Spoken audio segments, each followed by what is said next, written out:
Sacred Symbols is brought to you by Athletic Greens and their awesome AG1 formula. Right now, it's time to reclaim your health and arm your immune system with convenient daily nutrition, especially heading into the flu and cold season. It's just one scoop in a cup of water every day. That's it. No need for a million different pills and supplements to watch out for your health. To make it easy, Athletic Greens is going to give you a free 1-year supply of immune-supporting vitamin D and 5 free travel packs of AG1 with your first purchase. All you have to do is visit athleticgreens.com/sacred. That's athleticgreens.com/SACRED. Again, that's athleticgreens.com/sacred to take ownership over your health and pick up the ultimate daily nutritional insurance.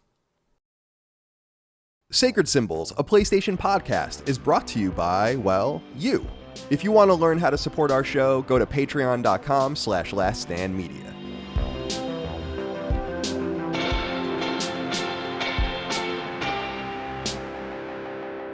Greetings and salutations. Welcome back to Sacred Symbols, a PlayStation podcast. This is episode number 227. My name is Colin Moriarty. I'm joined, as always, by my son, Chris Raygun. Chris, watch out behind you, Master Chief. Oh, my God. Oh, my God. He's going to get you. He's really, I hope it's not the live action one. Oh, my God. That would be scary. He's naked. Oh, no. It's the live action Cortana, even scarier. It's Master Cheeks. Master Cheeks. How's life, my friend? God. Pretty good, you know. Same old. Been just pretty busy. I'm working on this new weekly YouTube thing that I'm trying to get rolling. Trying to get myself into a cadence of more consistent content to supplement some of the bigger projects that I have kind of in the pipeline, because they're taking a lot longer than I anticipated. Probably because I'm like one person with like maybe like 2 other people helping Max, and I'm trying to do like take really a drink. Go ahead and take a drink. Outrageous shit. Go ahead and take a drink. You've been holding that bottle there for like 15 seconds. I wanted you to have a drink before you could continue. Don't worry about that. I was on a cadence. I'm sorry. I didn't mean to interrupt you. I just felt bad for you. But it's going pretty good. You know, keeping busy. You know, so. I'm sorry. Nothing too bad to complain about. I didn't mean to interrupt your cadence, by the way. That's the last thing I ever want to do to Chris. People get mad at me when I interrupt sometimes, but I try not. I don't think I'm an interrupter personally. No, but sometimes I am. I'm sorry. I didn't mean to do that to you. Let's start again. I'm only kidding. Dustin Furman, executive producer. How are you today, my friend? Doing all right. My parents are here. They're actually here for a few days, and they're going to Hawaii for a few days. So we've got a full house of dogs, which is always annoying, but also nice. I mean, we like having the extra dogs around, but it can be a bit much. But other than that, I'm great. I've been staying up real late the last few days, ever since Modern Warfare 2 came out. And we'll talk about that in a bit, of course. But this has just pushed the closer to like the 1:32 a.m. range, which I got out of for probably the past year. But the COD degeneracy calls at night. Yeah, we'll get into that a little later. Someone wrote in specifically about what I would deem a significant story of degeneracy coming from you. Yes. And related to Modern Warfare, but we'll get into that a little later. I want to skip ahead, actually, though, since we're talking about you right now. We might as well stay on you. You, Zoe Caesar, wrote into us on Patreon. And that's one of the perks you can get. I'll talk about Patreon in a minute, but he says, "Good day, you itty bitty slitties. Colin, when you said last week that one day you'll maybe get a real producer, the executive producer of your podcast looked at you like you just slapped him in the face. I think you owe your son an apology. Did I insult you when I said that? I didn't mean it like that. No, I was not. I knew what you meant, but I did make a face because it was funny, or I was trying to be funny.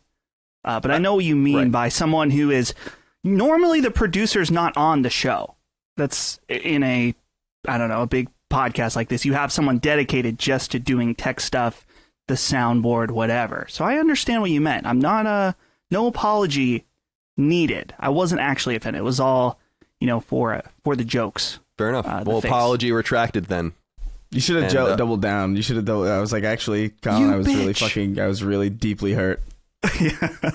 And I'd say, like, well, a real producer, when Colin makes a mistake in the video and says, all right, let's just start from there again, he would cut that out. A real producer goes all out to fix an error the same day in a leak. This goes both ways. Sometimes a real producer wouldn't forget the noun in a title of a podcast. I didn't write that type of podcast name. I'm like, where is the noun? There's all no coming now. out. Paste all It's all podcast coming out. It's a names. battle royale now. Are you not entertained? Real question though, what was going on with the thumbnail image? Because you don't make that kind of mistake, which indicates to me that you didn't make that thumbnail. No, I did make the thumbnail, but I think what happened is I fixed the capitalizations, and then somewhere, because I just copy and paste everything because I don't trust myself to retype something out, I copied and pasted the pre-fixed capitalization version. That's what happened. Gotcha. Got to use the headline generator. Always tells you what's necessary. Do you know what I'm talking That's about? what I do every time. Yeah. I love that. I love that thing. You can choose like AP or Chicago or whatever you want, whatever style you want. Anyway, welcome to Sacred Symbols PlayStation Podcast. We go live each and every week.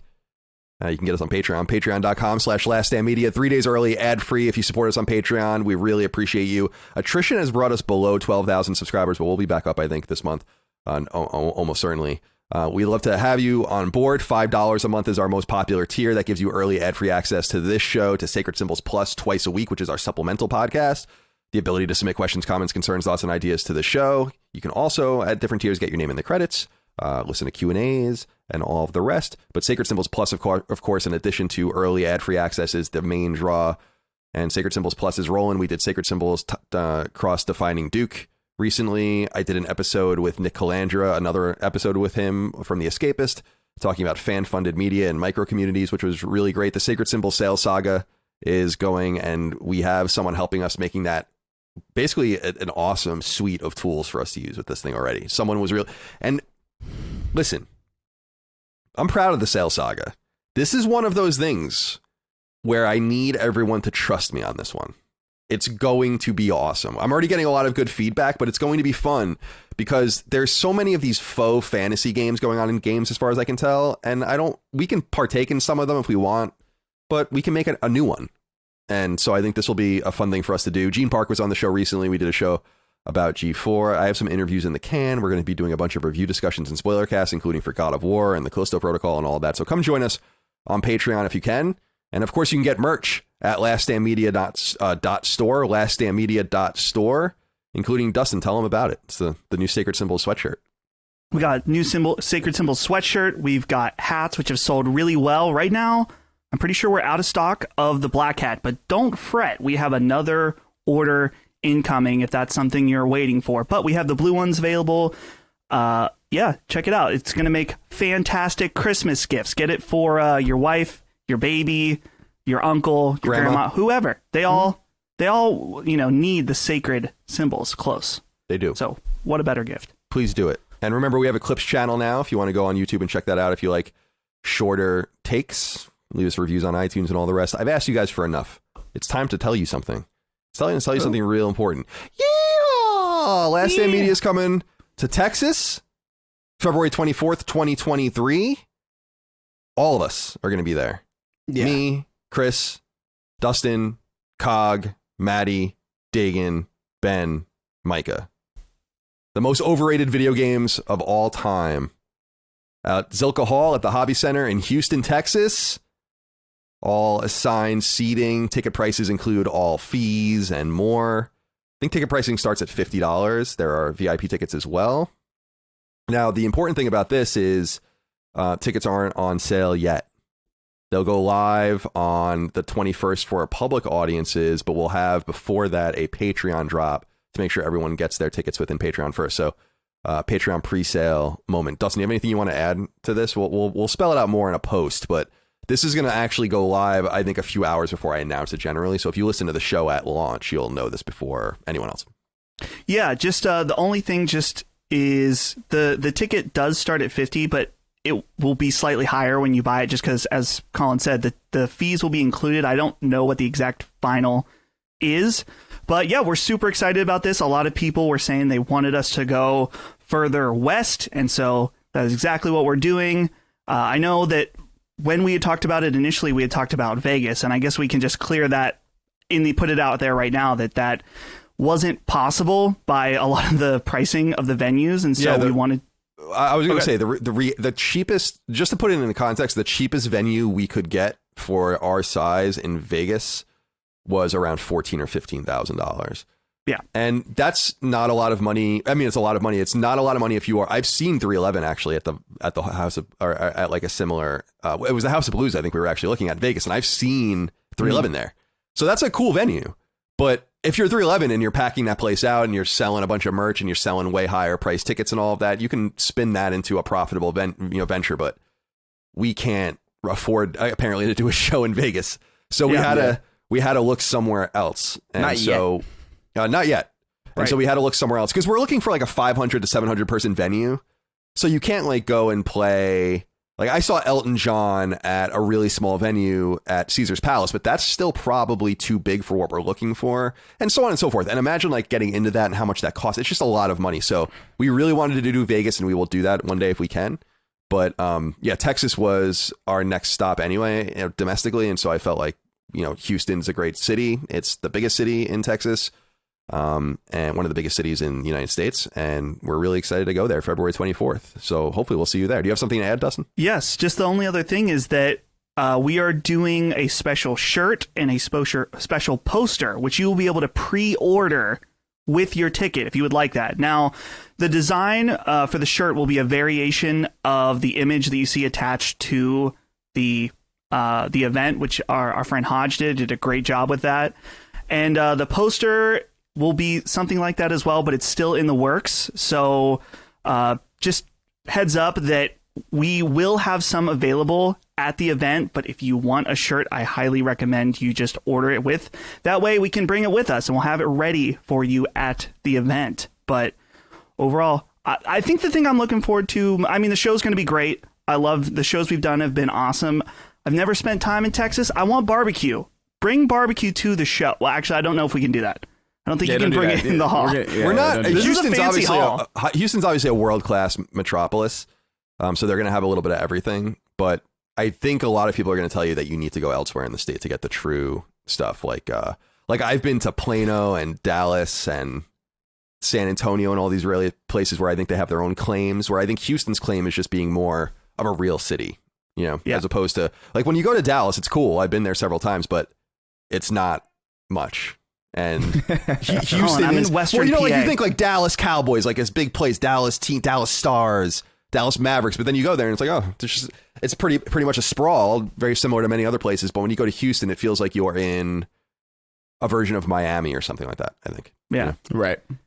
Yeah. So, like a bigger place. So anyway, looking forward to being down there with you guys. Really excited to get together. I mean, I thought what you were going to say was what you were most excited about was to see what everyone's choices are, because that's what I'm most excited about. Is to see. This is going to cause such consternation and infuriation. I feel like it's going to be great. There's going to be a lot of boos from the audience. I'm so excited. I'm so excited. I've already thought of 10 different games or so that I could do. Oh yeah, me too. I think just drive people insane. And the one I want to do the most, I really feel like I have to set out the rules, and I think the rules will be like the person you have to kind of have beaten the game, I think, to say if it's truly overrated or not. I think that should be a rule. And I'll just tell you right now, I was thinking about doing Breath of the Wild, but I'm like, I'm not sitting there and beating it. so can't do it. But I wanted to do it just for the lulls. All right, so we'll have more on that soon. Just come to the Patreon, patreon.com/lastdaymedia. I'll make a free post for all that will tell you guys the dates of the show, when things will go live for Patreon, when the rest of the tickets will go live for public feeds, and all the rest. You'll be able to check it out. So thank you for that. Really looking forward to seeing all of you in February. All right, let's get into some listener inquiries from Patreon before, stretch our legs before we get into the news at hand. A lot of big news this week. AJB wrote in, though, and said, "Hi, guys. I wanted to share a funny story. Last Friday, I packed my wife and my kids into my car to go to the school Halloween dance. As soon as I pulled out of my driveway, my Bluetooth connected to my car and Sacred Symbol started auto-playing from where I left off, which was exactly when Colin said, well, the age of consent is 13, and went on to mention that crazy porn that comes out of Japan. I quickly turned it off there. Wife waited 3 hours after the kids were in bed, asked me what the hell I was listening to. Took her a while to believe that it was a video game podcast. I hope you brought it up and showed her the context. That's good stuff.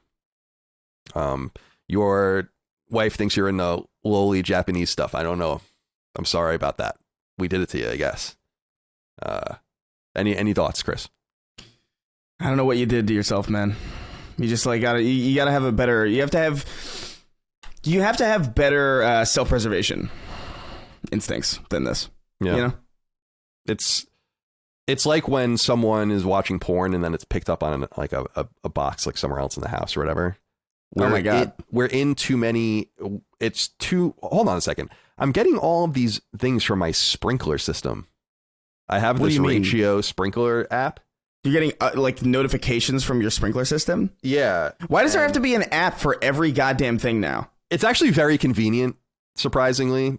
It's like, it's like you turn your shit on with your app and it tells it. And then it actually, here's the thing. It actually monitors the weather and the moisture content of the soil and makes live adjustments to when the sprinkler should go on based on that. I'm gonna lose my mind. I feel like there's going to be apps for your shoes and your fucking your shoelaces aren't connected to the Wi-Fi. Like, I'm losing my goddamn mind with this shit.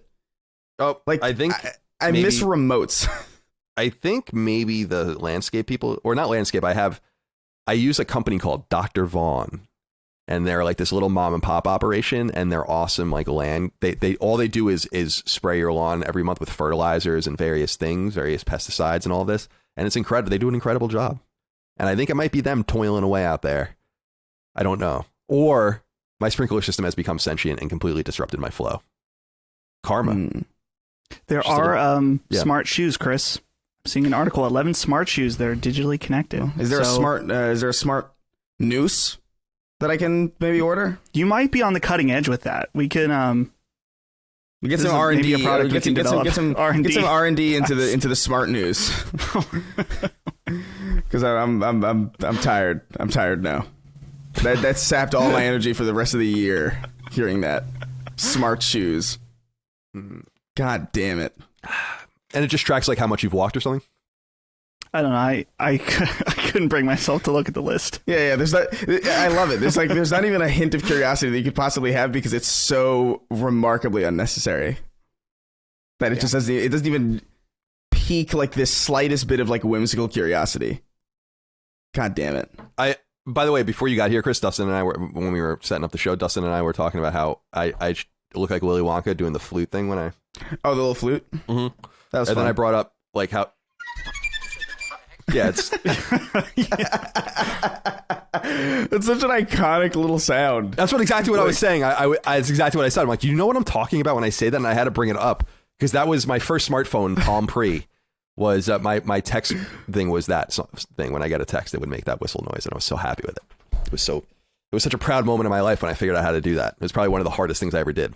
Actually, was making that my ringtone. Okay, where else are we here? Oh, well, I wanted to clear something up. Ethan Barcelos wrote in and said, "Hey boys, Colin, I'm curious how you were able to trademark Sacred Symbols of PlayStation podcast. How are you able to use sacred symbols in PlayStation? Please educate me and my uneducated brain and have a good one." Well, I don't use anything with PlayStation. We don't own the trademark a PlayStation podcast. We can't obviously do that. We also can trademark the logo of Sacred Symbols, though it is awesome because it uses PlayStation's trademarks, which are the Sacred Symbols. Now, when I made the show Sacred Symbols, and we made the show in 2018, and I started doing my due diligence on it, I was surprised to learn that there was no trademark taken for Sacred Symbols, which is not an official term, but a term that has been often used to describe, hence the name of the show, which is, by different entities over the years. And so I was like, fuck it, I'll take it. And then it was never challenged. It was almost 5 years ago now. So, or 4.5 years ago. So I think we're golden. And so that's how it works. So I don't own Sacred Symbols, a PlayStation podcast. I own Sacred Symbols, the trademark. And we don't own the logo because we can't trademark that. But I own like the moon logo and the arrow logo for Knockback and all of that. I own those. So yeah. Just wanted to clear that up. Don't fuck with me on the trademarks, by the way. Now, before we continue, I just want to make sure that we didn't skip somebody because I feel like did we get to Chef Boyardee at the top? Because I feel like we skipped a little. bit. Yeah, no, we totally did. What? Wait. Oh yeah, I'm sorry, I did totally skip that. I'm all over the place today. I apologize about that. Thank you. No worries. I just want to make sure he got his little thing in. Chef Boyardee. By the way, he spelt it Boyarg. I understand what you're saying, but a boyar is a Russian noble. Oh no! So it reads now it reads Chef Boyardee. So I kind of like that. Like a before the communist revolution, these were the kind of the noble gentry and the landowners and whatever, you know, the guys with the long beards that Peter the Great wanted to cut off and all that. Those are the boyers. Hey guys, as a new subscriber to your Patreon, I was delighted when I was greeted with the message that you have literally thousands of hours of old content for me to catch up on. It's true. Listening to your old content made me wonder if you guys ever go back and do the same. I remember Colin's old shows and articles he did, and Chris has been making YouTube videos since I was a wee lad. I'm curious as to why you go back and how often you do it. Thank you for the amazing content and have a wonderful day. No. I can't possibly do that. But now, I've said in the past, not too long ago, that it's really interesting to think about a future idea of having someone just go, and please do not DM me about it. I got all your DMs. I appreciate it. Having someone one day go through and just like anything I've ever said that's interesting or notable, bad predictions, good predictions, jokes, life stories. It would be funny to know what I was saying at these various times. But just for me, I don't think there's any edification in going back for anyone else for that. But I don't like going back and listening and watching or reading old things. Everything I read that I wrote, I'm like, oh, I would fix this or this or this. And it's good. It's just, you're always improving. So I don't like to go back. And Chris, I'm curious about your answer specifically because you have some mega popular old stuff that you're known for, that I think people feel like pigeonholes you in a certain way as well. I've always been interested in how you dealt with that because you're obviously a much more dynamic creator. I don't know. I don't feel particularly pigeonholed. That was a while ago that there was a point in time where I was like, oh man, I feel like I'm kind of stuck in this, but I don't really feel that way anymore. I will say I do go back and watch some of my older videos every now and again, specifically if it had been a while since because I do a lot of podcasting stuff, obviously here and with Snark Tank and just there's all sorts of other things that I'm doing in the meantime, but like music and stuff. But sometimes I'll be stuck on a script for a video and I'm like, how the fuck? Why can't I get this to where I wanted to go? And then I'll watch some of my older stuff to kind of almost copy myself. I'm like, just to kind of like remember like, oh, this is kind of like how the cadence goes or like, oh, this is how I transition from one thing to another. And it kind of helps me like, it helps me get through newer scripts. And it also keeps me like consistent in some kind of tonal way, which is kind of good. I feel like. Because I don't know, I've never ironed out like a process for video making. Like I've never had like like this is the outline for how I start. All right, now I'm gonna have a cup of coffee and I'm gonna watch this and then I'm gonna like write it. It's always just completely slapdash and random. So by the time I'm done making a video, I'm always like, how did I do that? Like I don't remember how I did any of this. It's like a flow state. I do. Sometimes I go back.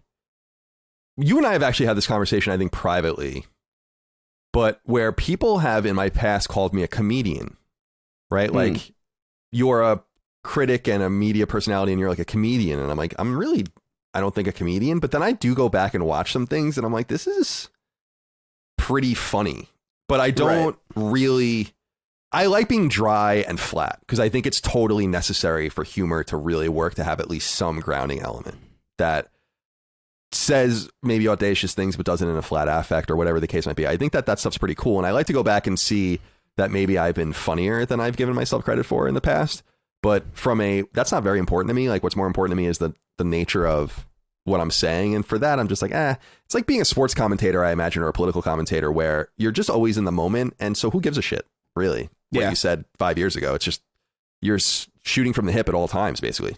I had the opposite where it's like people were like, oh, I remember because I used to make political comedy and people were like, oh, you're like a voice. You're like a political voice. And I'm like, I really don't want to be a political voice. I don't want to be a political figure at all. I thought I wanted to be a political voice. Oh, man, no, it's hell. No. It looks like it always looked like hell to me. And I was like, definitely not. And even comedian to me is like, you know, I feel like comedian is like kind of like almost like a sacred thing where like you kind of have to. I feel like if you haven't done stand up, it feels weird to call yourself. I've done stand up a couple times and I still feel weird saying like, oh, I wouldn't call myself a comedian. I might call myself. I would maybe call myself a funny person, but I wouldn't, because I agree. I don't even write comedy or anything like that. So I feel like that's weird. But I was just bringing that up to bring up that when you go back, you see these different things about yourself, and I guess that some of it's true and some of it's false. But generally speaking, I'm more interested in the context. I mean, the frank reality is that though it started as a joke back in the day, the term Colin was right, which was this old term from IGN and Kind of Funny, came from that I would specifically be right about a lot of things if you go back and listen to them and watch them. But that ended up blowing up over time because, of course, I've been wrong about a bunch of things as well. So we ended up making it more into a joke. Right. And so, because I can go back and be like, I was right about, and I was right about a million things. But obviously, I've been wrong about things as well. And so I guess it would be educational to see how I was wrong, but I can kind of remember. And that's why I try to admit it when I was wrong about things. We're actually going to talk about, I think, about one of those things soon, a couple of them during the show. So anyway, thank you for catching me on that. And thank you, Chef Boyar for writing in. You better, how did you survive all this time as a Boyar? I don't even know. You must be somewhere off the beaten path. Russia's a big place. Sacred Symbols is brought to you by Athletic Greens and their awesome AG1 formula, which you can investigate for yourself right this minute at athleticgreens.com/sacred. I wouldn't call myself a health nut by any definition, but I do have a passion for working out, both in terms of daily cardio interval training, as well as weight training most days. It's one of those things I do to make myself feel better, to get out some energy, to stay on the healthier and slimmer side of things. And a great accompaniment to that routine has been Athletic Greens AG1 formula, a health supplement you merely mix into a glass of water and drink. It's that simple. And the results are legion. Taking AG1 is mega healthy. It provides a boost of energy, and it gives your body many of the random chemical bits and bobs that help us run at maximum capacity. And when you drink it, you'll notice a difference, though that's no surprise. AG1 is made up of 75 high-quality vitamins, minerals, whole food source superfoods, probiotics, and adaptogens, making it an especially key item to drink, say, in the morning before you get your day started. But for me, it's all about the days lead up to my workout and drawing energy from wherever I can. Athletic Greens AG1 formula does the trick. You can safely drink AG1 even if you're keto, paleo, vegan, dairy-free, or gluten-free, and it tastes pretty darn good too. And at $3 a day, there's a lot of value here, especially in these more trying economic times when we have to make every dollar go further than ever. And the people who use AG1 love it, with more than 7,000 5-star reviews online from happy customer after happy customer. Right now, it's time to reclaim your health and arm your immune system with convenient daily nutrition, especially heading into the flu and cold season. It's just one scoop in a cup of water every day, that's it. No need for a million different pills and supplements to watch out for your health. To make it easy, Athletic Greens is going to give you a free 1-year supply of immune-supporting vitamin D and 5 free travel packs of AG1 with your first purchase. All you have to do is visit athleticgreens.com/sacred. That's athleticgreens.com/SACRED. Again, that's athleticgreens.com/sacred to take ownership over your health and pick up the ultimate daily nutritional insurance. Sacred Symbols is brought to you by Curology and their suite of supreme skincare products, which you can learn more about right now at Curology.com/sacred.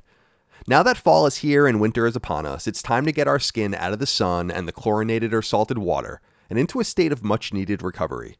Lines in your skin exasperated by that near star in the sky, the grime of the beach and the ocean, the wear and tear of athletics and constant movement.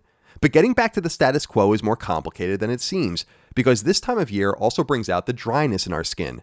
That's why I'm so amped that Curology is in my life, because their amazing moisturizing cream, just one of many products they offer, is the best tool I've found to keep my skin ship-shape during these fall and winter months, as my skin suit prepares for another year of UV bombardment. But really, Curology can do so much more for you than that. Indeed, it's designed to. My friends, if you want ultra-easy skincare that's actually made for your skin, Curology is the way to go. You'll get a custom prescription cream made for you by a dermatology provider for your specific goals, whether that's tackling acne, clogged pores, skin texture, dark spots, fine lines, or something else, like my incessantly dry skin. You start by taking a short online skin quiz, and if it's a good fit, they'll ship your formula right to your door. The prescription cream is the center of Curology's approach because it's tailor-made for your specific needs. When you use that cream in conjunction with their other products like the aforementioned cream, as well as cleansers, you will notice the difference. You'll see it and you'll feel it. You know when your skin just feels better to be in, cleaner, smoother, and all of that? It's a great feeling, and Curology can help you achieve that state just like it has for me. There's a real, noticeable, and obvious difference when you use Curology stuff compared to what you might buy in the store. And man, that cream in that nondescript dark blue tube, that stuff is truly no joke. You'll see when you try Curology for yourself. Get started with Curology just like I did with a free 30-day trial at Curology.com/sacred. That's Curology.com/SACRED. You just pay $5 for shipping and handling. That's Curology.com/sacred to start your free 30-day trial. Cancel anytime. Prescription subject to consultation. To feel better in the skin you're in, literally, try Curology for yourself at Curology.com/sacred. All right, let's see here. Preston Britton wrote in. Dustin, it's time to focus on you. He says, hey, you head-given slitters. What does that mean? It's all over. Hold on. We got to stop and talk about the slitter thing, because there's been conversations in Discord where even some listeners are not happy with this. We could make a ruling that if you use a slitterhead joke in a write-in, you are ignored, and we could end it. Yeah. But do we want to take that power over our audience? I don't know. It's getting out of hand. I agree. It's not. It was an in-joke that is been beaten into the ground. Here's my thing, though, about this, about trying to control, trying to assert control, is fucking the chicken, which people bring up constantly, doesn't even come from this show. Mm-hmm. It comes from a show I did years ago. And people still, and it's never been brought up, like, what the context is. It didn't start as a joke, like the sacrificing babies or any of that stuff. It didn't start even anything like that, like something that we set the seed for. And so I just think that it doesn't really matter, but it could be an interesting bludgeon against those who write in and just be like, well, we can ignore you. Because I didn't mind it as a joke, and I still don't mind it as a joke. I just don't think it's being used very well. You gotta like, it's like, Cassius, right? On the battlefield, you stick and you move, right?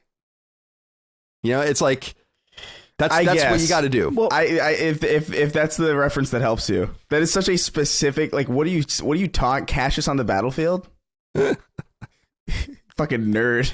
Listen, I really should have said Cassius on like the. I really should have said Cassius on like in the boxing ring. I think Cassius, like Roman Cassius, was not even a fighter. So you would want to think more like Cassius Clay, punch and be gone. Listen, here's the thing about it, right? Inspired by a Rage lyric, I think. Yeah. It's the context in which the joke is used is never particularly all that good, and it's used so frequently that it becomes oppressive.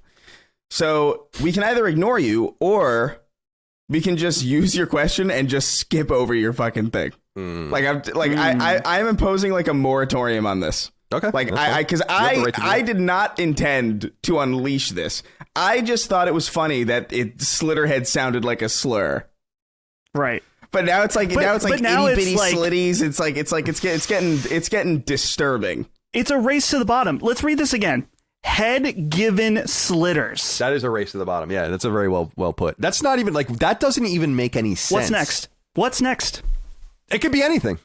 Yeah. If that's acceptable, I am totally in agreement. So shall we bring back Silly Chris? Silly Chris was good.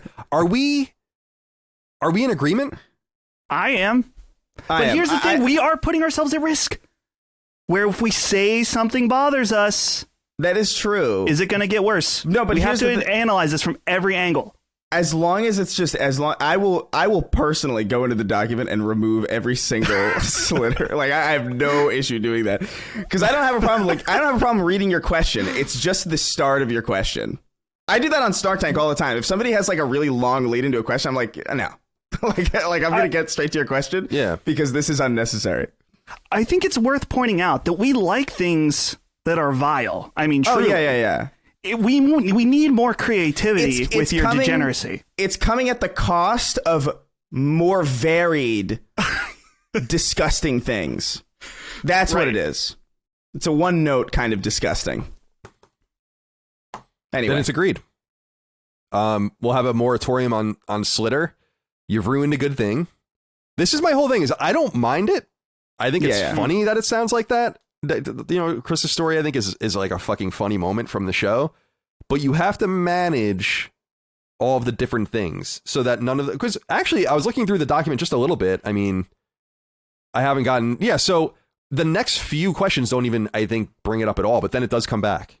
Yeah. So yes, let's be one last ride this episode. And I just want to say clearly, like, Preston Brinton, this is not your fault specifically. This is just years. It's the straw that broke the camel's back. Yeah, it's just like, it's just I had that big anime vein in my forehead went off when I read it. Well, everyone, listen, Preston went into this, and what was it? Mike Tyson that said everyone apart, and he said, everyone has a plan until they get punched in the mouth, right?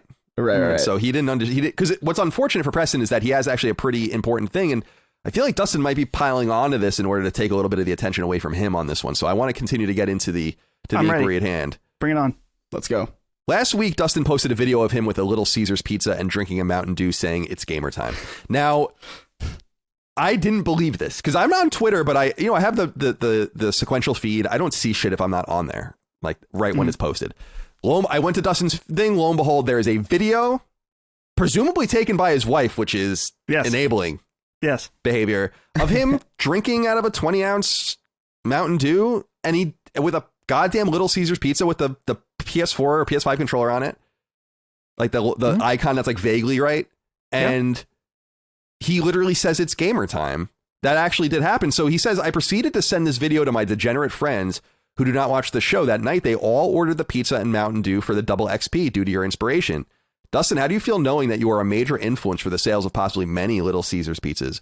Is your Twitter video the reason this Call of Duty was the #1 Call of Duty launch of all time? Thanks. Have a good one. We'll get into the Call of Duty launch itself later, but what is this? Is this some sort of game you're playing here? Because I didn't, are you being ironic, certainly? Well, it's not ironic that I ordered the pizza and the Mountain Dew. It was not like, oh, let me get Little Caesars and the Mountain Dew in order to make this funny tweet. I wanted the pizza and the Mountain Dew for the double XP. And guess what, motherfuckers?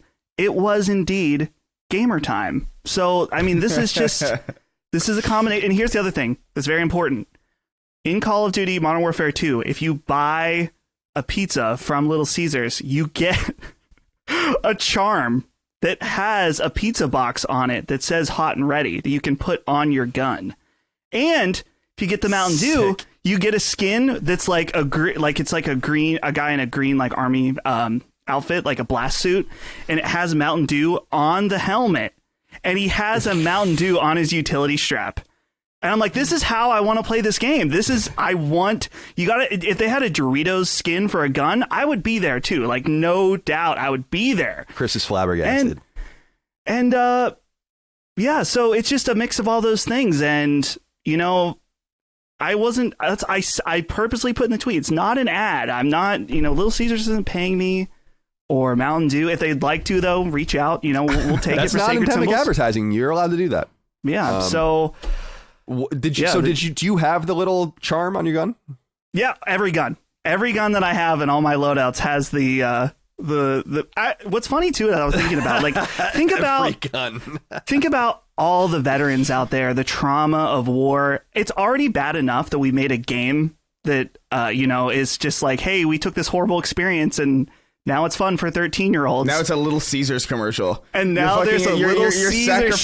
Your sacrifice for this country is a Little Caesars commercial. Imagine you're in a coma and you wake up.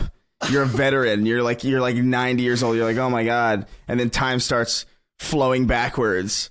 And then suddenly you wake up and you're like on the front again. And it's a fucking Little Caesars commercial. Yeah. This is hell. So this is the thing. It's just... At this point, you just lean into those things. I wanted the charm. I wanted the double XP. It was funny. So, yeah, I stand by my video. I will not retract it. I will not make an apology. I do want to ask, did you get the pizza for the charm, or did you just want pizza and realize, like, oh, it just so happens to give me a charm? Oh, okay, I might as well do this. Well, you're opening up a much deeper question about my philosophical thoughts on Little Caesars. Which we can, I'll save everybody. Yeah. We don't need that. But Ben had informed me. Wait a minute. What is you have something to say about Little Caesars? I'm curious about what this is. Well, can you give me the at least the abstract on it? I don't know if it's not really philosophical. It's just that the Little Caesars in my town sucked for many years, and it used to be really good. And I know that there's a lot of very, very strong opinions about Little Caesars out there. I hadn't had the one in Butler for many years. Had it recently. Shit was fire. It was very good. It's not. They're the official pizza of the NFL now. So yeah, they got to step their game It up. was very good. Oh my God. Ben informed me about the charm, and I already knew that double XP. That's good shit. You want that. It helps you level up faster. Sure. But when I knew about the charm, I Googled it. I saw it. And I said I need that. At whatever it takes. Whatever it takes. I needed the hot and ready charm. And So my parents are here, and I was like, listen, if we should get Little Caesars while you guys are here, and we got to do 2 separate orders, so we get 2 codes for Call of Duty. So, if anyone has any codes out, if you're drinking Mountain Dew and you don't want these codes, you're throwing them away. Hit me on DMs. Hit me with the codes. I'll take them. I'll use this platform to that advantage. I don't care. I gotta say, I've never had Mountain Dew in my life. It's not very good. No, it's I didn't. not. I didn't. I used to love it. I'm not. The thing is, I'm not a soda person at all. So it's just like soda's never appealed to me outside of like I remember I had Coke. I remember the first time I had a Coke and like I burped and my nose hurt and I was like, oh, this is like surely an evolutionary warning that I shouldn't be consuming. It almost feels like a cold Pepsi or Coke. That first gulp almost feels like liquor going down. Like if it's but it's worse than liquor because when you burp with liquor, your nose doesn't catch on fire. Like that to me is insane. That liquor, which is something that actively, like very quickly destroys your brain cells, and it's like noticeable, doesn't cause your nose to erupt in a fucking conflagration of the senses. That is insane to me. The first hit of a McDonald's Sprite at least takes off a month or 2 of your life, guaranteed. Oh yeah. That'll definitely do you. Much to my chagrin, I feel like I'm gonna have a long life just because I just haven't drank enough soda to shorten it sufficiently. Sure. Yeah. I see this thing on PlayStation blog, by the way. I was just looking to make sure I didn't miss anything. PlayStation Studios Extra Life Game Day, a live stream event, Saturday, November 5th. So this is really nice. They're doing Ben Studio, Gorilla, Insomniac, San Diego Studio. Others are getting together to stream for Extra Life, which is the children's miracle. Cool. But I'm going to be real with you guys real quick. I just want to say this real quick. They're trying to meet a donation goal of $10,000. And I just want to say, Sony, can't you just give them the $10,000 and we could just get on with it? Just give the money to the network. You don't have to raise the money. The fuck is this? I appreciate the sentiment that you're going out there and trying to raise money with others. But it's like, help us meet our donation goal of $10,000. It's like, why don't you do that, Sony? I will say, or at least match it. I gotta say, I do think that a lot of these things are like set intentionally kind of low so that they can have like, we smashed the donate, like, you know what I mean? Yeah, by 7,000%. By like 7, yeah. I like that happens. I feel like a lot. Like obviously not for I don't know, like a small indie team who's putting out like a passion project on Kickstarter or something. But I do feel like a lot of times when I see companies do these like, oh, we want to get like, you know, $10,000, and it's like you're gonna smash that very, very quickly. And then it's going to be like a positive story because it's going to be like, oh, look at how they destroyed the donation goal. Like, look at how good our community is. And it's like, well. Meanwhile, I just see that and I'm like, God of War sold 23 million copies. So maybe just give $10,000 to Extra Life. Yeah. And leave your poor developers alone. All right. Johannes wrote in. I didn't want to bring this back, but even he admits that he needs to come back. He says, hey, CDC, I am sorry, but I feel the need to bring back public bathroom stories from Europe, Germany in this case.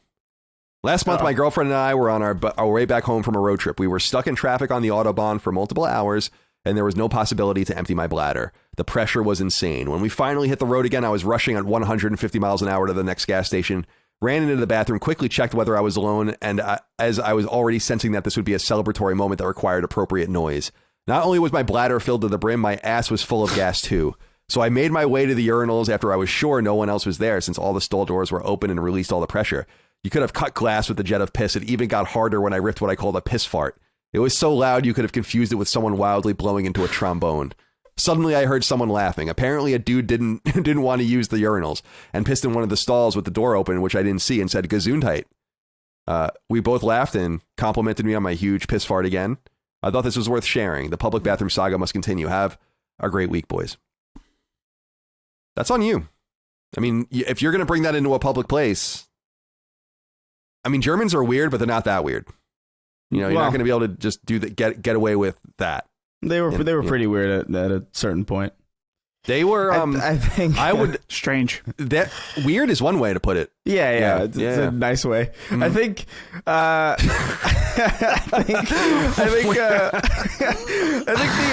yeah, they were weird. I gotta say, a little sus.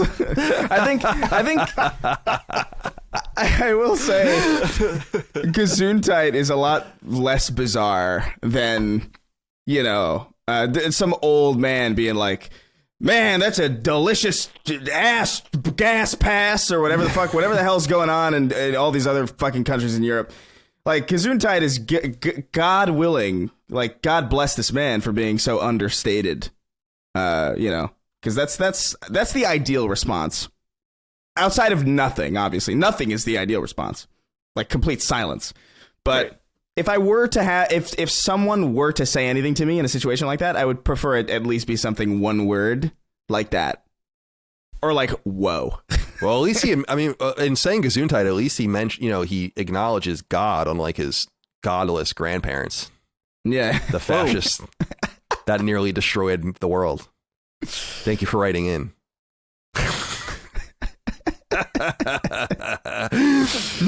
All right, let's get into a few inquiries. Nicholas wrote in. He said, "Hey boys, wanted to get your collective take on Musk's announcement to charge for your blue status and checkmark. Initially rumored to be $20 per month, Musk tweeted that for $8 a month, essentially anyone can have the stamp. Colin, I know you use the platform for promo and announcements for the most part these days, but Chris and Dustin seem to use the app and platform more. Dustin and Chris, will you guys go? Oh, Chris, you're not blue either. So he asked only Dustin, but I want to know both. Will you go blue? Thanks, guys, and keep it up. Love all the content." So a lot of going on with Twitter. I got to remind everyone about something really important. Twitter is very amplified. Very few people use Twitter compared to the other social networks like Facebook. Like Facebook, I think, has something like 9 or 10 times more users or something insane. Yeah. And it's a very self-important place. But it is a useful place to be. And there's no doubt about that. And so they, with Elon Musk coming in and bringing the company private, a lot of different rules are going to be coming down the pike. And it seems like everyone will be able to get a blue check mark. I have to admit, I've had the blue check for like 10 years. And I kind of am relieved. And I got to admit this for a few reasons. Number one, I can finally change my name. If you change your name on Twitter, you lose your check mark. So you don't want to do that to yourself. That's stupid. The check mark is useful. I don't want to act like it's useful. But once I know I can just buy it back or just let it lapse and there's really nothing going on, I don't know that I really give a shit anymore. So it's like, fine, take it. I don't care. Mm-hmm. If literally I could just go and pay $8 for one, then it to me, it loses its usefulness. But I appreciate what they're trying to do. See, I appreciate this as an attempt to like have a quality filter built in. Because a lot of people are like, well, what's going to stop a bunch of people from using $8? I'm like, you think they're going to make 150,000 credit card accounts and then charge it every month to me? This is actually a pretty foolproof thing. A lot of people were comparing it to how pirates or how systems buy PS5s automatically and stuff. And I'm like, this is way more complicated than that. Like this is actually a pretty good way to make Twitter better. But I don't really feel the need to be a part of that, and I'm going to wait to see what happens. Maybe my check mark is permanent. I don't know. We'll see what happens. The one thing I wanted to ask though is, should we get one for the Twitter account? Last Stand Media. Yeah. And will you guys be getting one as well? So Chris, let's start with you. Do you care about this? Are you going to get a blue check? No, I this is to me, this is just a really dumb idea, because I just. The point of the verified checkmark is literally just to verify that you are the person that you say you are. That is the intent. That is the intention. And granted, it is Twitter's previous ownership. It's their fault that the verification badge has like lost all meaning, because every time I try to get verified, they were like, oh no, even though I like very clearly am who I say I am. I have a picture with my ID. Here's the ID. Oh, and then it got to be like, okay, well, it's more for public figures who have a higher risk of being impersonated, which to be honest, that's entirely fair reasoning. Yeah, who would, like Robert Callahan, who works over at Wendy's, probably isn't going to be impersonated by 2,000 other accounts. Right, you know what I mean? So yeah, okay, that makes some semblance of sense. So the requirement then is like, you have to be a public figure. And it's like, okay, well, I am a public figure. No, you can't get verified. And it's like, why? It's like, you need 3 articles written about you. So now it's less about being a public figure. Now it's about being a public figure who is, I guess in some ways relevant. Anyway, here are 5 articles that were written about me that do qualify for this. No, you can't get verified. So it's like, I have a verified checkmark on every other platform that I have. It's not difficult to get on YouTube. It's not difficult to get on fucking Facebook. It's not difficult to get. I think I even had one on Vine when that was back in the day, and that was when I was far smaller. They're apparently reviving that as well. That'd be a bad idea. But to me, like, I don't know, the point of the verified checkmark is to just verify that that an impersonatable person is who they say they are. So Donald Trump is Donald Trump. You know what I mean? And no one can tweet in his name and have it be picked up by a bunch of. And I understand that purpose. When anybody can buy it, that destroys the very purpose of it. And it makes it like, why would you even pay $8 for it if it no longer even means anything? It's just very confusing as a, and I get they want to like boost profitability, but I just feel like I'm not paying for this. Like, what the fuck? Yeah, no, I feel the same way where I just don't. It reminds me, you know how they did the super follower, they do the super follower thing, and that's like an anti. Yeah, it's like everybody makes fun of that person. Right. So I feel like it could backfire in that sense, but I appreciate them trying to get the spam and all that under control and like the fake bots. And I've lost like quite a few followers, and I don't know if that's just naturally or not, but I would rather just lose all my fake followers, my bot followers, my inactive followers, and just know what I have. So I'm hoping for the best with this, but what were you going to say? I'm sorry. No, I was going to say, like, I almost feel like it's going to be worse with bots, because I feel like now it's like, oh yeah, because I could see myself absolutely just changing my name to like, I don't know, Joe Biden, and then paying for a verified check mark, and then just like tweeting some outrageous shit. You know what I mean? We should do that. We should. That's what I mean. It's like you could just do this stuff now, and I don't know. It's just I don't think it really. I mean, honestly, $44 billion for Twitter is like just such an insane amount of money. Like, I hope Elon kills it. Like, sincerely, like if Elon Musk destroys Twitter after spending $44 billion, that's $44 billion well spent, in my opinion. So destroy it, kill it, like let it die. That's what I said in our Discord. I was like, the actual best thing he could do is to just destroy Twitter. Yeah. Totally. I totally agree with you. I think Twitter has sincerely been like a profoundly net negative on the world since it's been. I agree. Since it's been very, very popular anyway. It's very seductive, you know, and yeah. Anything else? I'm sorry. I keep interrupting you today. No, I'm good. Okay. Dustin, I wanted to kind of dovetail this with another story that has to do with Twitter, which is this Nibellion Twitter account that existed for years and was this like VGC writes about it here. Prolific games news account Nibble has quit Twitter. It's at Nibellion. This is obviously a very well-known figure in games if you're on Twitter. 400,000 followers, and this person was basically a regurgitator, and I don't mean that necessarily as a negative way, of just game news, saved you a click kind of shit. And he launched a Patreon, which failed because there is no content. And then he has basically disappeared off of Twitter. And I bring this up because I'm curious what you think of that, first of all, but also I think it just shows you the limited power of Twitter. You can have 400,000 followers on Twitter and it means nothing. I see people with 1 million Twitter followers that get like 10 retweets on things. It's just totally meaningless. You have to engage in a deeper way to have anything worthwhile, which is why our Patreon is so important. And I feel like though Twitter is this very seductive place, it's what I went to earlier and reminding people it's actually not very widely used compared to a lot of the other social networks. The people who actually post on it are a small minority of the people that even have Twitter. So that's even a smaller group. And I just saw this and I actually thought this was quite sanctimonious, the whole thing surrounding this guy. So anyway, a few different things for you to pull on if you'd like. Well, it just goes to show content is king, always. It doesn't matter what your social media following or Twitter following, whatever. Even if you, I guess, make content to put on Twitter. But again, that's kind of a dead end when it comes to making that a revenue. It's ironic. We've had detractors of this show that very popular on Twitter. When you go to their content, nothing, just no support. So it's one of the when talking about this Nibble guy. Which is it Nibble or is it Nibel? I never knew which one it was. I always said Nibble. I mean, I don't know. Yeah. I've never heard anyone actually say it in my life. Yeah, me neither. I always just said Nibble and Nibellion. I don't know. It could be Nibel. I have no idea. It's one of those things where I don't. I didn't see his like Patreon launch, but it's one of those things. It's like, well, what?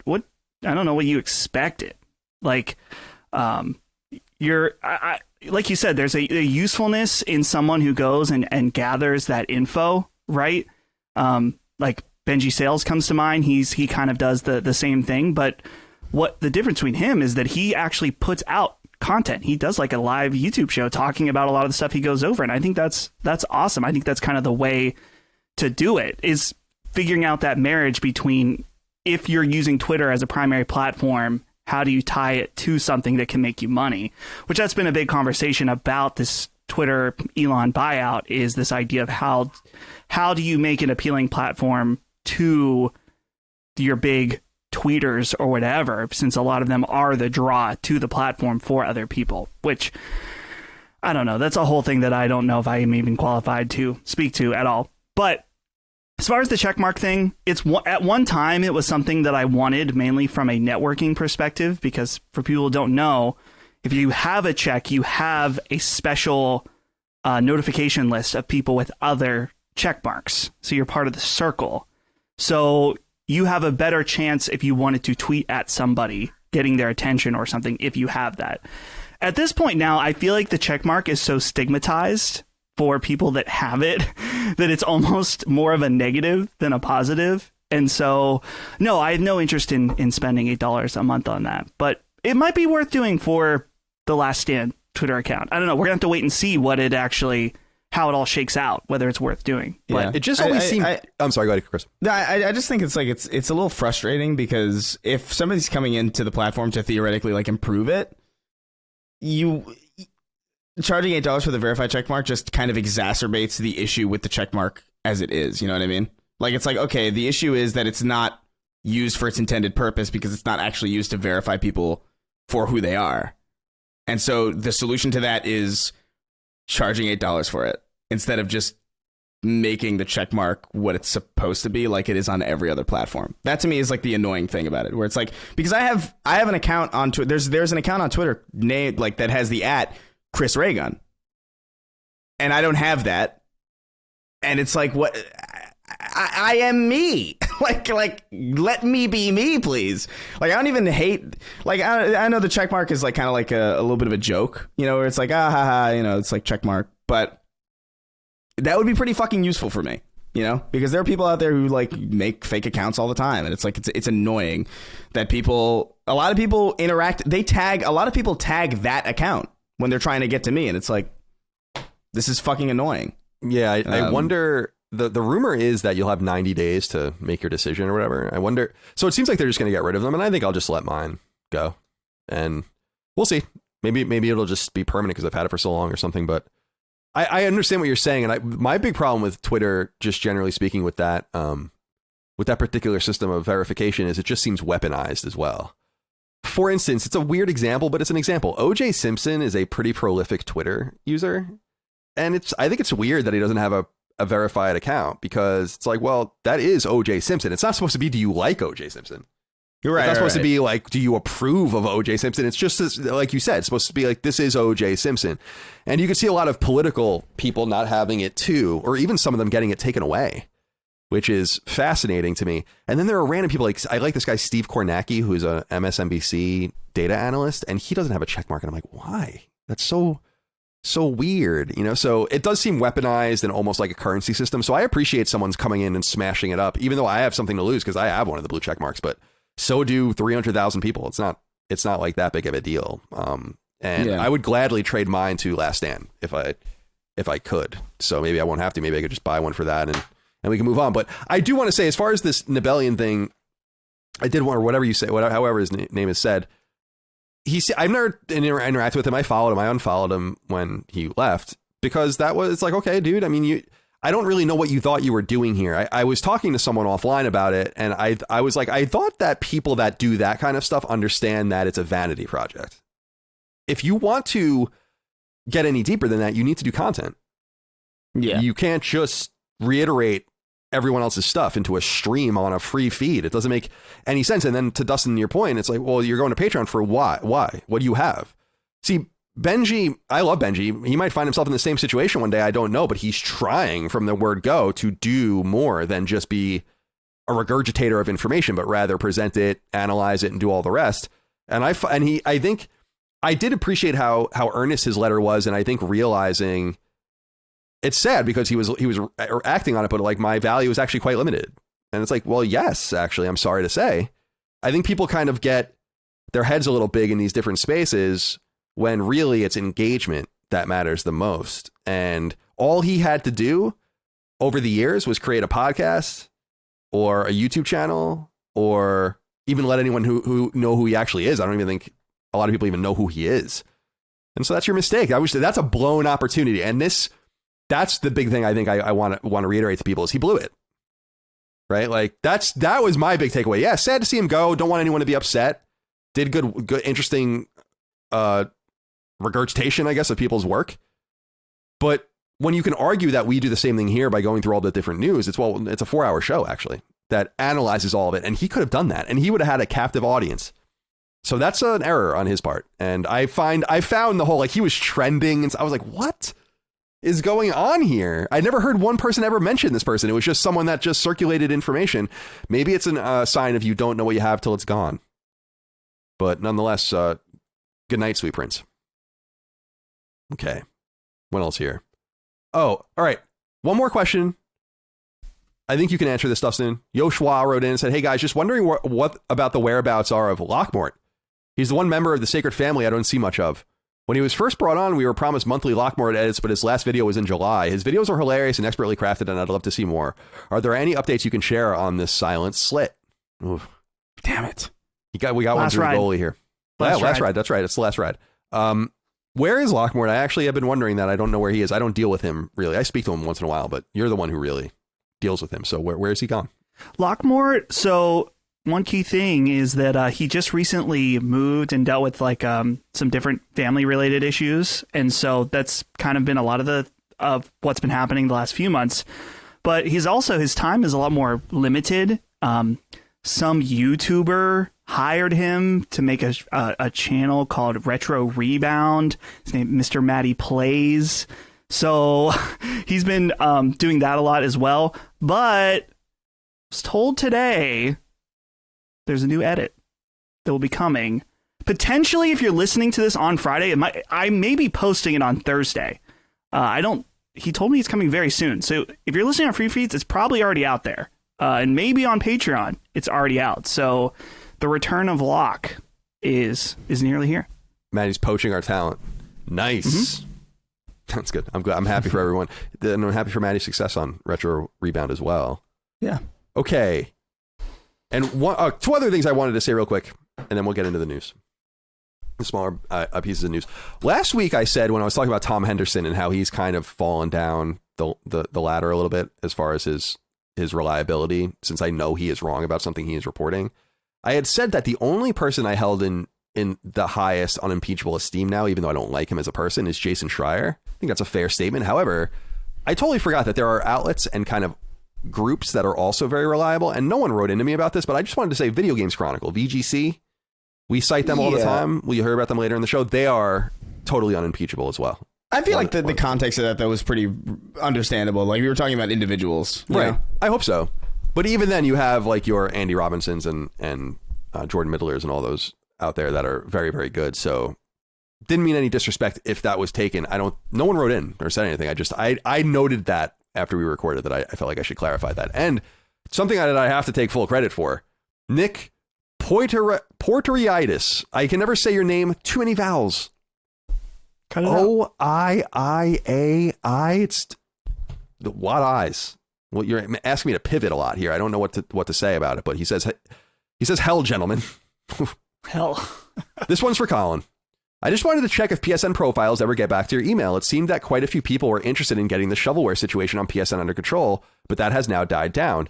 Cheers, fellas, for the awesome work, and for the love of God, buy that chicken some dinner. Thank you, Nick, for writing in. Okay, so I noted a couple weeks ago that, and I think I read the email on the show, that I wrote to PSN Profiles, the awesome trophy site, to give them a suggestion of hiding the shovelware from all their lists so that the site becomes more usable again. And you know what they did? Exactly that. And then you know who they told was exactly the reason for that? Me. You know who admitted that? Them, in a YouTube comment a couple weeks ago on the video. So we did it. PSN Profiles is way better now. They made a shovelware thing where it just hides all the shovelware automatically. Hopefully it fucks the businesses up of all of those shovelware companies that are largely predicated on using these trophy sites to garner views. And good to have some sort of positive effect. Yeah. So awesome work, PSN Profiles. Glad to see it. And all right, let's talk about this God of War ad that's going on before we talk about God of War itself. And we won't spoil God of War here. We haven't played it yet. Yeah. And we'll get into all that. David Wilson II wrote in and said, "Hello, men of the sacred cloth. We finally got a glimpse of a lighthearted PS3 era Sony with the new God of War Ragnarok commercial featuring a leather and bearskin clad Ben Stiller, a Kratos bald John Travolta, regularly clothed LeBron James and their kids, alongside them in a sort of support group setting. While I believe it could have been funnier, I still found joy in Sony not taking itself too seriously here. It's no Kevin Butler, but I'll take it. Did you guys see this ad? And if so, what did you think?" So this God of War ad, which people can go check out on YouTube, it's almost 3 minutes long. So it's not a TV ad. It's something more circulated to be watched online. But I have to say, this is maybe the best PlayStation ad I have seen since the PS3 era. I was shocked by how funny it was and how good it was. You said it could have been funnier. I don't think it could have been funnier. I think it was perfect. I think it was absolutely right on. I think John Travolta especially is hysterical in the commercial. It doesn't make a whole lot of sense. And I also think that it deals with something on a meta level. I noted this on our Discord that I think there's a meta acknowledgement of the dad simulator thing going on with PlayStation. And so I think there's that by them doing this, I think it's a deeper acknowledgement than just Kratos and his kid or whatever. I think there's more to it than that. So I think I think it works on a lot of different levels. Chris, what did you think about this ad? No, I had a very similar reaction to it. I was like, this is great. This is exactly the kind of thing that they should be doing with their titles. I think it's I specifically actually cackled when Ben Stiller said that's still a breakthrough to LeBron James. I was just like, it's such a dumb joke, but it works so well with him dressed like that. It's a really good ad. Like I'm glad to see more of these. I always love these. Like whenever they do live action trailers for video games, they tend to kind of lean into the production value and the epic nature of it. And it's, or like I remember like the Destiny live action ads, which were like, they were cool. It was used Led Zeppelin and, you know, it was action, and it's like, yeah, it was neat, but it's also like it's not a movie, you know, like I'm not going to be as enthralled as I'm going to be if I'm watching like a fucking film. But these kind of not low budget in the sense that they obviously didn't spend a lot of money on it because it's a really expensive talent, clearly, but just that doesn't look like a real Kratos costume, you know? No. Like, it's the fakest beard in the world. Did you notice the fire is a TV behind them? Yeah, too? yeah, which is yeah. awesome. I thought that was really funny. Like it's clever, and it's a really good use of that stuff. It reminds me a lot of when Halo Wars 2 was coming out. There was like a real time strategy game, and they had the two heads in live action, and it was like one of them was like buying a used car and the other one was selling him a used car, and it was like this the whole trying to rip the other person off. I was like, this is like a great way to do advertising because it's like it's catchy, it's funny, it trends clearly. I saw a lot of people talking about this, and for good reason. It is probably like the first glimpse of any semblance of fun I've seen come out of a PlayStation ad in a very, very long time. Yeah, I agree. I'll be interested to see. I haven't seen it yet, but I wonder if they're going to try to cut it down and get it on TV. I assume that might be the intent. But yeah, I think that my laugh out loud moment was when John Travolta's daughter is like, "You're being too thirsty," and he's like, "No, I'm hydrated." John Travolta was, I thought, the star of it. I just thought he's a great actor. I think he is. He's a legend. I don't know what to make of him though, because he's like one of those like he's just picks very. Have you seen The Fanatic? No. Oh man, I think it's worth seeing because it's not bad, but it's very confusing. It's just a very bizarre movie. I recommend everybody watch The Fanatic. It's directed by, I think, Fred Durst. Is it really? I'm not even kidding. Yeah, hold on. Let me fact check this. I'm pretty sure this is real. Fred Durst, Fanatic. Freddie D. Yeah, it is. Well, go check it out. I love Limp Bizkit, so I have no problem with that. Dustin, what do you think about this God of War trailer? Or I'm sorry, God of War commercial. I agree with everything you guys said, so I won't repeat. But I will say my favorite part was when John Travolta's daughter says, "You're bald and old," to insult him. I thought that was very cute. Yeah, it was. Yeah, they were definitely the two stars, I thought. But yeah. But everyone did a really great job, and it is good to see that more fun Sony. I don't know why you don't do more of these kinds of things. Humor is everything. Even if something is serious, it's always good to... Sometimes you want to be grounded and have that approach, but you got to have that element, like we said, of fun. So I thought the God of War ad is awesome. I was really happy to see it. Thrilled that people like it so much. And since we're talking about this, well, we're recording this right after the embargo for God of War Ragnarok is up, we should discuss the game is apparently, according to VGC, at a 94 on Metacritic right now, making it the second highest scoring new game of the year. Persona 5, I think Royal has a 95, and a Portal Collection rather has a 96. But Elden Ring is at 96, God of War Ragnarok 94, seems pretty much universal. What do you think, Chris? This is looks like it's going to be a pretty strong contender. I would say about 10 points higher than I assumed it was going to get. It makes me question my theory of the case as far as PlayStation, this kind of built-in PlayStation bias. Might just be that Sony needs to exceed expectations. And that's what maybe they have done here. We can't speak to that for sure, but I would imagine that might be the case. Yeah, I mean, I think I don't know. Yeah, it's definitely scoring higher than I thought it would, which is awesome because I love being wrong about this specific thing. You know, like I was like, oh man, that game's gonna suck, or that game's gonna not do so well. It's nice to see it kind of exceeding expectations. I haven't obviously read any of the reviews because I want to keep it as fresh of an experience as possible for me. Me too. But that's exciting. I'm looking forward to experiencing something that is that universally acclaimed, because the last time we got something like that, or the last time I played anything like that, I was totally convinced with Elden Ring. And so to know that there's one other heavy hitter this year is nice, because it was looking a little bleak there for a second. Like it's looking like just Elden Ring this year, and it's like, oh man. It's good. It's good to have it's a really bookended year in that way. It's like a sandwich. Yeah, it is a little bit. Chris sandwich, perhaps. Jill sandwich, if you want to be really accurate. But a Jill sandwich. But I have to be clear for myself that I didn't think God of War was going to be anything less than great. And I thought it would sell many millions of copies. So I want to say that was obvious to me. I didn't think it was going reception. To be. Yeah, I thought it would be kind of like a step down in terms of people being like, this is the same thing. And it seems like that's maybe not the case. So I'm excited to play it.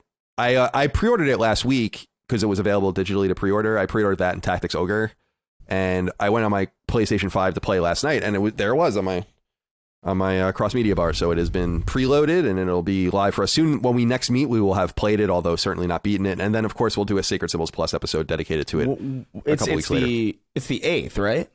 I think it's the 9th.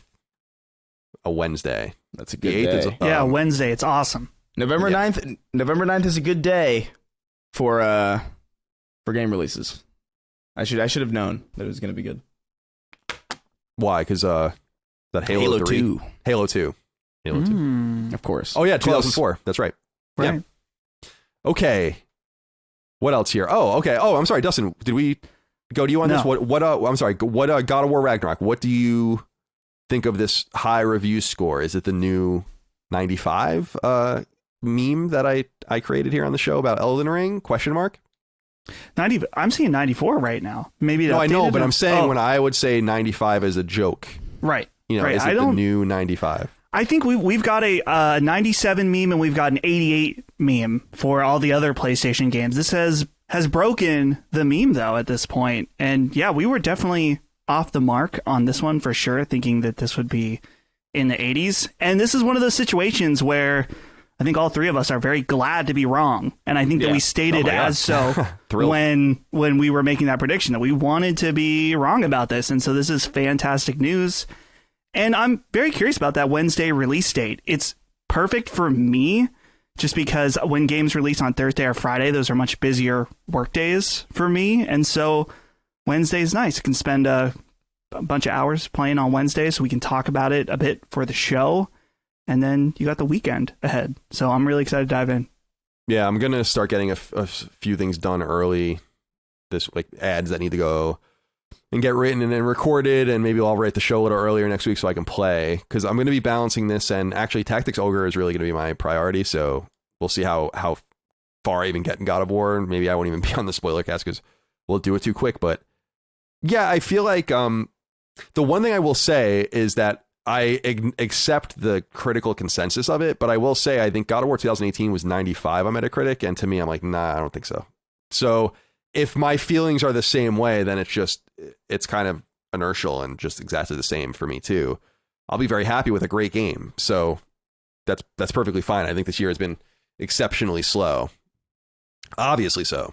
So we'll see how it all settles, because I don't think all the reviews are in yet, but it seems like they've gave everyone an adequate amount of time. Obviously, they were very confident. It probably mock reviewed very well. The embargo is a week before, which is very ambitious. So congratulations to Santa Monica Studio. Obviously, you're going to sell many, many, many, many, many copies of your game. And dude, I don't think I even, hold on a second.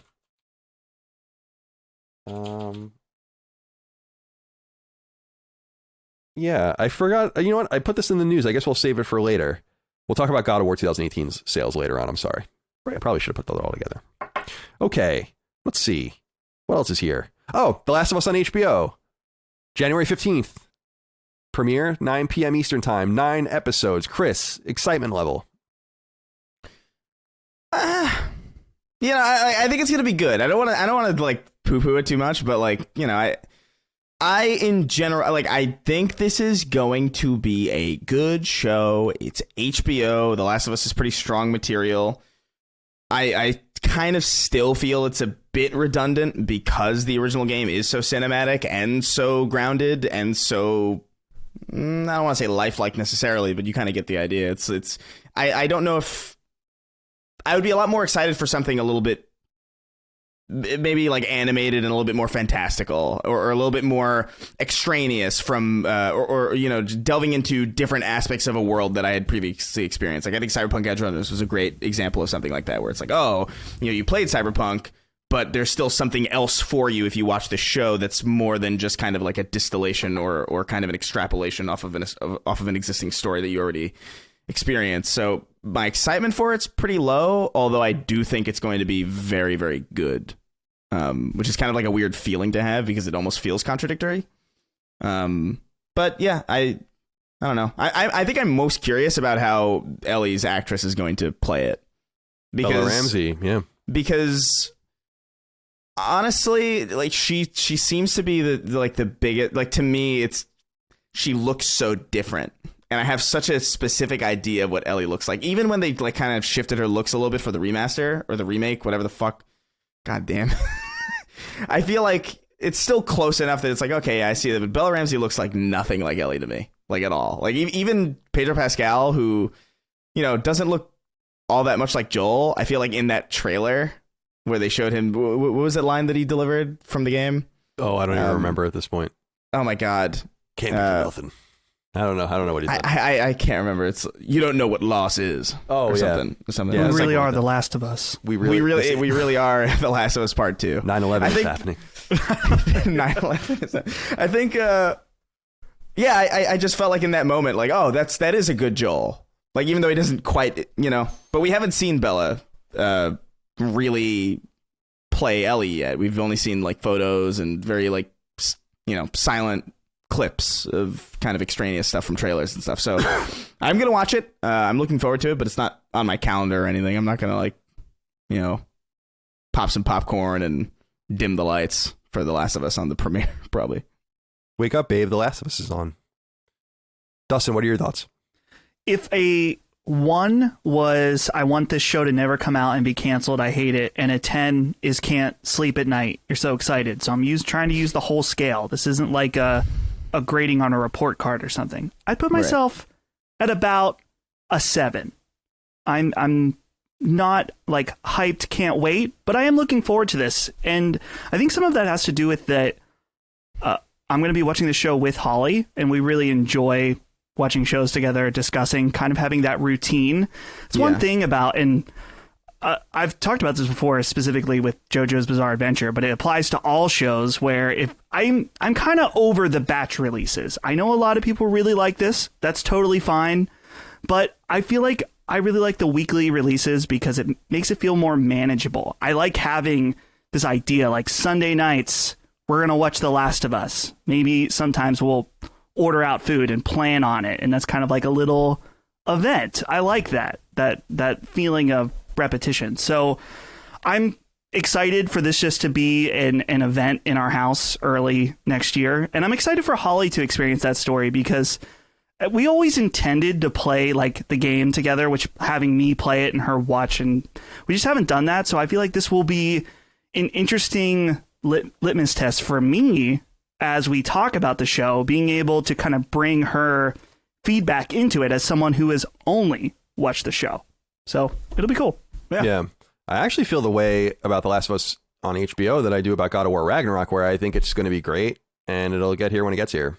And I'll probably enjoy it, but I'm not really chomping at the bit like I would be or am with something like Callisto Protocol. I'm like way more excited about that Tactics Ogre. I just cannot wait to play. And then games further even flung, Final Fantasy VII Remake 2, I'll be up in that game, knee deep in that game, Final Fantasy 16, etc. So The Last of Us, I'm sure, to Chris, your point, it's like, it's HBO, Neil Druckmann's involved, comes from Naughty Dog. It's going to be, the subject matter is solid. These are solid, renowned actors that have both worked on HBO shows, amongst other places, so they know the expectations of that particular style, and I think that's going to be good. However, to concerns that I think we all share about Bella Ramsey, it's not her acting chops. I said this in a previous episode. It's not that Ellie... The reason that I think The Last of Us reads the way it does is because Ellie seems younger than she is, and it's important to the story. Because she's a little older than she reads, right, in the game. She's a little more capable. She's actually a lot more capable than people take her to be. By the time you get to the second game, that changes because she's an adult. So I think that childlike nature, like when you see a child like 15, 16, whatever she is, but she looks like she's 12, 13, I think that makes a difference. And when she's experiencing these post-apocalyptic travails and these travails about relationships and all these different things, I think it reads differently because you don't expect someone so innocent looking to not only be in this situation, but to handle it the way she handles it. And without that, I don't know if it reads the same. So that's not even a concern. I just don't know if that really matters as much as I think it does. And we'll see. So excited about it. We'll be covering it deeply on Sacred Symbols Plus when the time comes. So look forward to that.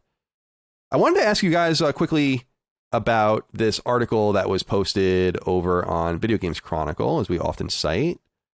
And they basically listened in on a financial call that I think was conducted for their second quarter financial report for Electronic Arts. And on there, the CEO of the studio, Andrew Wilson, or the publisher rather, talked a lot about Wild Hearts, which is the game that we were a little surprised about. We discussed when it was announced last month, but it's this so-called hunting style game from Koei Tecmo-owned studio Omega Force that is best known actually for its Musou games like Dynasty Warriors and its many spin-offs. But the way they speak about the game, as noted by VGC, indicates a level of confidence that I think is worth noting. And he says, in part, quote, "It started with what felt like a pretty small idea for us internally, and every time we saw the product, we were wowed and mesmerized by what they were doing. The Monster Hunter genre is a relatively new genre." Now, he calls it the Monster Hunter genre. It exploded. It is ripe for innovation and creativity and expansion, and what we see the team doing is all the things the community is asking for in the genre. And the response so far has been really, really strong. And so I don't want to get over my skis on this one, but I will tell you, I saw it and I think it's incredible. The community saw it and they think it's incredible. How big can it be? We don't quite know yet, but I think there's a path for this to be a really cool opportunity for us, for the development team and for the community at large, end quote. Dustin, I'm curious, what is your take on this Wild Hearts game? They kept it really close to their best. This game didn't leak at all until the week before, when people heard that EA was working on some sort of hunting game. It didn't leak that it was an Omega Force game, because that wouldn't even made any sense. If someone told me that, it was like when that person told me that Wolverine was being developed and I didn't believe them. And I would have had an awesome scoop, and I'm like, I don't believe you. It was, if someone came to me and was like, oh yeah, EA is working with Omega Force on a Monster Hunter clone, I'd be like, that doesn't even make any sense. So they held this close to their chest. They've obviously been incubating it for a long time. They've been, if you read later in the interview or later in the talk, he notes that they've been playtesting it. And so that's obvious. The game is pretty close to being released at this point, actually. I'm just curious what your take is on this. Is this a canny kind of move by Electronic Arts to get into a genre that they see a lot of growth with, noting that Capcom's best-selling game ever is Monster Hunter, and so they want a piece of that pie, and they see no one really taking advantage of it, and I would agree. Well, think about this. You brought up Monster Hunter World just being an absolute massive success on PlayStation and Xbox, whatever. huge success. There's an entire new player base that want a new Monster Hunter game on their brand new machine. And sure, I'm sure Monster Hunter World 2 is in the works or something from Capcom, but right now their main focus for the last few years has been Monster Hunter Rise, which is a PC and stinky Switch game, which certainly does not appeal to a lot of that fan base. And honestly, too, as much as Capcom will try to say Rise is a mainline Monster Hunter game, I don't know if that translates to the average consumer or fan or whatever. A lot of times they see a game that's only on Switch or something like that, inferior hardware, they're instantly just gonna be like, oh, that's a spinoff. I'm gonna wait for World 2 or whatever. So with that in mind, there's huge potential in this game. I think it really depends on if they nail it at launch. If it is as good, if it is playtesting as well as they say, and they are beating Capcom to the punch, then I think that this game could be absolutely huge. For sure. That audience is there. They're ready for a game on this platform of this genre, whatever you want to call it, of this style, whatever. So I think it was a very wise move in order to, and maybe some of it was intentional, maybe some not, to get it out before Capcom, because I think that that's really going to change things. And especially in the possibility that, let's say, there is either features or gameplay elements that improve the formula greatly, Capcom is going to have to react to that. And I really like this idea of dueling games and trying to make the other better, just because Monster Hunter won't be the only name on the block anymore when they go to release World 2. And so they're going to have, hopefully, as I said, this is all dependent. If the game sucks, it's over. It's over. But like I said, the potential's there. Yeah, I don't think it's going to suck. I think... I don't think so either. It's interesting because, and Chris, we'll go to you, is I think EA has done a pretty good job of quietly filling in gaps in their catalog to grab more repeatable, annualized, or sustainable expansion-based money. And what I mean by that is, I thought the purchase of Codemasters, which remember, and I actually have an interview with someone from Codemasters coming up soon. I've done it already. We haven't published it yet, talking about their company, but Codemasters, which is a British outfit that is primarily known for racing games, is a really useful studio to have, such that we'll recall that EA outbid Take-Two by $400 million to get them. Mm-hmm. And what they did that for was to have a better eye on racing games like they do with sports games. And now you're going to get annualized Codemasters developed. We already have started getting Codemasters developed racing games. And so I feel like they did a really nice job of saying, like, all right, let's get that solidified. And with a game like this, how can you not? I'm sure a clever analyst at EA was like, dude, look at Capcom, man. You would go to someone, like we've said many times, if you went to a knowledgeable gamer and just it was like, what is the best selling Capcom game ever? I think a lot of people would say Street Fighter 2. I think that's a totally safe answer. And it's not even remotely right. It's fucking Monster Hunter World. And these other, and Iceborne or whatever it is, and all these expansions. Yeah. And so it is interesting to me that no one seems to be competing in this space, or very few people. There are a lot of PSP and Vita style games that were in the space, but it is growing and it is important, and no one seems to be getting to the punch. What I will be surprised by is if no one else has anything else in development right now too. But I do wonder if you think EA is clever in not only doing this, but actually having another team do it. So they've mitigated their risk completely. They don't own Omega Force, and they're co-publishing it. Since the team is working as a second party. So what do you make of that? I think it's a very clever move. I think in general, I don't know, when sometimes when a game is that ubiquitously powerful and that ubiquitously like, oh man, this is the biggest selling Capcom game somehow, despite Capcom's rich legacy of really worthwhile IP and worthwhile titles. I feel like maybe a lot of publishers are deterred from competing in that space because they find it to be a futile effort. It's the same way kind of why we haven't gotten an FPS from Sony in ages, because it's like, oh, well, Call of Duty's just too big. Like, what's the point? I think that's a huge mistake. I think PlayStation and the gaming ecosystem in general would benefit greatly from a Sony first-party FPS.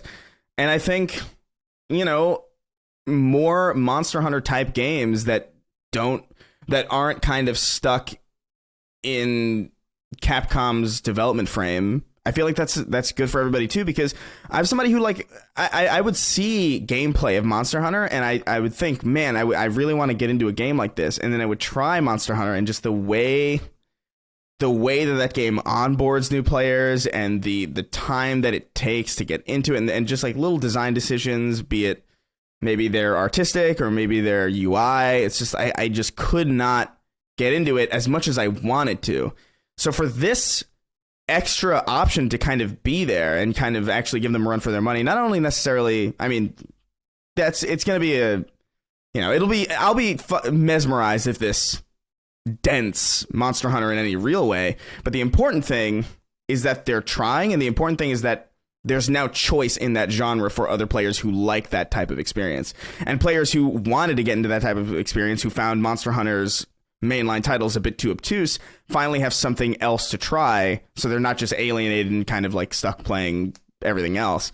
I think it's a really clever way to get into a genre without putting a ton of money down. Also, if this goes well, maybe they're acquired. Who knows really how this will shake up, but I think it's great that this type of experimentation is happening, and I'm also pretty excited about it. This looks awesome. Like, every bit of gameplay I've seen from this looks like exactly my type of game. It doesn't look like it has any of that weird Monster Hunter onboarding, at least from what I've seen. It's still pretty early at this point, but it's looking promising, and I'm totally way more on board with this than I thought I would be if this was maybe just, I don't know, a blog post, like, oh, Omega Force is working on a Monster Hunter game. It's like, oh, we'll see. But seeing it in action is like a completely different thing, because it really does look super cool and super unique too. Like, it looks distinct. Yeah, I think it incorporates a little bit of Fortnite into it, which I think is what makes it maybe stand out. And I think you make an interesting kind of comment about Omega Force potentially being acquired in the future. That sounds outrageous, and yet, yeah, I mean, weirder things have happened. And when you are tethered closely to a game, I mean, if that does become a huge game, then you could see something like that, which is why I think Koei Tecmo was wise to stake their claim now. There's no risk in it. And it's weird that Omega Force is doing a game like this when it's really not their forte at all. So I'm interested to see how this all comes together. I love this East meets West flavor that we're getting with a few different projects, and I hope it continues. Okay, a couple other things to get through. Astro Parrot King wrote into us on Patreon, says, "Hi, Slitter Kings. It was just announced that Symbiogenesis is going to be a playable NFT collectible art experience. Chris, are you feeling okay? When will NFTs finally die? Colin, what happened if Wild Arms comes back and it's built in with NFTs? What will happen?" They would never do that because there's no money for that. To do that. There's no money to bring Wild Arms back at all, obviously, or they would have done it. Chris, how you feeling? This was announced. So we were talking last week. Symbiogenesis was trademarked. We had kind of safely assumed, I think, this was a nod to Parasite Eve, and Square Enix obviously is the owner of those old Parasite Eve games, and they would have to call it something else because Parasite Eve is the name of a book, and so on and so forth. There's a lot of confusing shit here, and since we're in this era of Square Enix resurgence, renaissance, dominance, I saw that and I was like, oh, cool. I mean, they are going to do it. They're doing it, but it's not what we thought. What do you think? It's an NFT collectible art experience. Well, if it's an NFT collectible art experience, I'm glad it's not called Parasite Eve. Is how I feel about it, because when we were talking about it last week, we were under the pretense that it would be a game. Can you imagine? And in that context, it's like, I think Symbiogenesis as a name sucks, and I just think it would, like, Parasite Eve is just so cool. You got to figure out how to get that, because it's just such a good name for a game, especially if they're going to rejuvenate that IP in some way. But knowing that it's not going to be that, I don't care anymore. I have never felt myself go from like, ooh, to so quick. It's astounding. Like, I do not give a shit about this at all. Oh, yeah, I have no interest in walking through a playable NFT collectible art experience. Go away. If you're pitching this stuff in the industry, I know people listen to this, okay? I know people are in the industry are listening to this show. Go away. I don't want you here. Nobody wants you here. I think you're surrounded by people who are afraid to tell you they don't want you here, but nobody wants you here. You're the worst. It's the self-fulfilling prophecy. NFTs are a self-fulfilling prophecy. The people who bought into this, the people who bought into this stuff are desperate for it to work because they bought into it. So they hype it up and constantly are the ones in the comments and doing all these kinds of things, hyping each other up. But really, it's just a closed circle. And I can tell you where it's going to lead. I think people that are just, when there's futurists that know what's going on and they look at it as Steve Jobs or Ray Kurzweil, someone like that, and they're like, this is the way it's going to be. I believe them. But there are lots of things that it was supposed to be a lot of different ways, and it's never come to fruition, both good and bad. And things that seemed obvious, like, isn't this an obvious way to make money? Isn't this an obvious store of value? Isn't this an obvious way to represent creation? It's like, well, not necessarily. So just because something is new, unique, and futuristic doesn't mean that it's going to stay around. And it just seems like NFTs, as I've said in the past, I think I've kind of softened on the idea of cryptocurrency. And as I noted, it was the specific experience of watching the Canadian government shut people's bank accounts down last year. That was, to me, a step too far. And I'm like, okay, decentralizing money, maybe that's something we should consider, or maybe lay some groundwork for. But decentralizing, and like, what is this shit? And who is coming in and being like, who's the new believer? That's the big question. Or is it just the same people watching all of their value diminish because they thought they were getting out of fiat money and they were smarter than everyone else? And didn't work out very well for them. So yeah, I agree. It's time to go away. Quick announcement here. This a few people wrote in about this, but Vincent Castrol is one of them. He says, my Slittas, just wanted to write in today regarding the unfortunate and shocking passing of Ryan Karazija. I think I'm saying that right. Ryan Karazija, the frontman of the band Low Roar, who was heavily featured in Death Stranding. He was just 40 years old, and I can't help but think of what Colin said in the last episode about the lead singer of The Waitresses and how she died young as well. His peak will forever be enshrined in Death Stranding, where I and many others first discovered the band. Ryan's haunting yet serene singing voice popping in as you see the next big settlement off in the far distance was awe-inspiring and unbelievably memorable every time. How do you boys feel about Ryan and the band now looking back after 3 years of Death Stranding? May he rest in peace, and as always, to you boys, take care and brush your hair. My sister always says that. So this was very sad to hear. This Ryan Karazija, I think I'm saying that right. I was sad to see what Hideo Kojima himself said. He said, I heard the news. I can't believe it. I don't want to believe it. Without Ryan, without you and your music, Death Stranding would not have been born. Your music will live forever in this world and in me. Thank you. Rest in peace. So sad, obviously, loss of a friend and a collaborator. Mm-hmm. We're all big fans of this game, so and we have effusive praise for it. But Chris, I'm curious what you make of the death of this guy. 40 years old, very young. I don't know what the nature of the death was, but too young for anyone to go. Yeah, it's. I mean, it's obviously super sad. I think it goes without saying. But you know, I'm not going to pretend like I delved in deeply to the band after Death Stranding. But I will say, like, that music in that game in particular is definitely one of if not the high point for me. I really like when it comes in after a long trek, and it sort of creates this atmosphere. It's such specific music. It's not like something that you would hear on radio. It's not really. It's not hype music. It's not like highly energetic. It's a very. It reminds me a lot of how Oddworld used to do their music, where it was all ambient sounds that would kind of come together to make a song. And I think it fit Death Stranding well. It's a huge reason as to why many moments in that game stand out to me. It's easy for me to imagine that if Death Stranding existed without those songs, it would be significantly less impactful. And that's I don't know, it sucks. I'm glad I found them though. You know, like if for nothing else, like I'm happy that they exist in a way that I was able to find them diegetically or naturally, because there's probably no way that I would have found them otherwise. Because it's such a specific type of ambient sound that like I'm not typically searching for. And I don't know, it's sad. Yeah, it is a bummer. It's just, I don't know. I'm haunted as I get older. I'm 38 now. I get haunted by it. I'm like, damn, man, that's like a couple of years away from me. You're not supposed to expect to die at that age. It's just too. It's like the age cavemen died and shit. It's ridiculous. Dustin, anything to add? Yeah, I mean, I feel like the first Death Stranding trailer that we got that had the song "I'll Keep Coming" in it was just. It's probably.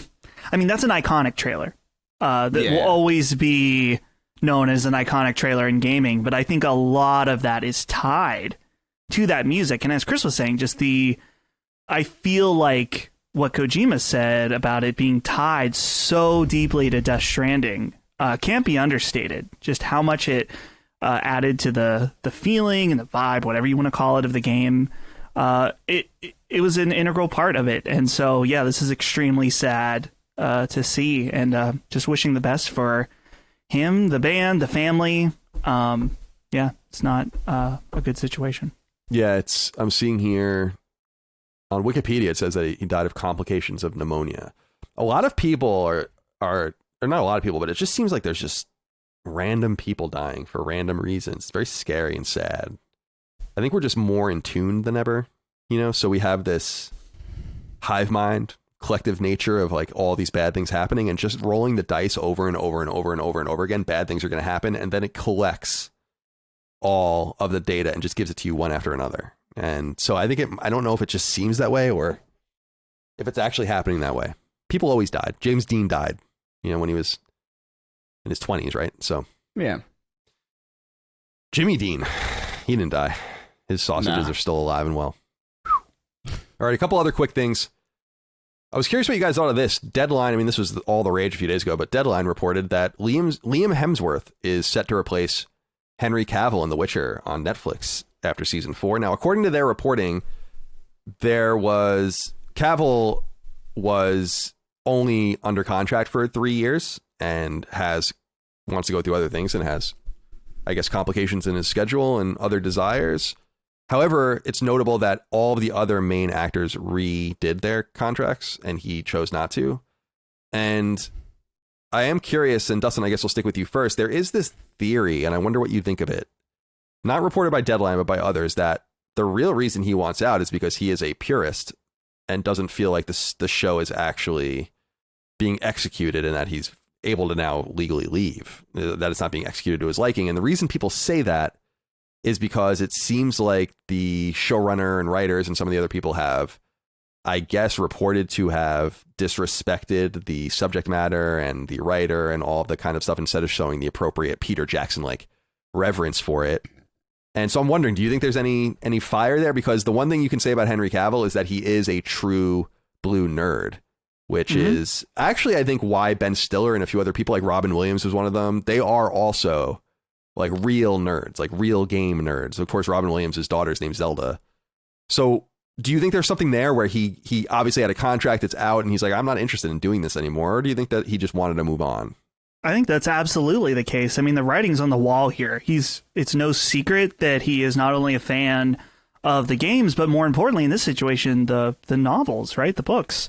And there was that article that came out about the writers not giving reverence to it. And I saw this, but I cannot verify it because I can't remember where. But he said something that he wanted to do the role as long as the source material was being respected. Yeah, I saw that. Yeah. And now he's not doing it. So put one and two together. It's obvious at this point. And so it's unfortunate because a lot of people really like this show, but I'm guessing it's time to leave and not watch it is what I would recommend if you really care about Witcher, because we need to. I would say it's important to send a message. It's like, if you do this stuff, you can't just disrespect the source material and act like what you write is better. People are watching it because they're interested in that. That's what made it great.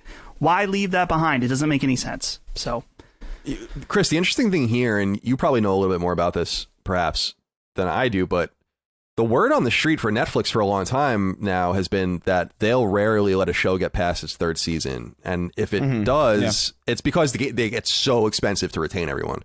And if they do get past it, they try to squash it quickly, like get it done and all of that. So Ozark is a good example recently and a few others. I kind of was reading into that too, where maybe the writing's on the wall as far as this show just can't survive Netflix's pricing model where they have to constantly get new things in the door at the sake of continuing old series. But it's kind of strange that Henry Cavill, I'm looking at a picture of him right now, like he looks just like Geralt, and it must have been so awesome to play that role that it's probably meaningful to walk away from it. So certainly there must be more to this. Definitely. Yeah, I think obviously everything that we've talked about is definitely in play. I think he really cares about The Witcher a lot. I think it's pretty likely that a lot of people who are working on the show don't care as much as he does. And I think that's a fair reason to leave, especially when, DC is being like, hey, we're going to give you millions of dollars to play Superman. Well, it's like, all right, well, this thing's not working out for me. They're not doing what I agreed to do. So I'm going to go make a shit ton of money flying around in my underwear. Like, yeah, absolutely.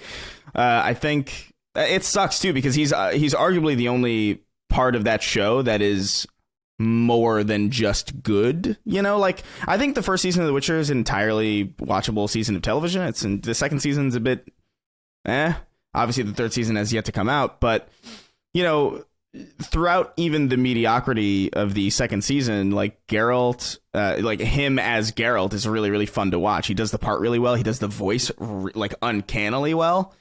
And it's a shame to. I was talking about this with Sweeney and Derek, the Snark Tank guys, because I was like, I feel like it's weird because I feel like the Witcher show needs Geralt more than they need anything else, but also I feel like Superman probably needs a good movie more than the Witcher show needs to exist in the first place. So it's kind of like this weird kind of situation, but I could not care less about The Witcher now, especially the show. If they're just going to have this weird replacement, Liam Hemsworth, like, I mean, no disrespect, but he clearly doesn't care about The Witcher as much as Henry Cavill did, who fought for this show to even exist in the first place. So I would recommend everybody just kind of, if anybody's even still watching this show, probably, maybe spend your time elsewhere. Yeah, it's an important thing to kind of use your wallet to speak when you can, and they're putting a lot of money into The Witcher. They're getting, there's a prequel series coming, and it obviously created a material increase in the game Witcher 3 specifically, and making it even more famous and more popular than it already was. We're getting the remake of the first one now. I think a lot of this kind of trickles down from Witcher 3 and then from the show. So I don't know. There's a lot to say about this. Yeah. Although I will say, this is also technically just kind of a side effect of just how all industries run, where especially in like a bad economy, where it's like you're definitely you definitely have people working on the show who are working on the show because they need to work. You know what I mean? It's like there's a lot of people probably like, it would be ideal if you could get a group of people together who really, really cared to make something, but unfortunately the realities of like how things are, especially right now, mean you're getting a lot of people who don't want to be where they are, who are taking jobs specifically just because it pays the bills. And I feel like in the case of The Witcher, probably most of the crew is like that, where it's like, yeah, well, I mean, yeah, I'm working on The Witcher. I don't really care about this at all. In fact, I might even resent it in some way, but I got, man's got to eat. So certainly. It's unfortunate, but that's just kind of the reality of the situation. Yeah, we're very lucky to not be in that position, and I thank myself for that every day. Thankful for that every day, that you don't have to go grind for the man and do something that you don't want to do. And I respect everyone out there that has to do that every day. Many of you listen to this show. All right, the final piece of small news that I want to get into before we get into what we're playing is Atomic Heart got a release date. Now, this game looks awesome. I think this game is really cool, but I wanted to bring this up for two reasons, interconnected. Atomic Heart is made by Munfish. Munfish is a Russian developer. So that's number one. Number two, Atomic Heart is explicitly Russian. It takes place in Russia, in the Soviet Union, in an alternate history timeline where the Soviet Union wins the war, which they did anyway, but in a different way. And I'm not going to kick it to anyone unless you guys have something to say. I just think that that's interesting because it shows a softening of some kind.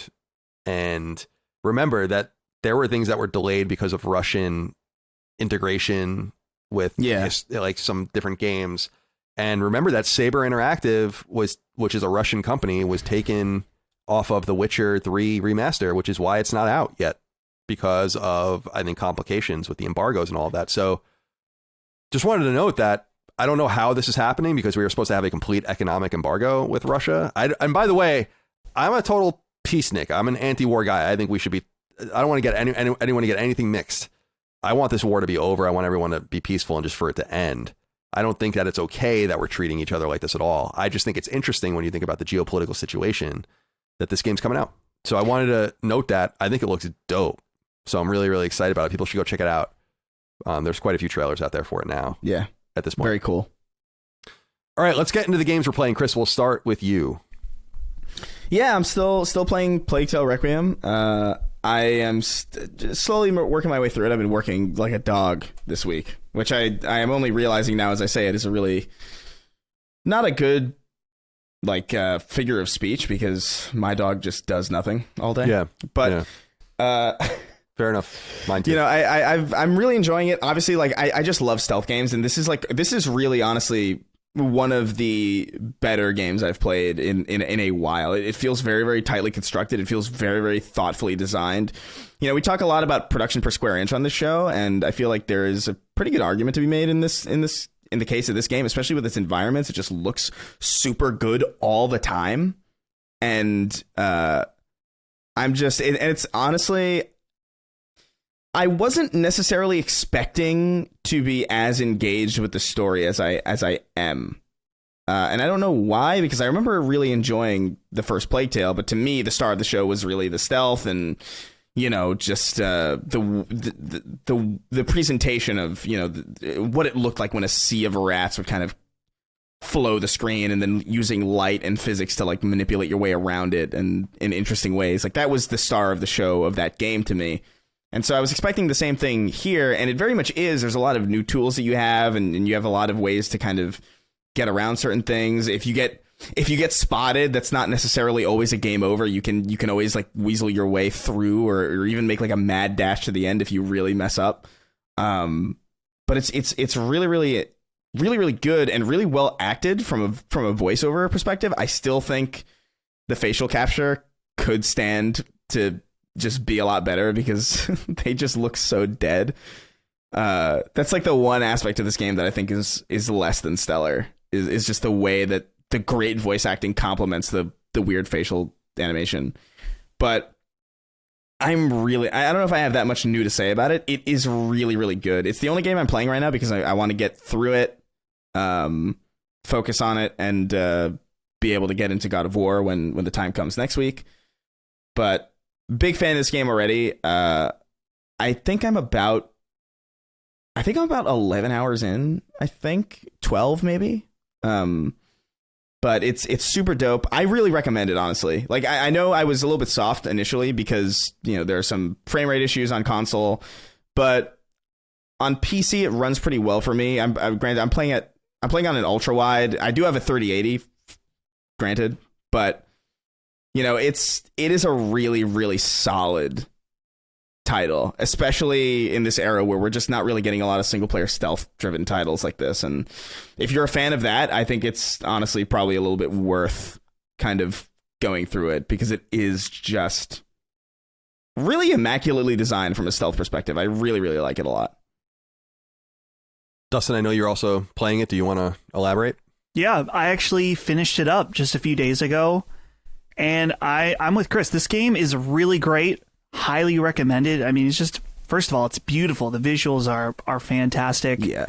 I think that the story is also really well told. And like Chris said, the voice acting is phenomenal. And I really like the direction they took the story in as well. It felt like a good evolution of the first game.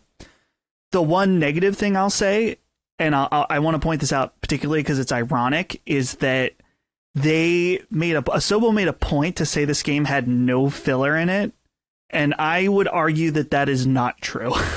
I think this game does have sections that are stretched out, but that's okay because the gameplay in it is still fun. So I guess it's not really filler then. There are a couple instances where you do something, and I'm trying to be very vague because I don't want to get into any spoilers, where I'm like, oh, of course there's going to be this giant barrier between me and this thing in order for there to be this giant gameplay section. And that's okay. I understand the point of a game is to play it. But there are a couple points where I'm like, couldn't this have just been simple? We just went through this really complicated thing, and now we have to do this in order to get from point A to point B. I think, there's a couple instances I'm like, really? Like, we got to do this right now? I got to walk all the way around this bridge and go solve this puzzle that wasn't hard? Like, stuff like that. I'm like... It is kind of the nature of puzzle-driven games where, like, all puzzles to me, no matter how well they're designed, feel like filler because they're puzzles. Yeah. And so it's just like an obstruction between you and the stealth sections or the combat sections, which... I understand it's part of the game, but there's definitely there was a moment where I don't think this is too spoilery because it's very vague, but there's a section specifically a little bit earlier on, I would say maybe more 6 hours in, where there's kind of like not a gondola thing. There's a chain that's linking two docks together.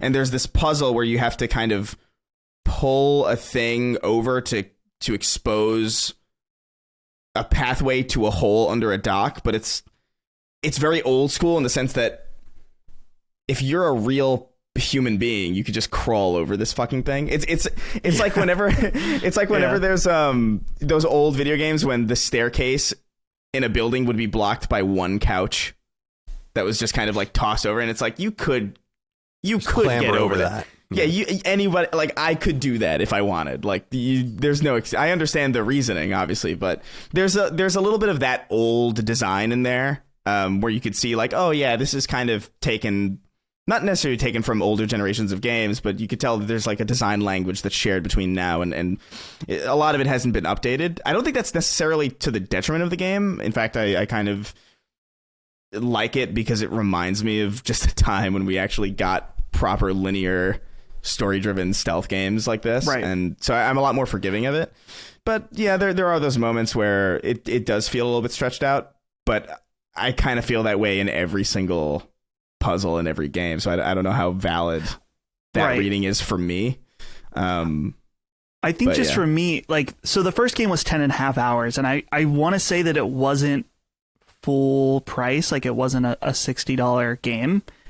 And I feel like this game, it right now on How Long to Beat, it's clocking it at 16 hours for the main story. I think this would have been a tighter game at 13 to 14 hours, just because of the being able to trim some of that.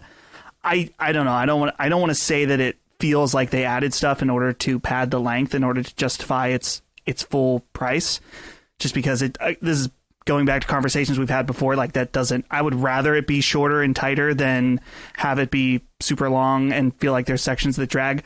But I don't want that to be the point that people take away from this conversation. I think the point is both of these games are fantastic. Requiem is a huge step up from the first one, but it's worth playing both. Highly recommend it.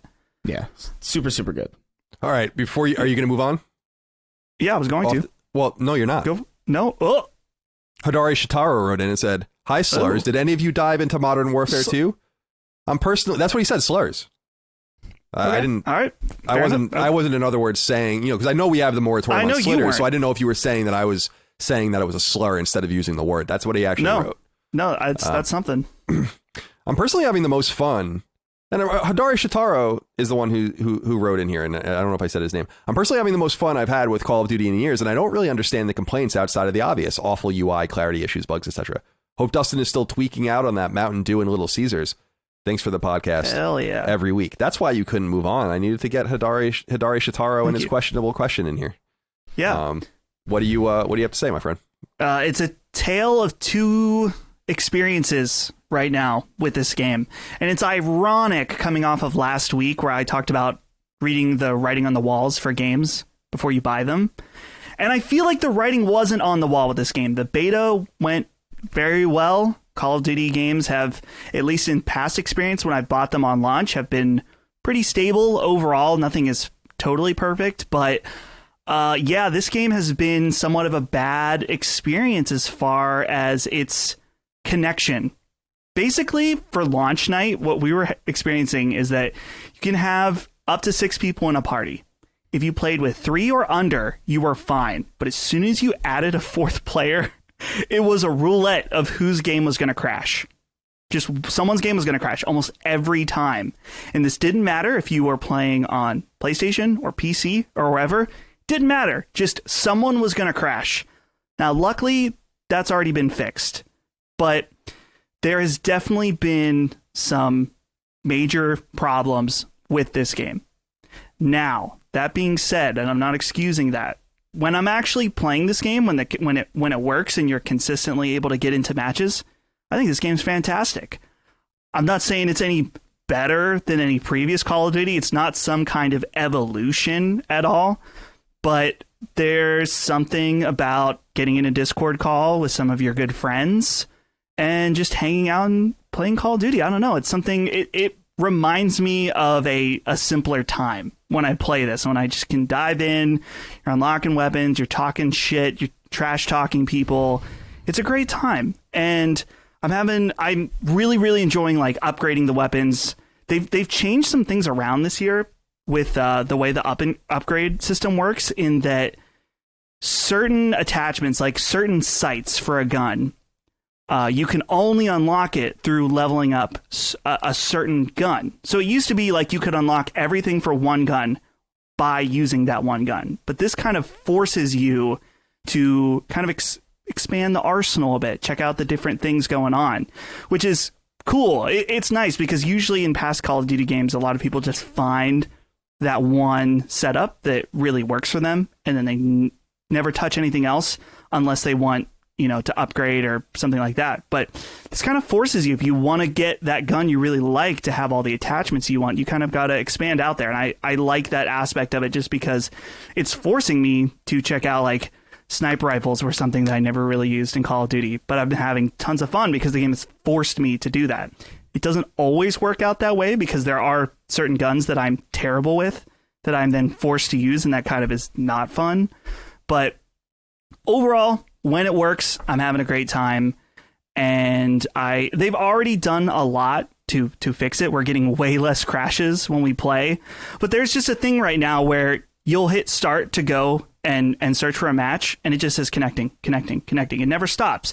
So what we have to do is the party leader has to leave the game, because sometimes you can't hand the party over, and then you have to rejoin, and hopefully that other person, when they search for matchmaking, it works for them. Oh my God. And then you have to make sure that you don't crash. What happened? What happened? Like, for real. I know, dude. Like, it didn't used to be this way. It did. Like, it really didn't. Like, I feel insane sometimes because, I'm very aware that, like, nostalgias are, like, really powerful, right? And, like, Sure. when you were a kid, everything's easier, so everything seems better. It's like rose-tinted glasses and all that. But I swear to God, I'm not making it up when I remember Call of Duty 4 functioning flawlessly. Yeah. And Call of Duty Modern Warfare 2 functioning flawlessly. There were issues with the game design, sure, that I didn't like. I didn't like that, I don't even remember the specific things I didn't like because it's been so long, but at least it worked, at least it connected. And like, if there was really a connection issue, it was usually like because your internet was bad or just some other actual extraneous issue that had nothing to do with the game itself. I don't know what's going on. Something's going on in the industry, like in the last like 5 to 10 years. That's like really, really off-putting. Yeah, definitely. And it's funny too to see the regression in certain ways. And the write-in mentioned this, is that the UI for this game it's terrible. It is one of the worst UIs I have seen in years. And it's terrible in that you don't know where to go. You don't know how to do things. There's menus within menus. And then sometimes it just doesn't work either. Sometimes just straight up doesn't work. And there's like this whole thing where if you're checking out trying to fix your guns and somebody goes in and out of like not starting a match, but into matchmaking, it can just boot you back out. Like, it's very conflicting about this game. Because I'm having fun. I really am. When it's working, I think this game is awesome, but unacceptable launch date. It's the game getting in the way of itself. It's crazy. Mm-hmm. Like the game's UI. I remember when I was playing the beta for a little bit, and I was like, this looks like this is a Hulu UI. Mm-hmm. This is like for a streaming service. This is awful. I don't know where all the good UI designers have gone, but they're not in the games industry anymore. They have all left because all video game UIs, like unanimously, in every single IP that I have seen, is just absolute shit compared to like what we had even just 7 years ago. You know, like, I don't know what happened, but like there's been a mass exodus of good UI designers from the games industry, and it's really sad. I want to say this, is that I think part of it has to do with the fact, remember we talk about sometimes, or at least there's certain styles of shooter, and there's probably like 3 or 4 styles. You got your sci-fi floaty kind of shooters and your real hardcore shooters and your Call of Duty. And everyone wants to tweak and make something different so that they're not like any of those other things. And what people don't realize in UI is that I think you should just be like each other and make it as simple as possible. Like, just reduce it to whatever it needs to be. Who gives a shit if it's like some other games? If it's getting you into the menus, do things that don't even matter, you know? It's, I don't know. I just wanted to throw that out there. In other words, I think a lot of the differentiation is due to people trying to differentiate themselves when really you should just use what works. And that's the thing I'm most interested in with God of War Ragnarok, because it was fucking bad in God of War. I mean, that's why I thought that's one of the things that I didn't like about the game. Yeah, the UI definitely didn't do the game any favors. As good of a game as it was. But like, I don't know. But do you think that maybe that's part of the problem too, though? Is like, maybe they're like, oh, well, people are so familiar with streaming service UIs, let's just make our video game UI a streaming service UI. You know what I mean? Yeah, potentially. Like that could be in and of itself. Like, I don't know, man. All I know is that I had no problem getting around Call of Duty 4. And ones after that, like Black Ops 2, that was one of the ones I put the most time into. I never was like, how do I do this? Yeah, exactly. No, I didn't care for Black Ops 2 that much, but like I could play it. Mm-hmm. I could get to the things I needed to get to. I don't know what happened. I really think a lot of it has to do with people just trying to reinvent the wheel. Remember I brought up, and I don't know if you guys remember this, I've brought up in the past, Mega Man Legacy Collection, or the Mega Man Collection when it came out on PS2 and GameCube. On GameCube, the controls were inverted, and you couldn't change them. So B was where A was, and A was where B was. And it was like playing the game, a completely different game. Like, it's like, no, this isn't the way you play. A to jump, B to shoot. A to jump, B to shoot. That's the way. And then every game became that. A to jump, B to shoot. Mario, A to jump, B to shoot a fire flower, right? A to jump in Castlevania, A to jump in Ninja Gaiden, B to use a whip, B to use the sword.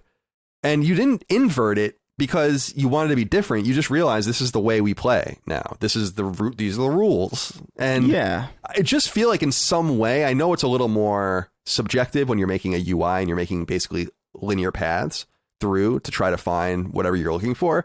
But I still think simple is better. I'd rather see a fucking spreadsheet than some of these UI setups. Yeah. You know, I'd rather see a literal Excel spreadsheet when I hit start than see some of the shit that they're showing me. There's nothing wrong with the old shopping list type of menu system. I think it worked perfectly. And this weird, boxes on top of boxes like you get less information per page now. And like, why do you want to maximize people's time in your game in the least engaging part of your game? The menu is there to serve a purpose. It's not there to be part of the game. It's not there to be like, ooh, look at how fun navigating the menu is. No, fuck you. Snappy, quick. That's what I want. Get me to where I'm going as quick as possible with the least amount of friction possible. Like, I know this, and I'm not you know what I mean? Like, it feels like, how do they not know this? I don't know. No, the point is that they do, but I think there's just an overcomplication in so many different ways. I think we got to get back to basics in a lot of different ways. What makes games fun? What makes games fluid? What makes them work right? Not what buys you time, not what flashes and uses the most GPU and CPU and it's like do you remember in Borderlands 3 like how, like the animated menus, and the menus in that game were awful to the point where I would go out of my way to not go into them. Like, I would plan out, what do I have to do here, because I don't want to go back into this again. So let me do everything. Yeah, it was like over animated, and it would lag more than the game did. I just don't like. And it's something I noticed, especially because I've been going back and playing a lot of older, like I was playing Dishonored 2, obviously. I took a little bit of a break because I want to get through God of War, and Dishonored 2 can wait. But just navigating the menu in that game was like, oh, wow, I know exactly where I'm going. And there's no friction at all. And in fact, and that's a great example of a great UI too, because that game is really stylish with its UI, while also being like very, very clear and very, very like, it's a shopping list again, because why does it need to be anything else? We understood this at some point, and then all those people died of I don't know, maybe the great E. coli poisoning in Chipotle all those many years ago. and then now we just have their kids who didn't learn. And it's just like, I don't know what's going on, but poor Chipotle, man. Every time I see a commercial for them, I still think of all that to this day. They're doing just fine. I know they are, but it's just they've got, I don't know why that stigma is permanent. I think it's because it happened like 2 or 3 times instead of once. I don't even care. I'm willing to risk it. No, I don't care. I don't care either. I really don't. I don't care. Yeah, I've been thinking about it while I'm in Chipotle, getting ready to scarf down one of those burritos. Like, Yeah, I remember that E. coli. Risk factor. No disrespect. No disrespect to E. coli. I mean, dude, you guys weren't even born yet, but when I was a little kid, Jack in the Box had an E. coli or some sort of crazy outbreak, and that's why all of them on the East Coast shut down when I was very little, and it became like a West Coast chain again. Oh wow, I didn't even realize we had Jack in the Box. Yeah, we did. We did. And so yeah, but I don't give a fuck. I walked into there drunk many a time. I had Jack in the Box when I was in San Francisco. I threw up so bad after I ate it, and then I went back there like the next week. Jack in the Box is they got those good churro. They got those like churro things that are fucking. Jack in the Box is really good. I'm hungry now. We gotta stop. I miss a few of the things about California, like that place Sweet Greens. I really liked. Remember that place I used to love? And then that salad place, and then I really like the Umami burger. Umami is good. Jack in the Box I miss. In-N-Out. There's quite a bit. In-N-Out's overrated, but it's got a place. It's still good. Exactly. It is very good. It's very good. You got to eat it there, though. You got to eat it there. It's good for the price. Oh, the price is, dude. It's cheaper than McDonald's. I mean, that's the craziest part. That's scary, though. And they you know what is an important part? They treat their people very well. Apparently, managers at In-N-Out make 6 figures. So that's great. And I think you'd always see signs they'd be hiring for $18, $20, $22. Pretty good, considering low entry level work. Okay, Dustin, you have one other game to talk about. Briefly say I started the Resident Evil Village DLC last night. I believe it's called Shadow of Rose, something of Rose. Yeah. And I'm so early on, but I just wanted to tease that. That's something I'm hoping. I heard it's like 4 hours long. It seems cool. It's in third person instead of first person. I love being back in that game. It's just a beautiful game, and I am playing this on PlayStation 5.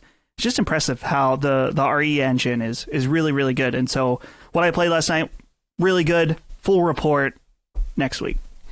All right, fair enough. As for me, a couple of games to talk about.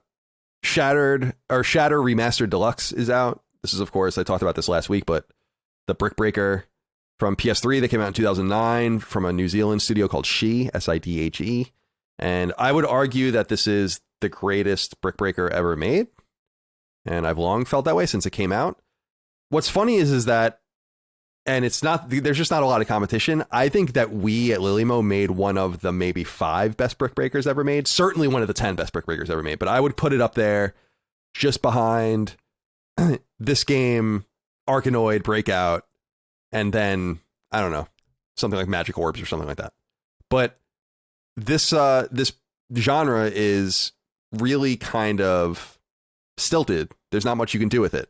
With Twin Breaker, we thought we would try to use multiple paddles and all that kind of stuff. And in this game, the whole idea is pushing and pulling the ball in addition to hitting it with your paddle. So the paddle has this ability to make a vacuum that grabs the ball or shoves the ball away with like a reverse vacuum. However, the blocks in the stage can also interact with that vacuum. So the blocks begin to get moved around. Some of them get shoved towards you. If it hits the paddle, it knocks your paddle off the screen for a second, and the ball can potentially get by the line and you lose the ball or whatever. So you have to do all this clever workaround to keep the ball in play. And I played through it all. I bought it the night it came out. I was on it 15 minutes after it came out. And then the next day I beat it all the way through.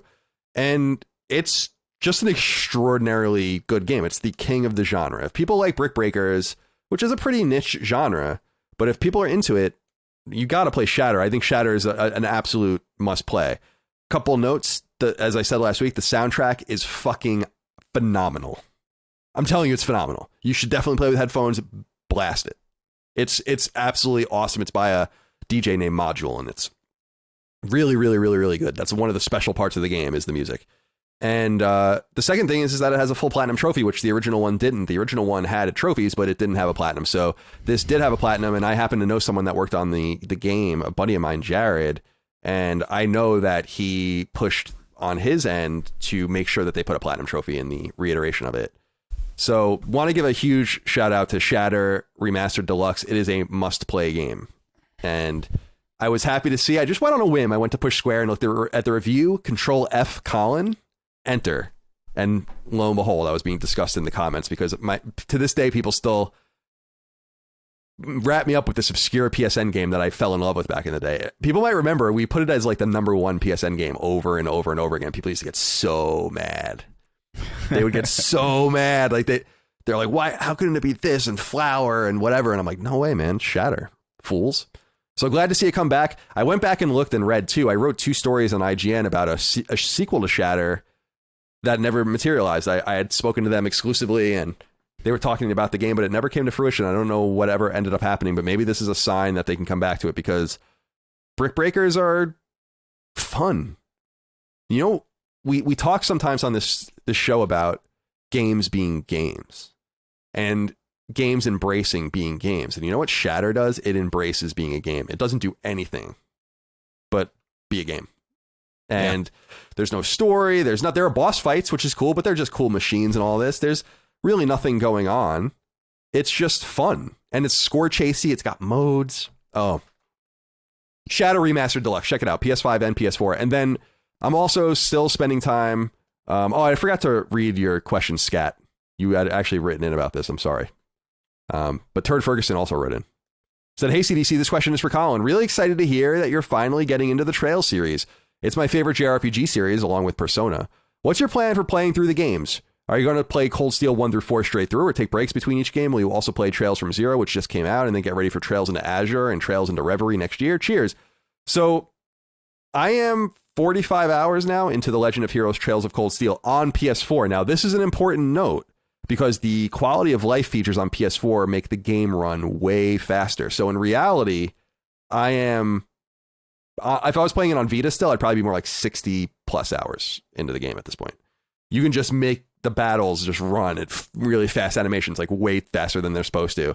And it would be unimaginable for me to go back and play the slow way. It's just insane. Like even walking around, I'm just walking around like a psychopath in all these towns. It doesn't look right at all, but it's just like you want to like get to the meat of the game, which is the story, the social connections, the combat, all the rest. I really like this game.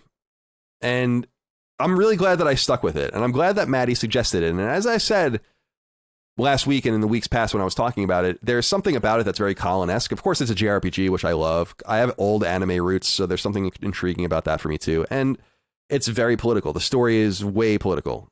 And about warring kingdoms and republics and classes and nobility and the serfs and like all this. It's pretty cool. And it's got this very rosy exterior of being very anime, but it's deeper.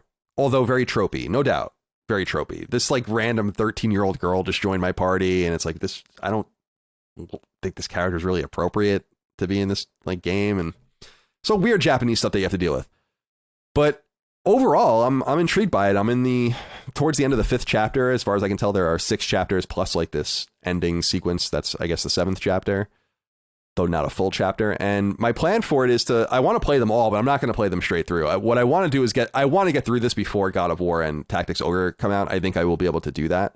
I think there is sufficient time for me to do that. And then once we get through everything that comes out now in the coming months, then I will revisit and try to get back into Trails of Cold Steel 2 and go from there. I know there are a bunch of different games, and I know that the game that comes out in 2023 is the one that's supposed to wrap this arc up and everything. I don't even really know where I am in the story, but I know that I am enjoying it for what it is right now, and have to compliment it for being pretty damn good. Although I would imagine if you played it on Vita or PS3, it would be very lumbering and slow. And it is very verbose, but that's nothing wrong with that. It is what it is. It's a Japanese role-playing game. It's trying to give you a lot of value, and I can't believe there are 4 of these. I want to see how, like, what they change and how they evolve over time as well. So I'm really intrigued by that. So yeah, I really like it. Shout out to Falcom. Shout out to Xseed. Very happy to buy that. And yeah, that's it for what we're playing. Okay, and big news. It's time to get into it. We've ignored it long enough. We've been going for over 2 hours and never even mentioned it once, but this is what a lot of people are here for. So click around if you want. Number 1, we've waited long enough. Sony has finally released the most essential information about PlayStation VR successor, the aptly named PlayStation VR 2. That information being price, release date, and even a look at at least some of its launch lineup. Though we'll get to that during the next news item.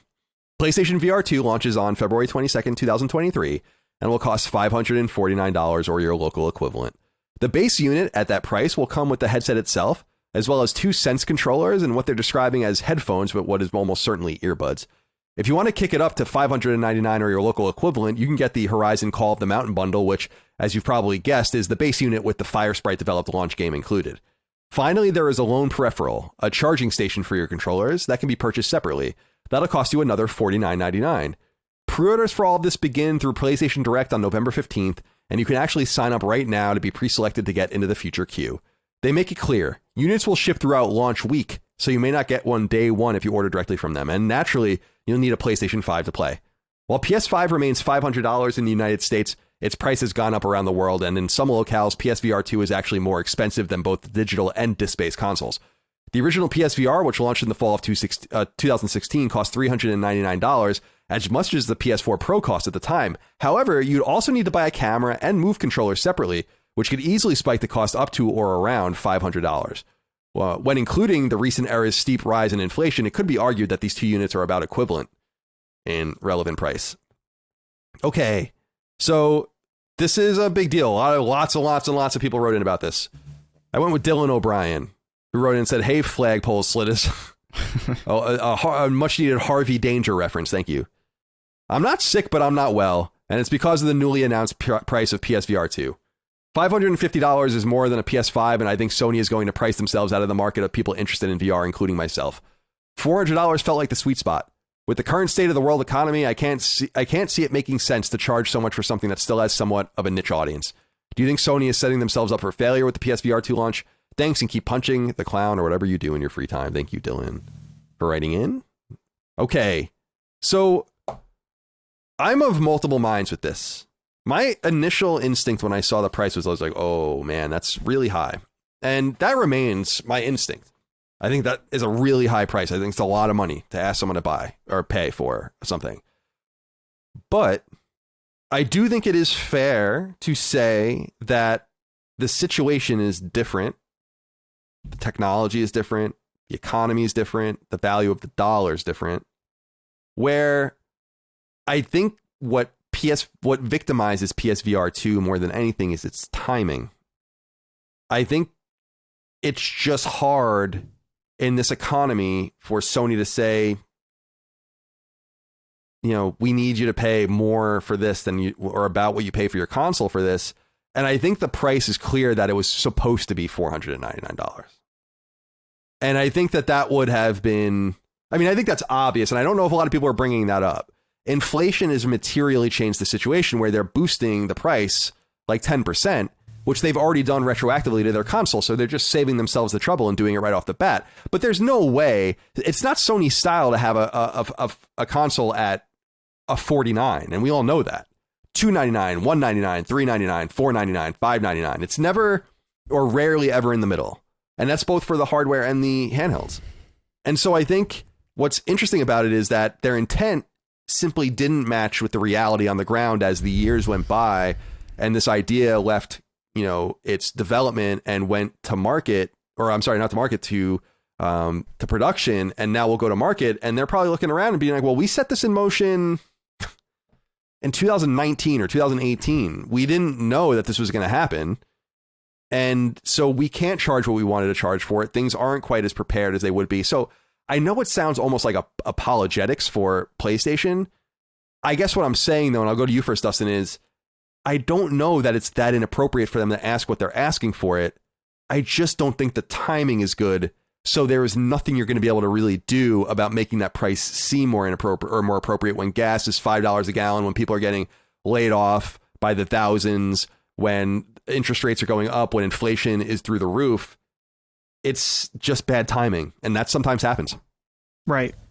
So the two main points that I want to make, first of all, the conversation about it being more expensive than a PlayStation 5. That is true, of course. Something to keep in mind, just, again, I'm not trying to play Sony apologetics on this, but the idea the original PSVR, there was two bundles. One that was the price of a PS4 at $400, and all you got was the headset. If you didn't have Move controllers and a camera, you couldn't. Well, you could use DualShock 4 games, but you needed the camera. In order to get the bundle with everything, which is comparable to the PSVR 2, it was $500. So this isn't. It's somewhere in between where it's like, yeah, the PSVR 1 was more expensive than the PS4. I think that's obvious. I mean, I think that's obvious. Yeah, that's something that's worth considering. I think, though, that the point you kind of touched on this, Colin, is that the pricing, it's not just about the price when we talk about this. It's about the launch. And I think your big emphasis was on the economy around it, right? The situation, the world that it's being born into. I think that there's more elements than that, too. I guess I don't want to get too ahead of myself because a lot of the software is in the second part, but the type of games that are coming at launch are also not very compelling, and we could talk. I'll save that for the next thing. So I think that that's part of it. But another aspect is your primary competition at this point, which is the Quest 2. Save it. And let me kick this over to you then, so we can get this in. DQ wrote in, either a big Dragon Quest fan or a Dairy Queen. Who knows? Says, the price of PSVR 2 was announced and immediately the pitchforks were out, but I'm sitting here wondering why people would rather have lower quality tech just for the price to be lower. We just saw Meta raise the price of the 2-year-old product by 33% up to $400. A $150 premium over the Quest is not unreasonable for what it is, at least on paper, significantly better hardware. And while I'm here, being wired is a good thing. The PSVR headset is far more comfortable to wear than that other VR headset on the market. Not needing to be a computer itself or house a large battery is a big contributor to that comfort level. It's simple. Just face away from the TV and have the cable to your back. One less thing to keep charged. That's actually not a bad idea. I never really even thought about playing like that. I guess it's like when you go to an elevator. I knew a girl, I was in a sociology class in college, and she did an experiment for our class where she went into elevators and didn't turn around. Like just went in and stared at the wall, because it's like, well, why are we turning around necessarily? You know, and like that's just like the amore. So it's true that we can. Wait, what is that? What is that reasoning? Because you have to turn around to leave anyway. Right, but why wouldn't you? It's like when you pull. I think the argument was like, well, you pull in a car, and most people don't back in, right? So I think it was just a sociology experiment. We were 18 years old, but it was to the point that I didn't do it. By the way, I don't even remember. I actually think that I made up my experiment, which I did a few times. By the way, it's like, yeah, here's my data. Like I did a coin flipping thing, I think once with and I was like, yeah, I definitely flipped this coin 1,000 times for sure. So what was I saying? So I feel like they, I don't remember what I was saying. When we talking about DQ, right? What was this? Any other VCR? Computer itself a larger, I don't remember. Go on. Talking about facing away from the TV. Right, that's right. That's why I was saying that. That is such a, thank you for that DQ, because that's what I was saying, because that is really novel. Even though unintuitive. So maybe we need to do it on. That's why that came up. Okay, I remember that. I haven't thought about that girl in so long. I wonder where she is. So, Dustin, what do you think about that particular situation? I know you wanted to bring it up. I wanted to get DQ involved in this, but the idea that when you look at the competition, it's not much to look at and be wowed by. It's not like you're getting a better value proposition somewhere else per power and capability. Right. Well, and that's the thing, is there's no argument that the PlayStation VR 2 is going to be a higher quality, higher fidelity, have more interesting features than the Quest, of course. But, and again, this gets into the software stuff. Half of those games they showed yesterday run on Quest. And when you're looking at it from a value, some of them run on PSVR. And some of them run on PSVR, exactly. So when it comes down to it, and then here's the thing too, is that a lot of people, when they are interested in getting into VR, there's like, they want to play those core games, and they all run on Quest too. And that's the thing for me, is that I think that $550 is justified for what they are showing, the specs. You know, I think that I was hoping that because of the lack of a internal processing, that maybe that could bring it down, or maybe there would be some subsidy in the reliance of trying to sell software to kind of lower the price. But the big thing for me is just that they haven't shown us enough thing that shows us, like, to show a consumer that wants to get VR, like, hey, you should invest in this because of these high quality games that are so much better than anything you can get on a Quest. Or these IPs that you really love, you can't get those games on your Quest. Sure, Horizon, that Horizon game looks really cool. Really excited about it. I hope it's great. But, like, imagine a 3-tier punch where it's like you've got Horizon. Okay, people are interested in that. Astrobot, a follow-up to one of the greatest VR games ever.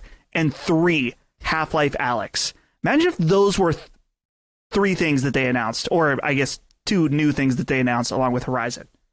I think the conversation would be very different right now. But instead, we've got 5 games that run on Quest, some of them that also run on PSVR. It's like, the buy-in is not compelling right now. Yeah. I thought it was confusing that I mean, I guess I understand why, but the biggest game that they've still announced is a new Firewall, which I don't think they even outside of Horizon, which I don't think they've even acknowledged anywhere again, so it wasn't in that post. I didn't see it written up in any sense. So I thought that was a kind of an interesting one not to show again as well. But Chris, where are you on this whole idea of price proposition and the economy and expectations? I really do want to reiterate that I just think it's ultimately bad timing. And it's clear that they weren't intending on charging this much for it. Not that I think $50 makes like an incredible amount of difference, but it's another game you could buy or something. So, and I think that's a psychological barrier. $4.99 is a barrier. Yeah, I don't know. I think, man, there's a lot to say. I feel like, there's a lot of justification that you can use. I'm sure, it's justifiable. It's justifiable price for the amount of power in the machine and what it's capable of doing. But at the same time, ultimately, the only thing that matters really is the perspective of the consumer, and the consumer is going to be. I don't see a compelling case for the consumer here. That is a lot of money to ask people to drop on a VR unit, especially when the competition is cheaper. And yeah, sure, it's like, oh, there's a lot more power, but most people don't care about power. Like the Switch is exploding consistently, constantly. How many? I mean, people barely even care if their games work. What was it? Saints Row selling like 1 million. Like. Yeah. 15th best-selling game already of the year. Yeah, so that's a compelling reason for maybe enthusiasts and people in media, and maybe even for the manufacturer themselves. Yeah, I could see why they would justify that price, and it makes sense. But that's going to be a hard sell against the Quest, which you can hook the Quest up to your PC, and then that plays all of your Steam VR games that maybe you have and sitting around doing nothing. And does the PSVR do that? Is that the capability that it has? Like, is it like, do we know? Yeah, I don't know. I don't think so. I doubt it. So that's another thing where it's like, yeah, I could see that maybe being something like where it's like, okay, well, yeah, it's a more powerful thing with better controllers, and I can use it to supplement my existing like kind of VR back catalog if that's something that you have. There is a case to be made that VR is a luxury niche on top of an already existing luxury, which we've argued many times that video games are it's a pretty expensive hobby to maintain. It's not the cheapest thing. The games are expensive, and subscriptions are expensive, and it's not something that the most destitute people can afford to really partake in any real meaningful way.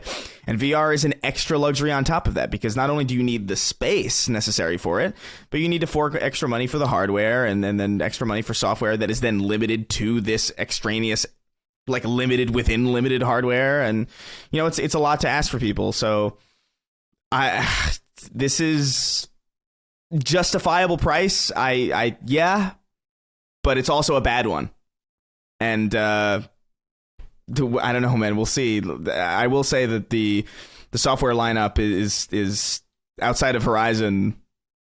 It's not what they needed, and I have a strong suspicion that might be an extra reason as to why the unit is priced the way it is, because I don't think in most situations you would maybe be able to get away with selling the unit for lower if you could expect that the software lineup was strong enough that you would sell a lot of that software, and I don't think that's the case here. I think you're going to sell a lot of Horizon, but a lot of everything else here, I don't know, man. I think they're going to have to sell this unit, and they're not willing to take a loss, which that makes perfect sense to me. Yeah, there's a reason why I think that is too. I was looking, we'll get into their numbers a little later, but they only ran so Sony had a $2.8 billion profit last quarter, net profit, but PlayStation was only responsible for $250 million of it. Now, that's profitable. It's a lot of money, but it's not enough to incur hardware costs, losses. And we knew at the time that PS5, when it was launched, was sold. PS5 was manufactured during the beginning of COVID, launched during COVID, and then the crunch on production and shipping began during that early era of PS5. But they managed to kind of get this thing out at a certain price and acknowledged publicly that they were making money on it. But now the situation is where they weren't, and they needed to raise the price of it, which we know. And then we have this thing where Microsoft was noting, I think Phil Spencer said recently on an appearance he did, that Microsoft is losing money on every Xbox too, and that pricing might need to be adjusted on their side as well. So I really just think that when you look at it, they set this idea into motion, and they're so big that you could squash it. You could just be like, we're not doing this at some point. Yeah. But it got through that green light, and you just have to go. And I think they're just going to go. I don't know exactly what their intention is, but I think you're right about the lack of backwards compatibility that's a huge problem. Now, you can't fix for that. These games are just built differently, and I totally understand that, but it is a problem. And then the second one is the lineup of games, which we'll talk about. But I just want to go over this again, that if you bought, and again, this is why reality is more important, or I'm sorry, optics are more important than reality, is if you bought PSVR in October of 2016 and you bought a camera and you bought 2 PlayStation Move controllers, you paid more money than you are going to pay for the PlayStation VR 2. Right. In real money, and just inflation adjusted, no question, right? But in terms of real money, you are actually getting to $550 USD in 2016. So, which is a far cry from what that value of that money is today. Yeah, you're that right, is true. That is true, but most people aren't going to think that way. And even honestly, to be honest with you, like even I'm not thinking that way, really. Like in most cases, if I say like, oh, this burger was $20. Well, but like in old money, I'm like, I'm going to go somewhere else where I could pay not $20 for a burger. You know what I mean? So I just feel like we can analyze this as deeply as we want, but the truth of the matter is that the overwhelming majority of consumers are just not really going to give a shit, because they're going to see a price and they're going to be like, that's a lot. Well, no, that's what I was kind of getting into. Is the optics of it. Yeah. Right. It's that the reality is that in real money and in inflation adjusted money, this is cheaper than the PSVR 1. But the situation has real controllers, not some old shit that they had. Right. Exactly. It's a much more sophisticated machine. It's much more sophisticated. I think we all know that. But it's as I said on Discord, it's not I don't give a fuck about any of that. Sony has to figure out how to get this thing into people's hands or on their heads if they really want it to. And I wonder if this is going to be some sort of half-hearted thing. I think the PlayStation brand has too much riding on it for it to not be fully supported, which is why I'm curious where the first and second party support is, because we'll talk about the games in a little while. I don't see any second party games. Yeah. And outside of Firewall. And then we have one first party game, but we need more than that. I wonder if they're saving it for now. And it should be clear too, Firesprite was purchased during the development of that game, that Horizon game. So it didn't even start as an incubated game necessarily. So I just want to see how they're going to use their resources to support this, and how they might overcome or not overcome this this narrative about game quality and about pricing. And it's like I said earlier, this is just a victim. Time. Do we all know it? Timing is everything. Timing is everything. It really is. It reminds me of like when Microsoft made like the first tablet computer before most people had laptops, and people were like, "What the why? This is so dumb. Like, why would anybody?" And then 10 years later, Apple was like, "Oh, hey, here's an iPad." It's all Apple made a PDA before the iPhone that failed too, right? It's like it's so even when you have to go back to the well sometimes. You know, I think you're absolutely right. Yeah, so, it's just, I think they really have to be aware of and I think maybe we are a little bit unaware of this because maybe, I don't know, just the way the industry kind of keeps track of this stuff, it's easy to lose sight. But right now, the Quest that is the iPhone of VR. Like, it is a remarkably simple, remarkably elegant tool that is selling really, really well, and everybody in some way, shape, or form has experience with it. And that is remarkably stiff competition. We don't hear about it because VR is obviously like way more niche than a cell phone. You're not going to run into people on the street carrying their Oculus Quest.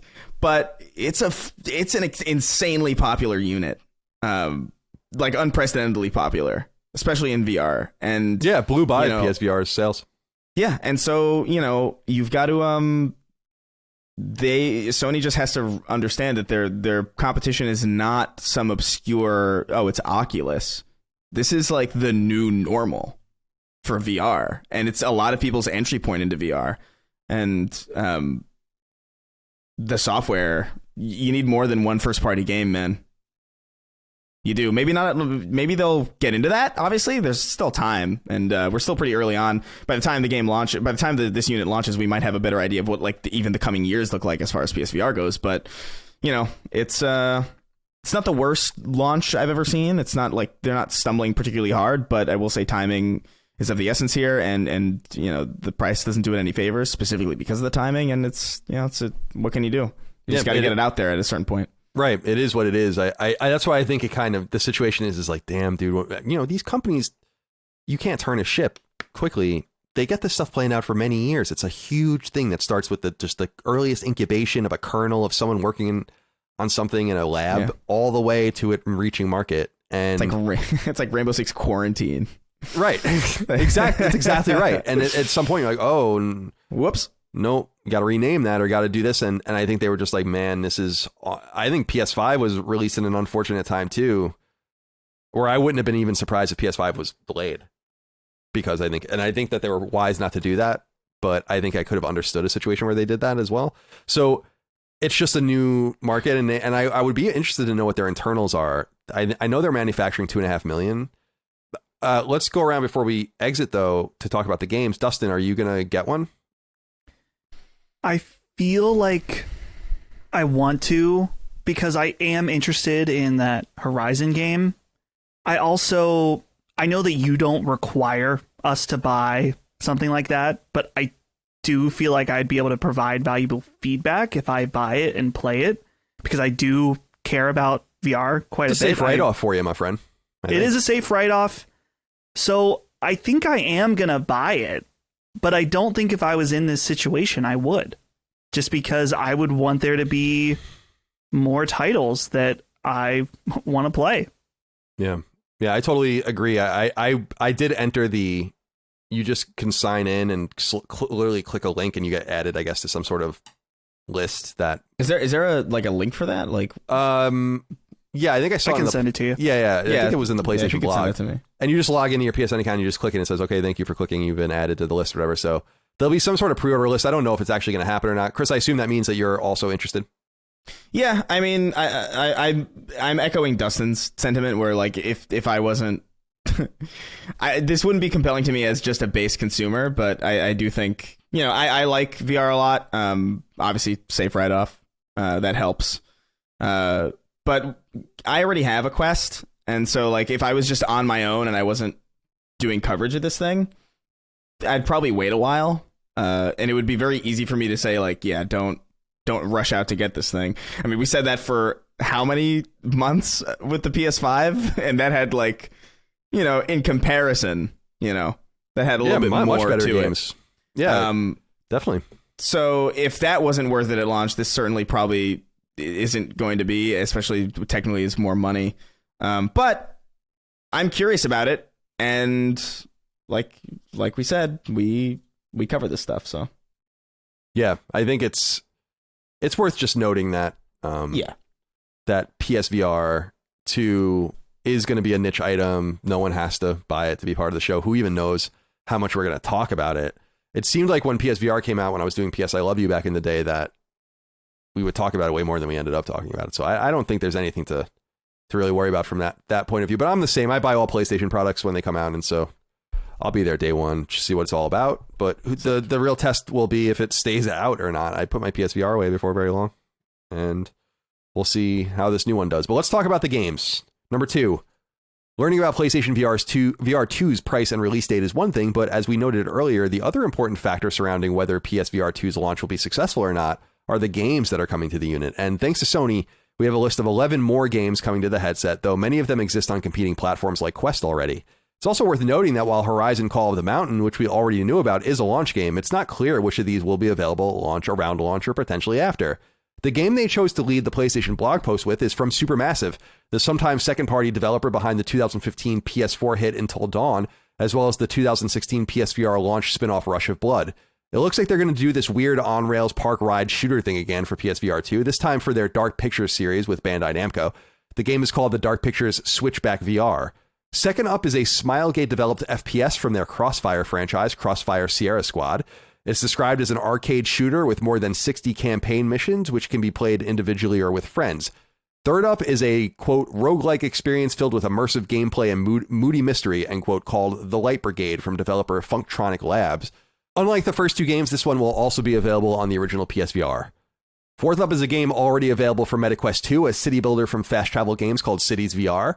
The fifth game comes from Alchemy Labs, the studio behind the wonderful Job Simulator and Vacation Simulator. They're bringing their already existing and very popular VR game Cosmonious High to PSVR 2. Russian survival horror game Hello Neighbor is getting a VR iteration called Hello Neighbor Search and Rescue, and it's being handled externally from its home studio by a team called Tiny Build Games. Popular 2020 Oculus game Jurassic World Aftermath is also en route to PSVR 2 from CodeSync Software, while action rhythm game Pistol Whip VR from Cloudhead Games is also en route to PSVR 2 for free if you already own it on PSVR. Ramen VR's game Zenith The Last City, an MMORPG released on PS4 in early access earlier this year, will migrate to PSVR 2 at launch, while the 2021 Vertigo Games co-op shooter After the Fall will also come to PSVR 2, though not at launch. Rounding things out is adventure game Tentacular from Fire Punch Games. Notably missing are any second-party games outside of the already announced Horizon Call of the Mountain, that which is the first-party game, I guess, as well as what is perhaps the most wanted third-party game currently available elsewhere in the form of Valve's Half-Life Alyx, which may not even be a gettable project for all we know. Ian Savage wrote in and said, "Hey, CC and Big D. So we finally have substantial details on PSVR 2 that customers would care about, and I gotta say, I'm pretty disappointed. While the $550 price point is steep enough disregarding the $50 controller charging station, the lackluster titles alone are what is discouraging me. I've never been a fan of Horizon, and while Resident Evil Village in VR sounds nice, it really doesn't do it for me. I was hoping for a Half-Life Alyx style third-party game, thanks to Chris and Dustin, so I'm just surprised by these strange games and who they're for. But what do you guys and gals think? Best, or just to say gals, actually, I'm sorry. Best from the wet Northwest. Can't read today, and most other days as well." All right, Dustin, you were eager to talk about the game, so go ahead. Yeah, so it's one of those things where ports and games that are on other platforms aren't a bad thing, especially for a consumer that wants to get in VR. Having those options available to you are a good thing. And some of these games are fantastic. Pistol Whip, if you've never played it, rules. This game's really, really good. But very cool. At the same time, VR, especially for gamers, people that have bought your $500 console closer to launch, it takes more than that. It's going to take some bigger games, you know? And I guess it's just disappointing too. Like, I watched the trailer for all these games, and some of them still look like Quest games. It's like the Quest is going to be the Switch of VR, just whole games designed for the lowest spec and then kind of building up from there. With that being said, ironically, the game that I am the most excited for out of the lineup of new announced games is the Dark Pictures Switchback VR, because I thought that the last game they did, the Rush of Blood, was awesome. It's stupid. It's not necessarily like a super compelling gameplay game, but this was one that I thought was like, it was like the perfect amount of stupid fun. You're on a roller coaster ride, there's stuff trying to scare you, and you've got guns in VR. That was enough for me. I don't know. I really liked Rush of Blood, and so seeing that they were returning to that formula was really exciting for me. I just think it was more disappointing that we didn't. I don't think anyone expected at the time that would be the last we ever saw of Until Dawn. Yeah, I think that was more I totally agree. The consternation about it. So, and honestly, I feel like an actual Until Dawn or Dark Pictures game in VR would also be very cool. Obviously, that team, though, Supermassive, made some real bad VR stinkers, particularly with Bravo Team and the Impatient. But I'm excited about that. So, well, note that Sony's not publishing this game. It's right. not a second-party game. It's Bandai. They're using a Bandai Namco IP. So I just think that that's important to note that Sony's not necessarily interested in working with them in a deeper way. You know what was a big missed opportunity of Sony in this situation? They should have reminded people that Village is coming to VR. You know? Use this opportunity for a new trailer. I really feel... I'm sorry, go ahead. I'm sorry. I'm just saying, everyone now is thinking about pre-ordering, and they tied the announcement of the pre-order and the price to this post with a bunch of games. And nowhere did they mention, and don't forget, Village is coming to PSVR 2. Because that is going to be the game that will sell systems. And they didn't remind everybody about that. That doesn't make any sense to me. I think that there's some method to the madness the more I think about it, in terms of just getting some of this stuff out. And God of War's embargo, they're very confident about it. It's like right after it completely erodes away all of the things that they had to say that might not have been more positive, like some of the games that they're not super excited about, the price, the release date, and then, well, the release date isn't neither here nor there, I guess. And then later on, they bring up those things again. Later on, we see a deeper dive on the horizon. We get some more maybe first or second party teases and all the rest. I mean, I assume that there could be some sort of logic to that. I also think, and Chris, I'll throw it over to you. I think that there's one thing to say about this too, is that I wonder if VR development was hindered much more than standard hardcore gaming development, because it requires much more iteration, much more of a group dynamic. Even the very sharing of headsets was verboten probably for a long time. Yeah. And so I just feel like this might be another victimization of timing and all of that, where they had more lined up and they don't have much to say right now. But I could see this being them just getting out their various little marketing deals, and they wooed a few people. And there are some, I was looking up some of these games. My nephew Dash is really into meta and stuff too, and keep an eye on things with him. But I know some of these games are very big, and I have to say a couple of them look fucking awesome. That Crossfire Sierra Squad game sounds really cool. 60 campaign missions and all that. So not everything's down. It's just, I don't know what I was looking for, but it wasn't any of what they showed. Yeah, I mean, I kind of had the opposite reaction to the Crossfire thing, because 60 campaign missions to me sounds like, it almost like 500 hours. You know what I mean? It's like, I'd rather have like 10 or 11 like really, really high quality, like really replayable missions than 60. Almost like any procedurally generated dungeon in a greater game, you know, where it's just like, look, there's like in Breath of the Wild, there's like 400 shrines, and you get into the shrine and it's just like, oh, it's another one of these. Like, I have a bad feeling that that's what 60 campaign missions means, because how could you like traditional great FPSs don't have 60 great. Oh, not even don't have close. 60 they campaign might have 12 missions. So like you mean to tell me that this VR game has 60 compelling campaign missions? Okay, fair enough. From Smilegate, the people who made Crossfire? Yeah, fair enough. Okay, yeah. So like, I'm a little suspicious of that, but you know, I don't know. Like, I mean, VR definitely needs more shooters, because that to me is like an obvious missing. Like, we went from light gun games to first person shooters to then VR, and then we had like maybe like a handful of first person shooters. It's insane.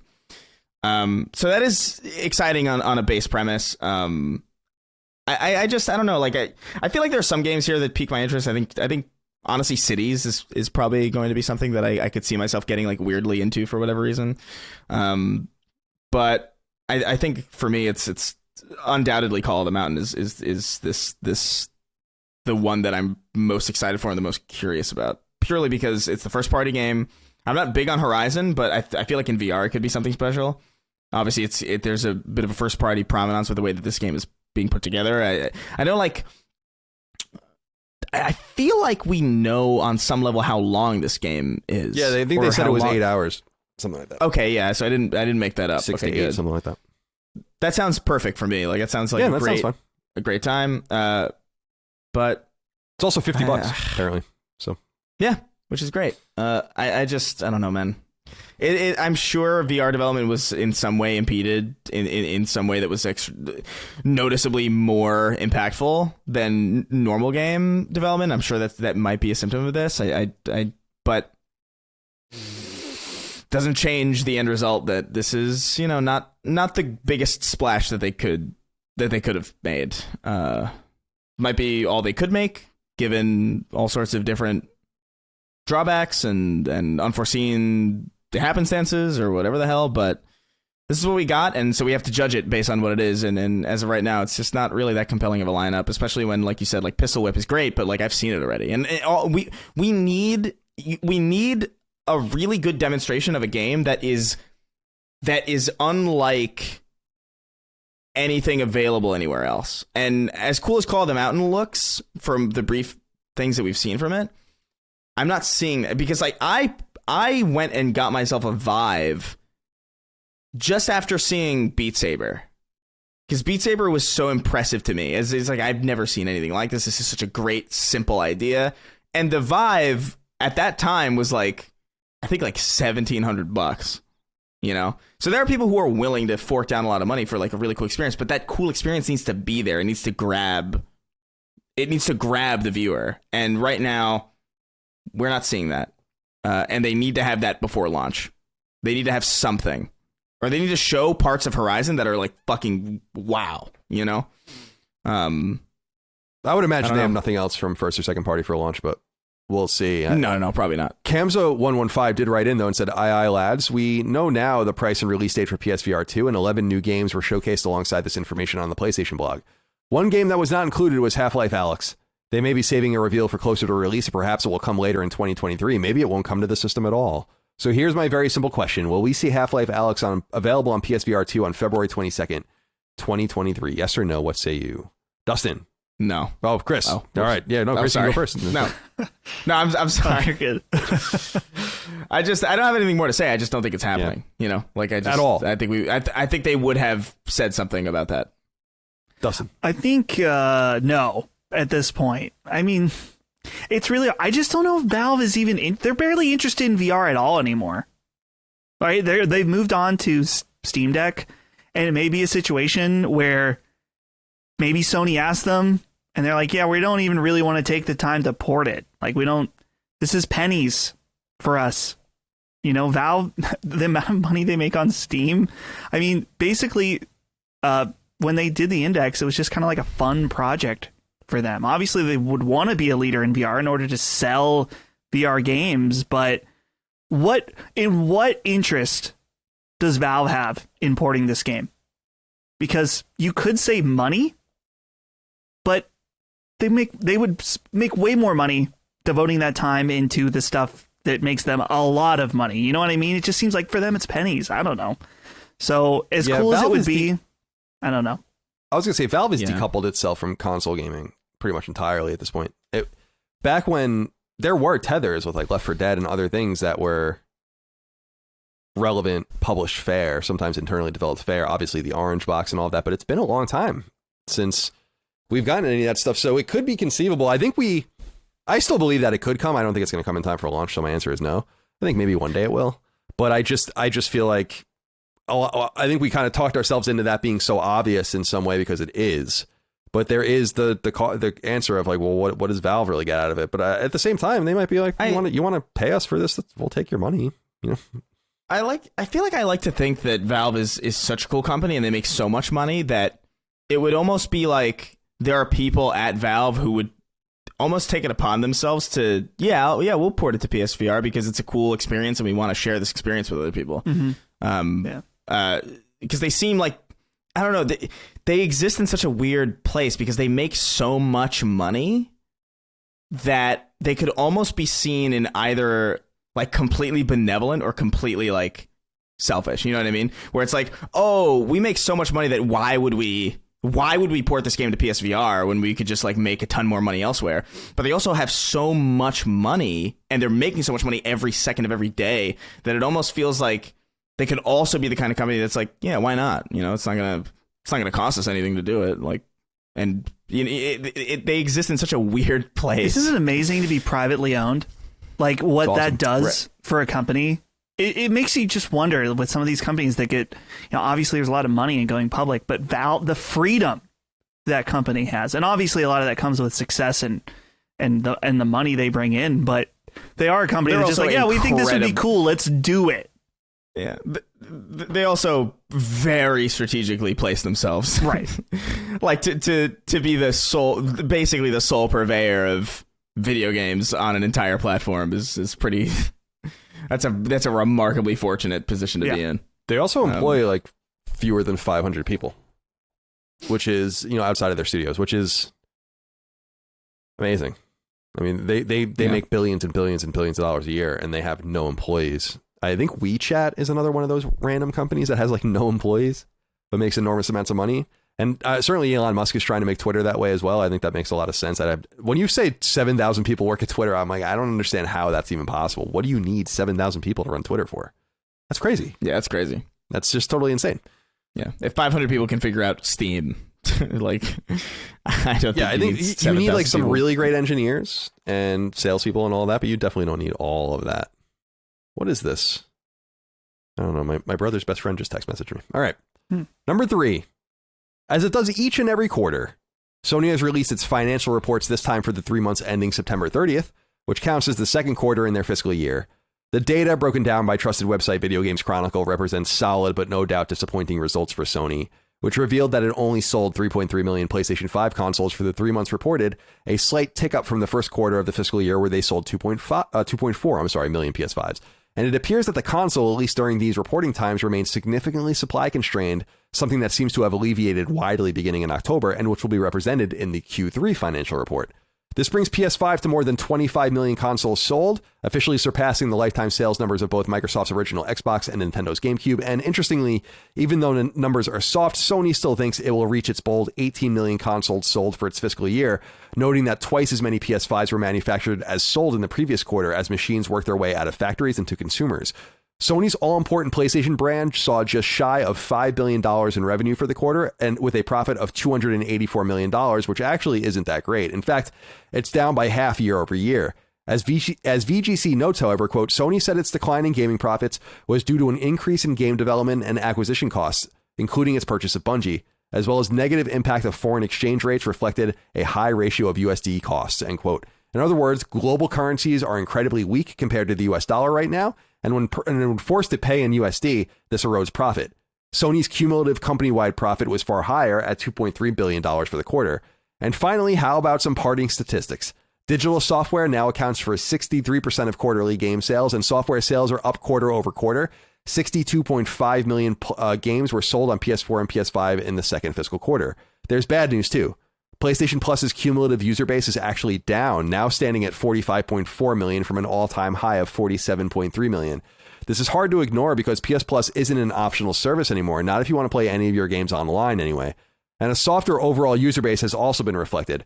Monthly active users fell by 1 million from 104 million on average per month last quarter to 103 million, even as game releases and console ubiquity increase. This is something to keep an eye on as Sony's plans for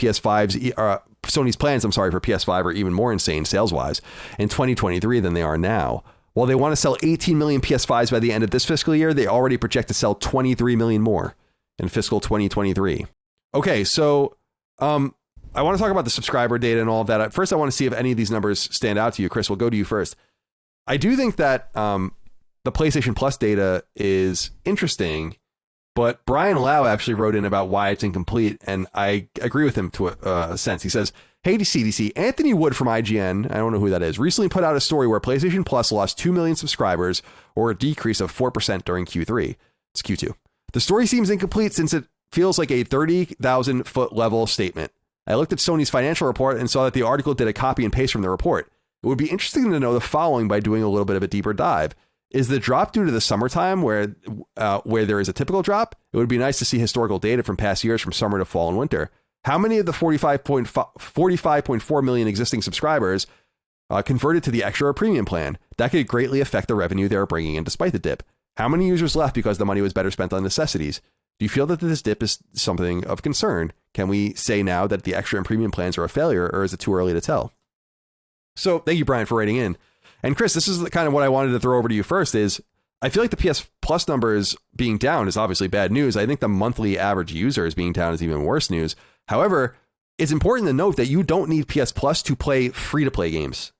And so I don't know that Sony really gives a flying fuck if you play Genshin Impact and don't have PS Plus. If you're just playing Genshin Impact and just buying things in that store, then they're just getting money from you anyway. So I don't know that there's much to say about that. Again, I think that the slight decrease in monthly active users is a much bigger concern because that counts everyone as opposed to PS Plus subscribers, where he's right. PS Plus is no doubt making more money now than it was at 47.3 million because there are all these different tiers. So what do you have to say? I don't know. I feel like, I don't know, anytime something like this happens, whenever there's like a report with like a bunch of this percent drop and like this many million and this net negative, it's like my eyes glaze because I'm like, what is the meat of this? And to me, I think the fall in players is interesting specifically because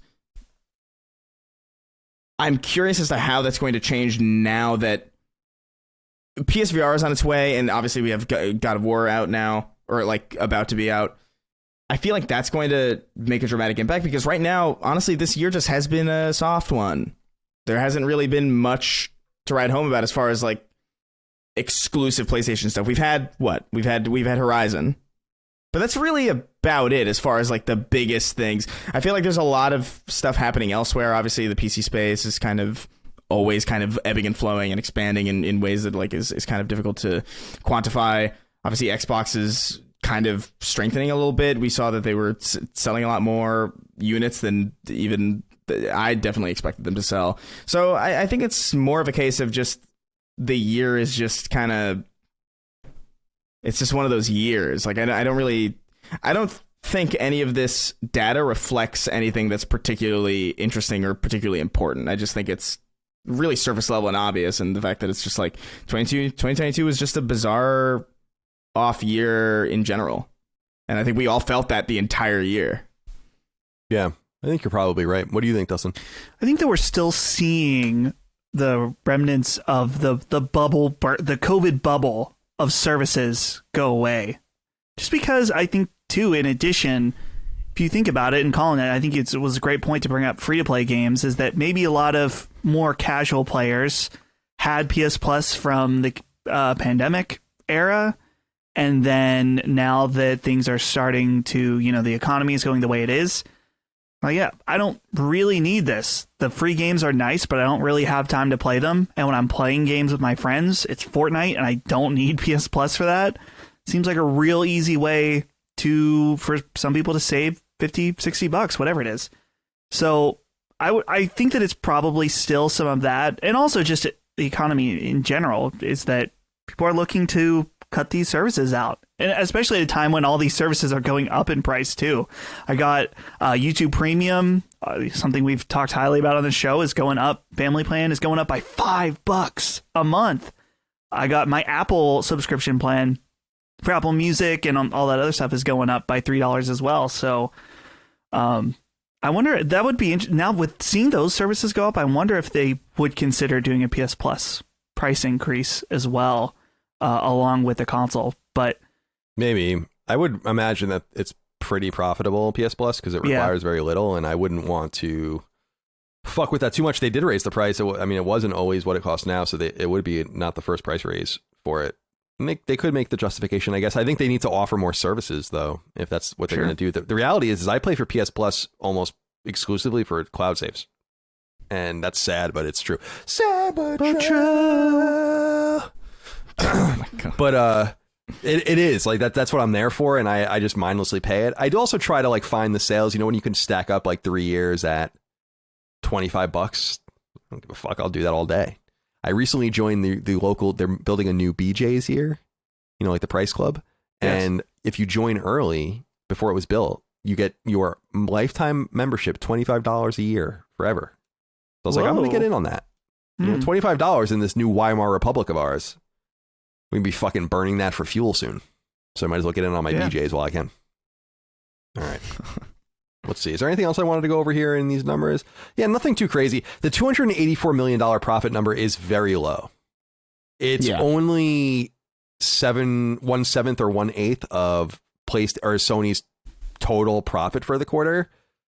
But again, and usually PlayStation is one of the most important parts of Sony, so it's bad to see that number, but the overall company is more profitable. And if that incurred all of Bungie's costs, then they are basically moving net neutral forward into profit again. So they should be totally fine with that. And that was largely a cash deal, I think. So they had to just, I think, dig deep for that. And I wouldn't expect that they're going to make another purchase quite like that for a while, if ever. I mean, who knows if they're going to spend $3 or $4 billion on anything ever again. So that might have been a one-time thing. So I'm not too worried about that. Again, monthly active users, it could be an adjustment through school. Quarter 2 is through September. So you're going to start seeing numbers trail down around that time. I know my nephews are not allowed to play video games during the week. So who knows? And they're also into the free to play stuff or whatever. I think that's shit's rough. Crazy, by the way. That's rough. No, I think I always scold my sister about this because I'm like, it doesn't really make any sense that they're allowed to watch TV. They're allowed to be on their phones. They're just not allowed to play video games. I mean, it just seems totally capricious. That is insane. It actually doesn't seem capricious. It totally is. But that's up to that person to do that. But sure. Otherwise, I look at these numbers. I'm not too worried about it. Increase in software sales, digitally sold. Awesome. Call of Duty, by the way, being like 70 megabytes on the disc is one of the funniest things ever. I think that's just fucking awesome. What a middle finger to everyone. There's nothing on it. Nothing. Everyone's like, the crying Wojak face in 10 years, I'm going to be playing my disc version of Call of Duty. I'm like, no, you're not. Yep. Get fucked. Told you. I told you this was I knew it. Was like, at a certain point, these things are getting so stupid big for no reason, by the way, that you're just not going to be able to put these things on discs anymore. And you're going to get, we saw the canary in the coal mine to me was Spyro. When that game launched with I think the first, it was just the first game on the disc, yeah. Yeah, and they made you download the rest. It's like, okay, if they're doing that with Spyro, man, get ready, because now they're making you download all of Call of Duty. It's basically a launcher. Yeah, that's what it is. So I found that interesting as well. So that number is 63%. If you're buying physical games and if you bought Call of Duty physically, why did you do that? The collection. That's the answer. I didn't buy it physically because I bought it on PC. So yeah, that really is a immovable object kind of situation. You know what I mean? The unstoppable force. Like what is the answer to that?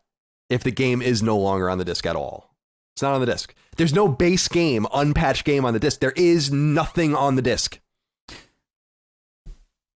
Colin, you're not playing with your G.I. Joes on your shelf, but you like owning them. Yeah, fair enough.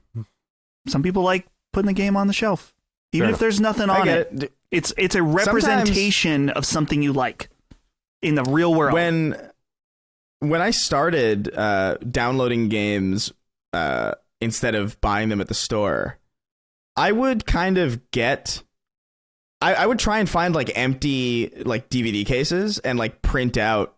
This is when I had time, by the way.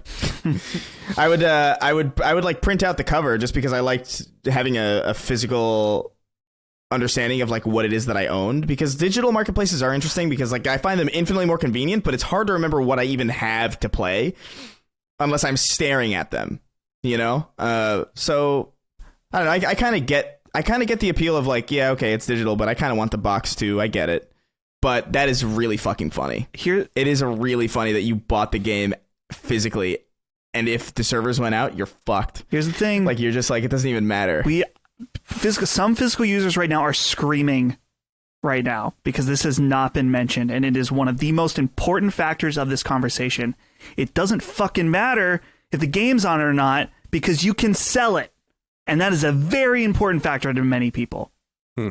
Yeah, I guess that's true. It's an extremely important factor is that some people want to buy it, they want to play through it, or play until they've had their fill, and then they want to either sell it online, trade it into GameStop. That's part of their economy of how they're able to play games. You simply cannot do that on digital. You can't.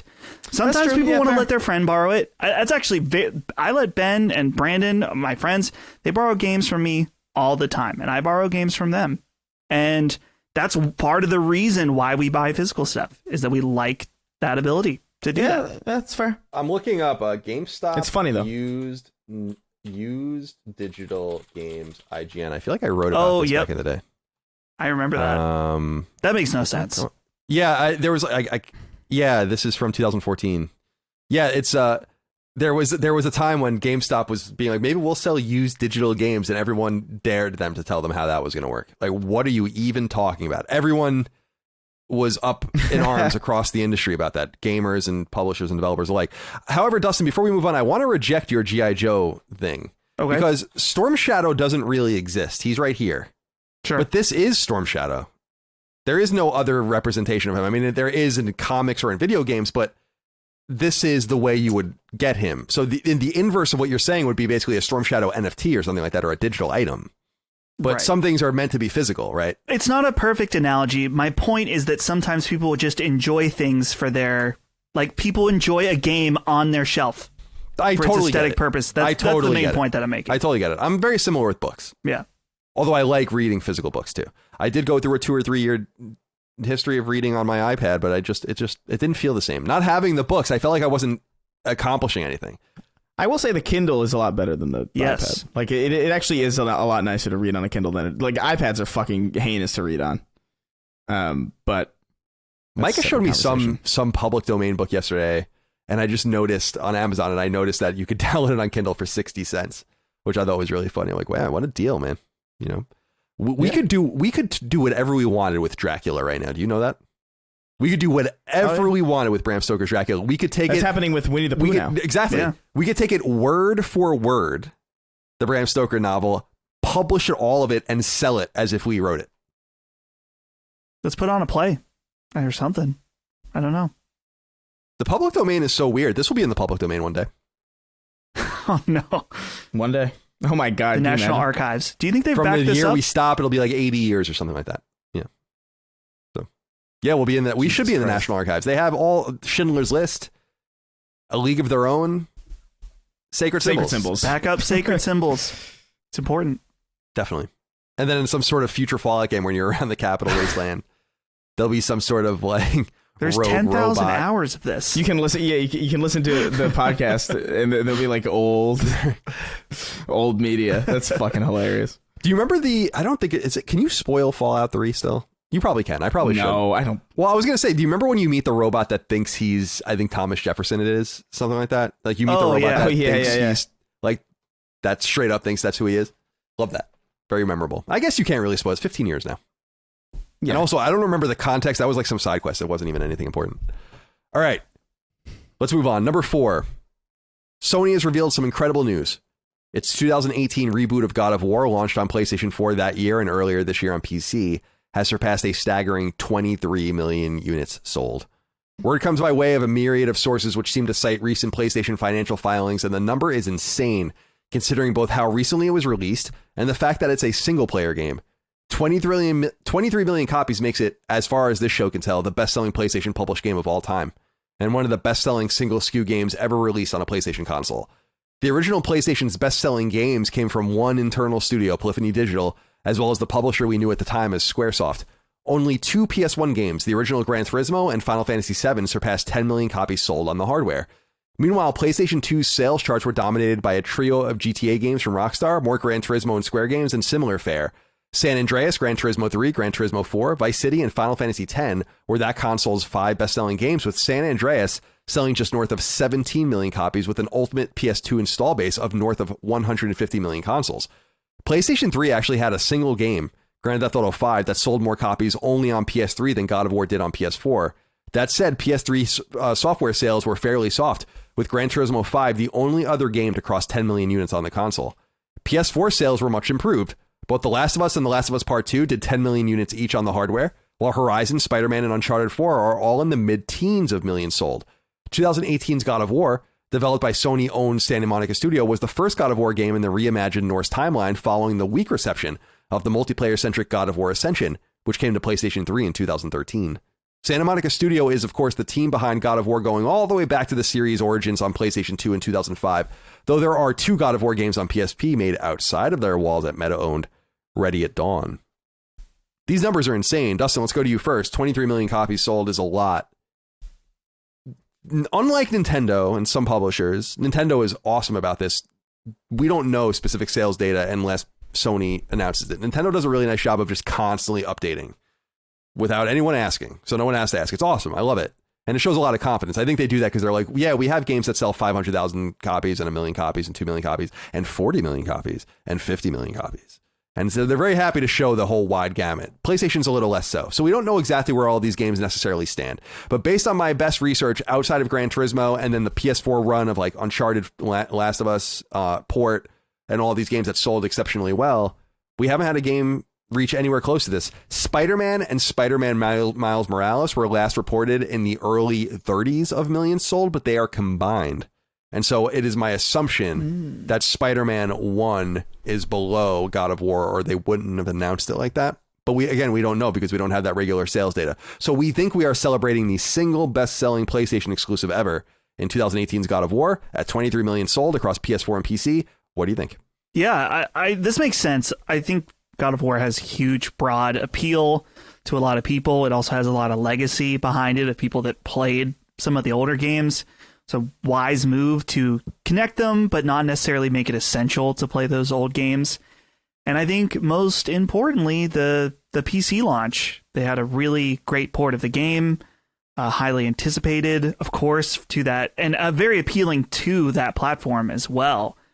And yeah, I think that kind of all those elements combined kind of just bring it together. And it makes you wonder for God of War Ragnarok, what that is going to be like, not only just for the sales of that game, but how many systems it's going to move. I'm sure that Sony's very, very pleased that the lineup of God of War Ragnarok coming out and being so imaginably going to be very successful based on the reviews is also lining up exactly with the time when they finally have some consoles ready to send to stores. It seems like the perfect situation for them.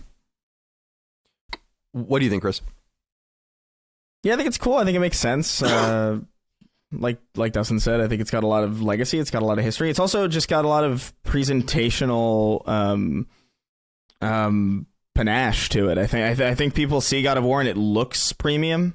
It looks like God of War is, in my opinion, probably the most broad appeal, quintessential modern PlayStation game that you can get. I mean, you could argue like The Last of Us is that, but I would argue The Last of Us is almost like too intense to recommend to your average person. Like, I feel like there's something about God of War that is as dark as it needs to be, as light as it needs to be, and it's more of an adventure. And I feel like it's a lot easier to get people on board with that than it is to, like, hey, you ready to be depressed for 20 hours? In the Last of Us Part 2. Like, I feel like it's just one of those games. It's like, this screams modern Sony in a good way, by the way. And I think, yeah, it makes sense that it would sell that many. One thing I kind of got a little confused. Did Spider-Man not sell 20 million? No, it's like I said, Spider-Man plus Miles Morales was reported at 33 million, but we don't have separate numbers. Okay. No. Yeah. Okay, I got you because you said mid-teens and I got like confused. Yeah. Spider-Man itself is, I would assume Spider-Man 1. This is where things get complicated, and I think they're probably also doing this. Spider-Man 1 was also given away for free to a bunch of people, potentially several million. So, because of Miles Morales. Fair enough. Because when you pre-ordered Miles Morales on PS5, you got that. Remember, that was the only way you could play the original Spider-Man on PS5. So I think the numbers are just a little more muddled. Right. That's fair. And so they've announced these series-wide numbers, including Miles Morales, so it's impossible to split them. I would assume it's something like 20 million and then 13 million, just because Miles Morales was so cheap. And it's also on the chart every single month, as we learned in the Sacred Sales saga. So yeah, but no, it's awesome. I'm excited. I'm looking forward to it. I think I really liked the first one, and I'm looking forward to getting into it, especially if it's as good as all the reviews are making it out to be. I'm super stoked. Yeah, me too. I'm looking here if there's any update on sales numbers. I didn't see any. Let's see. Yeah, see, the Marvel Spider-Man series has sold over 33 million units. So who the fuck knows? We don't know on an individual game level. I will say this about God of War, though, and the sales numbers and how we have to keep things in context. It's isn't it kind of crazy when you think that there's a brand like PlayStation, this brand that has a Q score of probably at 100 in the Western world and in much of the world, is played by millions of people around the world, and they play whatever they play. But the best-selling game released by the brand only hit 23 million of them. It's pretty wild when you think about that. I mean, that's not great. Nintendo has many games that have sold more than that. And like not just a small little one hand worth of games. And so I think that that's something Sony probably really wants badly. And I think they're trying to chase that. And I think it's good. And I think God of War is a way forward. But it's important to note that there are more people in Texas than played God of War 2018. And that's kind of crazy when you just think about it through that lens. Always important to remember that. Okay, number 5. As we've said ad nauseum on the show, if and when Microsoft acquires Activision Blizzard, its biggest games would remain on PlayStation consoles forevermore. It was obvious before the deal got deep into its approval cycle. It was iterated by Microsoft on several occasions, and now, perhaps for the very last time, Microsoft has yet again said that this is the case. Website IGN relayed word of a Phil Spencer interview conducted on a YouTube channel called Same Brain. There, he reported to have said the following, quote, "We're not taking Call of Duty from PlayStation. That's not our intent. Our intent is not to do that, and as long as there's a PlayStation out there to ship to, our intent is that we'll continue to ship Call of Duty on PlayStation, similar to what we've done with Minecraft since we own that," end quote. Here, Spencer is, of course, referencing Xbox's acquisition of Mojang, an earth-shattering deal from 2014 that saw the Minecraft developer and IP owner go to Microsoft.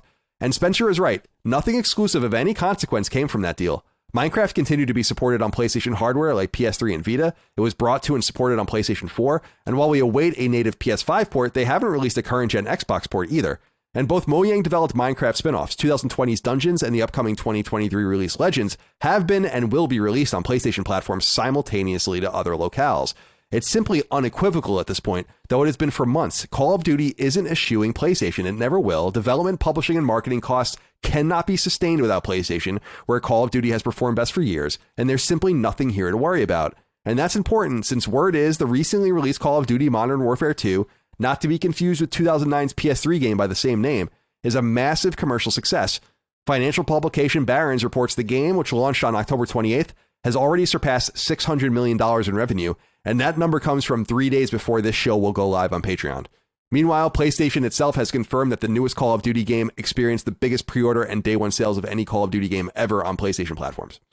So, not much more. I don't know if you guys want to add to that, but not much more to say about it. I just bring it up because people still question this, and I don't know how many times we have to quote Phil Spencer or someone from Microsoft saying Call of Duty is going to be on PlayStation. Call of Duty is not going anywhere. It will be on PlayStation. It's not going anywhere. And I know he uses words like, it's our intent, it's our intent, it's our intent. But you have to take him at face value, or he's lying. I don't know which one you want me to say. But just, if you care about Call of Duty on PlayStation, you have nothing to worry about. Yeah. Nothing. Most people play PlayStation, or most people that play Call of Duty play on PlayStation. This has been true since the beginning of the PS4 era. You know, Warzone is huge on PlayStation in the free-to-play non-PlayStation Plus space. They're not going to stop releasing the game here. They will hurt it, and they cannot afford it without letting it be everywhere. And he even went further, and I didn't quote it here, but I saw him note that he would want to get Call of Duty on Switch. God, he said that explicitly. Please, no. Like, that they want it everywhere. And I'm like, of course. And by the way, and I think wisely, they are starting to, I don't know if you guys have noticed, they're starting to change their PR move to be like, no, we don't give a shit about, we care about mobile. We don't care about any of that. You're distracted by the wrong thing. So they've totally changed their whole outlook, which I think is something that Hogue said about King back in the day, which is that is actually the canary in the coal mine about like total domination in a space where people actually play games. Because remember, 23 million people or 23 million copies, you can even multiply that by 2 and say each copy was paid by 2 people. That's a fraction of the people that play Candy Crush Saga. You know? Yeah. And so anyway, it's worth knowing. Do you guys have anything you want to add to this, or should we move on? I don't know. It's pretty straightforward. Yeah. Okay. It's a juggernaut though. Like, and it's since we were having this conversation about Call of Duty, like a couple, can't remember exactly if it was in a Defining Duke Cross Sacred Symbols episode, if it was in Sacred Symbols Plus, or if it was just on the show. But it was, the question was open, will Call of Duty just like remain this like big thing forever? And probably at this point, like it's just very, that's crazy. If you if in a vacuum of space, uninterfered by any big bodies that would have a gravitational pull, if you pushed on a rock in space, it will go in that direction forever until something is there to impede or interfere with it. And that might be the best reference for Call of Duty right now, is until something gets in its way, it's not going to lose its momentum, just inertially. Yeah. Dustin, you have something to say? I had something unrelated. I was just thinking, we have Crying Jim, but we don't have a nickname for Phil, but I don't know if he deserves one. Lion Phil. I thought we were saying Lion Phil. Is it Lion Phil, Two-Face Phil? Did we come up with that already? I don't like Two-Face Phil, because that's... Lion Phil's mean, but Two-Face Phil is meaner. I don't want to be too mean. Lion Phil, I think... Like, Crying Jim is mean. Yeah. But it's not whiny bitch baby right, Jim it's not Ryan. Bitch boy Jim. Yeah. Right, that's exactly right. So... I feel like Two-Face and Lion are pretty equal in my mind. Yeah, Lion just is just a little snappier, I think. Lying is an action. Two-Face is like... Two-Face is a condemnation of a person. Yeah. You know what I mean? Yeah. Like, it's... All right. Number 6. In a move that's perhaps not particularly surprising, publisher Electronic Arts has revealed that it has signed a 3-game deal with Disney-owned brand Marvel to create 3 titles within their expansive Marvel universe. Back in September, we already learned about what one of those games will be, an Iron Man game, presumably slated for PlayStation 5, one developed by EA-owned Team Motive. Motive, of course, worked in tandem on 2017's Star Wars Battlefront 2 and led the development of the 2020 Star Wars flight game Squadrons. They are also behind the upcoming Dead Space remake, set for launch on PS5 early next year. The nature of the other 2 games is unknown, though rumors indicate that one of them is a Black Panther title, as relayed by website Video Games Chronicle. As for EA, it notes that these 3 games will each, quote, be their own original story set in the Marvel universe, end quote, and they otherwise have very little to say, including who may be developing these other 2 games or any other definitive word on what they are. Now, such a deal isn't a huge surprise, considering EA's longtime relationship with Disney. Remember that when Disney purchased Star Wars in 2012, it solidified a 10-year deal with EA to make Star Wars games. And while we were very critical of that deal and have been, and many have been, there's still one stark reality. Star Wars Battlefront and Battlefront 2 sold like hotcakes. They made hundreds of millions of dollars in profit alone. And Star Wars Jedi Fallen Order, released in 2019 from EA-owned Respawn, is a consistent bestseller that has a sequel right around the corner in 2023. So while EA's work on Star Wars has been critically mixed, the commercial realities have been anything but. While it seemed possible at one time that Disney would never want to work with EA again, it seems such proclamations were short-sighted. These 2 sides were will be in bed, with each other for at least the next decade. So if you said to me, we used to hypothesize that EA would want out of that deal, or Disney rather would want out of that deal. EA really blew it, but they ended up delivering, I guess, in fundamental value proposition for your shareholders and all the rest. So you can't really argue with that too much. But Chris, Marvel games and EA, they're obviously spreading out. They're doing a few with Sony. They're doing a few here, a few there. Indiana Jones with machine games, whatever the case might be. Yeah. Do you want more Marvel games? And if so, which ones would you like to see? Absolutely. I can't wait until everything is a Marvel property. I can't wait till every TV show is tied to the MCU. I can't wait till every fucking album is some weird tie-in to a brand new Ant-Man. I can't video games, movies, television shows. I'm excited for the death of variety. I don't know, man. This is like, is anybody excited about it? Is anybody I understand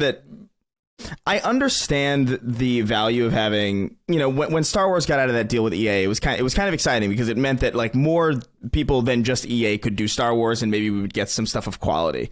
And that ended up being, kind of true. Like, we're getting a lot of different things, and that's very exciting. I think Star Wars, though, that is a very popular thing, but for me, Marvel is ubiquitous in a way that is a lot more annoying than Star Wars is, because Star Wars, you have a show, and you have one movie, and then maybe like the next year you have like a spin-off movie like Solo or something, right? And they're not very good, but it's once a year. It's kind of like a Call of Duty cadence almost, which, by the way, still too often, but it is what it is. But then Marvel, it's like, hey, She-Hulk is leading into Ant-Man, and then after Ant-Man, there's going to be a show about Uncle Ben, the Grim Adventures of Uncle Ben, and it's like, what is going on? And it's all in the same year, and then there's like, oh hey, here's a Marvel game as well, and here's a Marvel mobile game, and it's just, I don't want more Marvel games. I'm already kind of, I'm looking forward to Wolverine, but I'm kind of sad that that's what they're doing as well, because I kind of wanted Spider-Man 2 and then something else. And to me, it's just like, it's too much. Marvel is, and Disney by extension, is just such an oppressive force on media right now, to the point where it's really difficult for me to get into anything anymore. So this isn't exciting to me at all. What say you, Dustin? Especially, just real quick, especially because Marvel was never as constrained as Star Wars was. We've gotten plenty of Marvel games that were pretty good and pretty interesting before this whole this whole Marvel ubiquity kind of took hold. That was the only thing I had left to say. Yeah, I agree. Dustin, go on. Normally I would try to add something, but I really don't have anything to say that Chris hasn't said, because I think we are on the exact same page with this, and the audience has heard it multiple weeks. Not saying that I think what Chris said was very good right now, but I just what he said was exactly how I feel. I say that as somebody, by the way, I'm a big Marvel fan. I loved Marvel vs. Capcom. I think Spider-Man 2 is probably, like, and I've done a lot of thinking about this, probably like my favorite movie ever of all time. Like, for real. Like, I really do like Marvel a lot, and I like the stuff that used to come out of it, but it used to be like a fresh thing. It used to be like, oh, it was that in addition to all the other stuff that we would be getting. And now it's just, it's almost kind of like, do you remember, we've had this conversation before about how I used to go to the internet to escape real life, and now I go to real life to escape the internet. Right. It's almost like that, where it's like, I used to go to like Marvel and stuff like that because it was like this fun distraction from like everything else. And now I go to everything else because it's a distraction from Marvel and from Disney and from this fucking conglomerate that's just eating everything around it. It's not fresh anymore. Yeah, I agree with this generally in a broad-based way. Yeah. For instance, that Armed Fantasia game or whatever that I like, that Wild Arms successor, it's like, it's not Wild Arms, but it is. It's like, who cares? So you could just do something else. You can do something else that's similar. You can do something else that's new.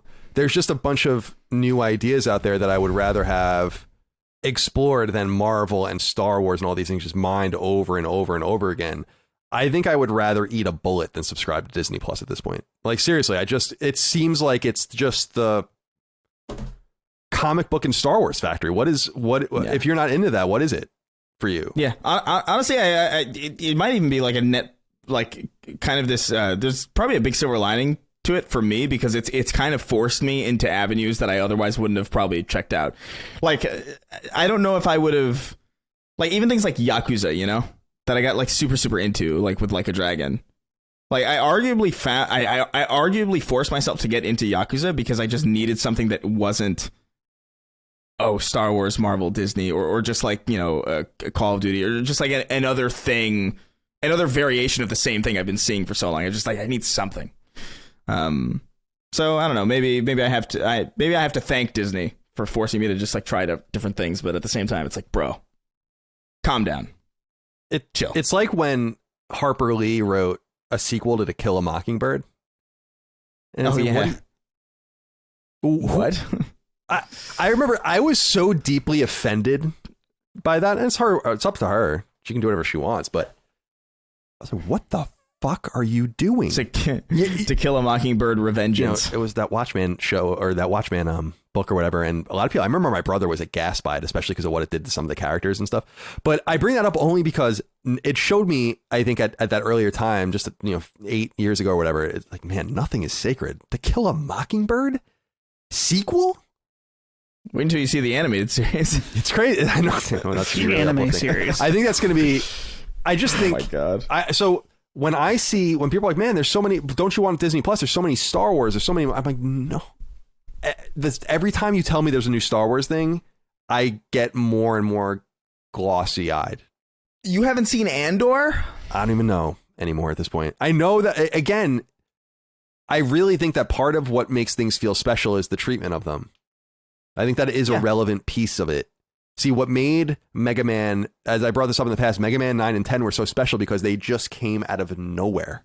And Mega Man 10 especially was the even bigger surprise because it's like, you're doing it again? And then they were like, all right, that's enough. And they've moved on. Or with, though we missed the Metroidvanias from Konami, we got a bunch of different iterations from them of people because of that vacuum. So even when you remove yourself from doing something, others that are inspired by it will start doing their own iterations and be able to spin off from that way. So I actually think it just makes for a broader base of games to work from. It's just, there's no upside to getting the same thing over and over and over again. It is so, where's the cleverness or the interest in that? You know, when you finish a good book and you put it down, you're like, all right, well, that's it. I read No Country for Old Men this summer. It was awesome. And I didn't put it down and be like, man, I wish there was a fucking Hulu series about the trailer park owner for 8 episodes where it's like, no, this can just be alone and we move on. Anyway, the Bible 2. The Bible 2, like, it's coming. I can't remember. Somebody described it as like the death of finality somewhere. Like, I can't remember. Yeah, it's I like that. Just like the death, almost like the death of conclusion, where like everything needs to be perpetually kept going. And so it's not to say that these things don't have qualities. You know, like I'm sure they're entirely watchable. I'm sure they're entirely enjoyable. But like, I don't give a shit anymore. James Gandolfini died, and then they still brought The Sopranos back. That's wild. I mean, consider that just for a moment, if you will. Okay. Number 7. In a clear sign of Embracer Group's internal dysfunction and lack of a clear and coherent plan, the ever-growing mega publisher has already shut down one of the 3 studios it acquired from Square Enix earlier this year. The studio in question is Anoma, which until weeks ago was called Square Enix Montreal. As you may recall, Embracer Group purchased 3 Square Enix-owned teams, the aforementioned Square Enix Montreal, Crystal Dynamics, and Eidos Montreal, as well as a bunch of related Western IP, including the likes of Tomb Raider, Deus Ex, Thief, and I put Legend of Kain, but it's Legacy of Kain. The price was a steal at $300 million, and it was clear Square Enix was eager to shed headcount, even if it meant it needed to let go of IP2, recalling, of course, that they basically let a studio it once owned, IO Interactive, walk off with its Hitman franchise several years ago for unknown terms. When this new deal was revealed, I said it was obvious that what Embracer would ultimately want to do is take the IP and back catalog, and no one else would guess how quickly that would all come to fruition, with Anoma closing weeks after it renamed itself, giving itself a new logo, had a press release, and more. In other words, Embracer didn't see this coming because they obviously have no overarching plan apart from who they acquire now, and then they worry about everything later. The news of the studio's closure originally came by way of publication Bloomberg, though it was later confirmed by other outlets as well, and it affects some 200 positions, though some will be offered a position at the still-standing sister team, Eidos Montreal.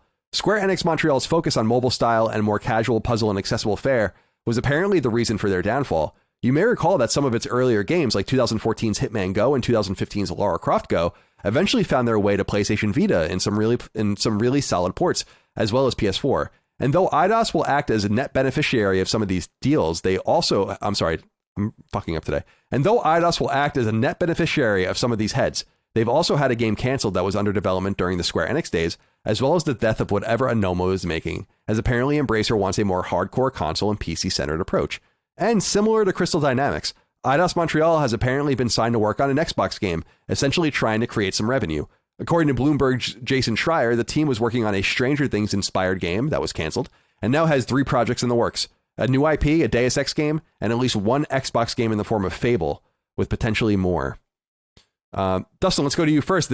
I didn't know anything about this. I don't know if he reported on it in the past, but he called it Stranger Things, like a kids on bike or teens on bikes game that they were working on. I don't know if you saw this. That sounds kind of different and cool. I'm a little disappointed to hear that they won't be able to pursue that. But what I said, I'm unfortunately was right about this from the get-go, where I said they don't care about these teams. They just spent $300 million and got all of these amazing IP. They're going to make so much money on Tomb Raider alone, and they're shedding these headcounts. I don't know if they intended on doing it this quickly, but I think that's fairly obvious, because why would you let them rename themselves, give themselves a logo, release a press release, bring attention to it, and then 3 weeks later you shut down?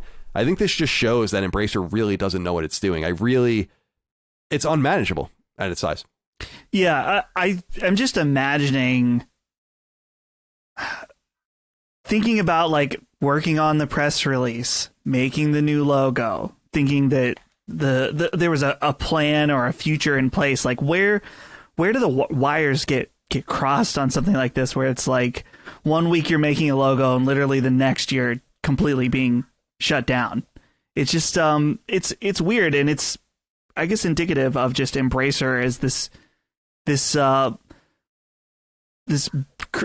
giant corporation it almost feels like its singular goal right now is just acquire. Yeah, And we talked about that before, where they just eventually, like, okay, when does the content eventually come out that justifies, which obviously, don't get me wrong, they've released a lot of games and a lot of stuff, but I don't know, it almost feels like, where's the money coming from in a lot of ways? Yeah, well, from shareholders, I suppose, but yeah. it goes in, my math, my very simple back of the envelope math of $100,000 per head, generally speaking, and that's really, really conservative and low for the games industry. That's a $20 million savings shutting them down a year, and you can't say no to that if they're making. I think Chris, that they were perfectly happy to let go of mobile centric talent. I think it's not to say they're not good at what they do. I just don't think they care. And I think that it's just so strange. You would think this would have always been in the cards, and yet their own actions indicate that there's no way this was in the cards, which is what's so weird about it. Yeah, because it's not even like the recent economic downturn is particularly all that new either. It's not even like you couldn't have foreseen these kinds of things coming into play sooner rather than later. It's very, I don't know, man. I mean, we've been over this a million times on the show. Like, they're just too big. It's just too much. We talk a lot about how it's hard to imagine how Microsoft is going to manage their studio count, and with Embracer they're a much smaller company than Microsoft, and yet they have like way more studios, way more IP. It's like, what do you I'm actually astonished that it took this long for something this miscommunicative to happen. You know what I mean? Like, it's almost impressive to me that they went this long, or that it took them this long to make a mistake like this. Publicly, anyway. Yeah, I think I'm sorry, I was writing a note. I think that the financial realities, I think, have become more acute more rapidly than people had anticipated. One of the things I had noted on our Discord when I was talking about the PSVR pricing was, I don't know if you guys saw, did you see how much the PSVR costs in Japan? Oh, yeah. It's bad. Like it's like 77,000 yen. Now, the rule of thumb, couple times I used to go to Japan, and we used to go to Japan IGN all the time on a constant basis, so you just had a lot of like learned lore from everyone, is $1 per 100 yen. You can go over there and live like a fucking king right now. Now, with that kind of and it's not like Japan is some backwater. It's a perfectly first world country. The point is that people are drowning out there bad. And I think that this might be coming into focus more for them as time goes on, where they're like, we can't sustain these headcounts. Because you think also about money extracted per employee. This is it's so fucking reductive and bean counterish, but it's an important statistic. I think like Google makes something like $600,000 per employee or something. Now, if you look at Embracer, they sell these games that sell a few 100,000 copies, 500,000 copies, maybe 1 million copies of Saints Row, 2 million copies. That's a real big success for them. But they're not making Call of Duty developer money at Volition, for instance, but they're making fairly close to it probably on average. And then you think about, well, how much money is Activision extracting out of a Call of Duty dev? And then how much value is Embracer extracting out of a guy that makes Saints Row? One of them makes $150,000 a year. One of them makes $115,000 a year. But even if, you know what I mean? So I think that's going to come more and more into focus for them. They have gone all in on core console and PC gaming, and their only hope is to sell lots of copies of many games. So in other words, 200,000 copies, 300,000 copies, 400,000 copies, 50,000 copies, 1 million copies. That's unsustainable for these other companies. And with this comes a lot of production management costs. You have to have your hands on all these different projects. I feel like this is absolutely unmanageable. I don't even understand how they manage it. They've obviously split it into like 8 different groups. But even then, I think it's insane. I think Microsoft's too big at 33 studios. That's nuts. So, I don't know. I'm really interested to see what Embracer does. This is not the last. I promise you, this is not the last studio they're going to close. No way can they keep, what is it, like 70 something or 80 studios? No way. Not in this upcoming environment, man. Not unless you're fucking working lean. I will give them one thing is that they have a very small footprint in the United States and in Western Europe and in Japan, where it's most expensive to make games. A lot of Central Europe, a lot of Western Europe, some, a lot of other different places. Now they have Gearbox and a few other things, but they're making money that way too. All right. Is there anything else here that I wanted to talk about? I'm going to skip this question. We'll just move on to listener inquiries because we're running pretty long today. Not that I really care that much, but I don't want people yelling at me.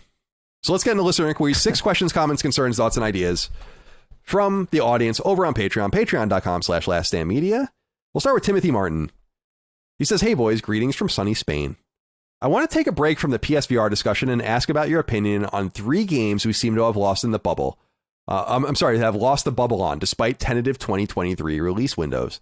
The Division Heartland, The Last of Us Factions, and the fabled Diablo 4. Which of these are you most hyped for? Which do you think is going to push to 2024? Why don't we have firm release dates despite cruising ever closer to 2023? Thank you all for filling my weeks with incredible content. Proud to be a Patreon supporter. Thank you, Timothy, for your kind words and your support. Chris, let's go to you first. He brings up 3 very different games. The Division Heartland, free-to-play, Division spin-off that seems to be more of a, I don't want to say tower defense, but basically you're starting at a central location, then you're dispatched to different areas where you're going to deal with threats. It sounds pretty cool to me.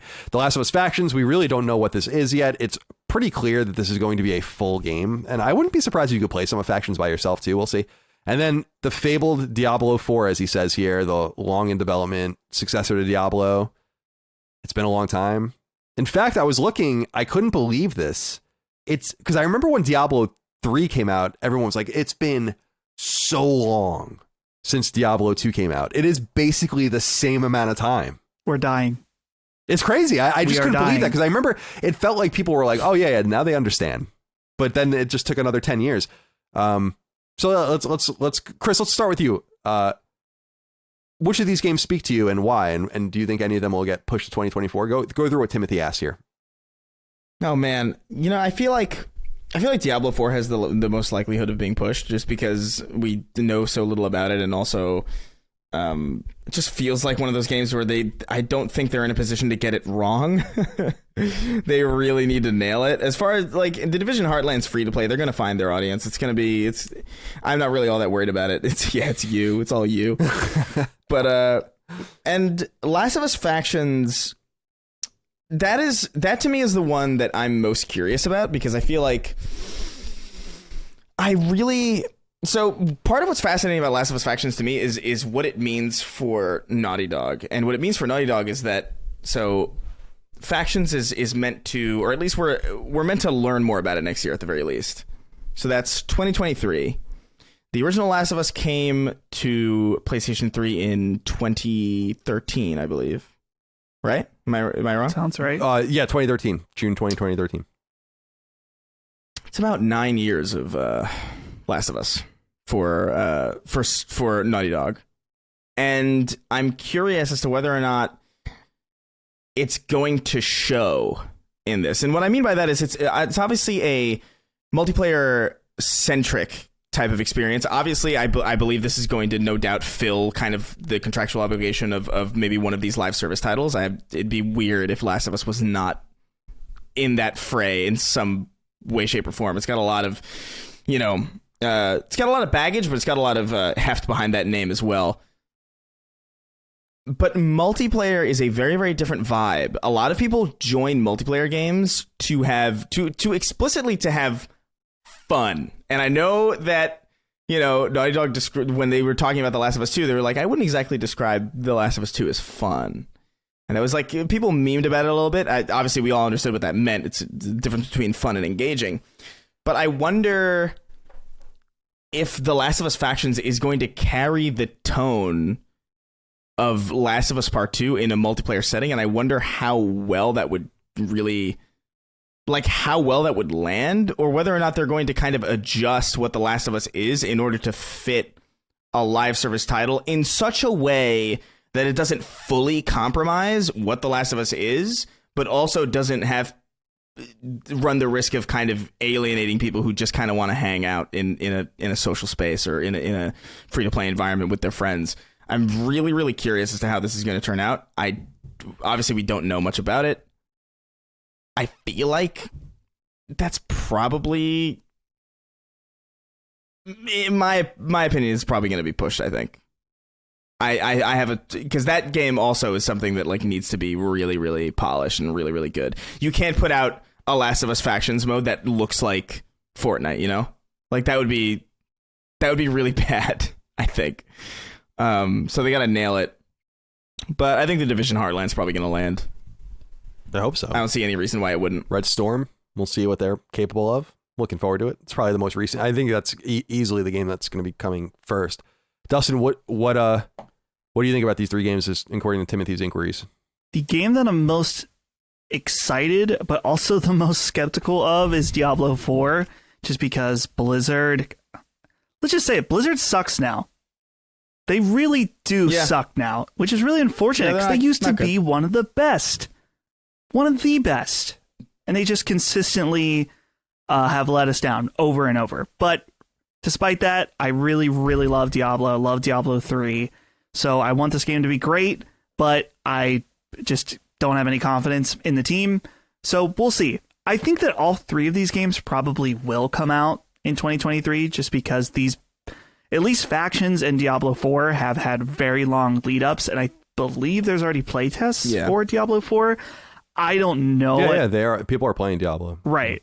I don't know enough about the Division Heartland to really get like a vibe check on that one, or a gut check, I guess. It's probably not going to be very good. I mean, I wouldn't be surprised, but I think we'll see how it does. I'm excited about it. You know, Division has a pretty hardcore fan base. Yeah. So yeah, Diablo 4, please make it good. Please. Man, the poor Blizzard, man. They used to be the three Bs. It was BioWare, Blizzard, and Bungie, and now Bungie's the only one that hasn't completely dropped it. It's crazy. Yeah, I think Diablo 4 might be interrupted too by just Activision going to Microsoft and just all the hullabaloo that's going to happen with that. And when that actually becomes official, there's going to be not at the studios necessarily, but there's going to be redundancies and layoffs, and people are going to get shifted around, and producers are going to move, and it's going to be a scene over there. So I think that's easily the one that would get pushed the most. But I don't think The Last of Us Factions is necessarily coming out in 2023 either. So yeah, we'll see. I think I do. What I will say about Factions is that I think it's going to be a lot different than people think it is. I think you have to wrap your mind around this idea of didn't I describe it as kind of like a Division game that takes place in San Francisco? I kind of see it like that, a finer, more narrative driven, certainly more beautiful version of that. I think that's what you're going to get. So I would steel yourselves one way or the other. In other words, something that I think can be played alone. I think Factions will be able to be played alone. All right. Lee is Cool Jenkins wrote in and said, "Hey, Colin, Dustin, and Chris. Have we seen the golden age of PlayStation come and go? With a real shift to games as a service and remakes and remasters in the Sony business plan, have we seen the last of amazing new IP like Ghost of Tsushima and Bloodborne? Are PlayStation studios now creatively bankrupt? I've been a PlayStation fan since I got a PS1 for Christmas because my parents couldn't afford a Saturn in 1996, and I've never been less excited for the future of the platform. Please tell me there are more good times ahead and just not Fortnite clones and remasters of games I've had my time with. Many thanks as always, dudes, and keep fucking that chicken." Thank you, Lee, for writing in. Dustin, are the good times gone, or will they come back again? I feel like this is a weird time. The games are good. And the games are great, actually. We just God of War Ragnarok just gets this amazing score. It just does feel a little different. I don't know. I agree. I used to look forward to the new stuff we would get, and it's unclear where the new stuff is or when it's going to come out or who's making it. I'm sure it's somewhere, but it reminds me of why I think studios like Media Molecule and others are just missing so deeply from the equation right now as far as bringing something fresh to the table, an actual game, and something new coming from one of these studios. For instance, the San Diego studio that's apparently incubating is going to make an Uncharted game, according to a lot of reports, and just sheer logic.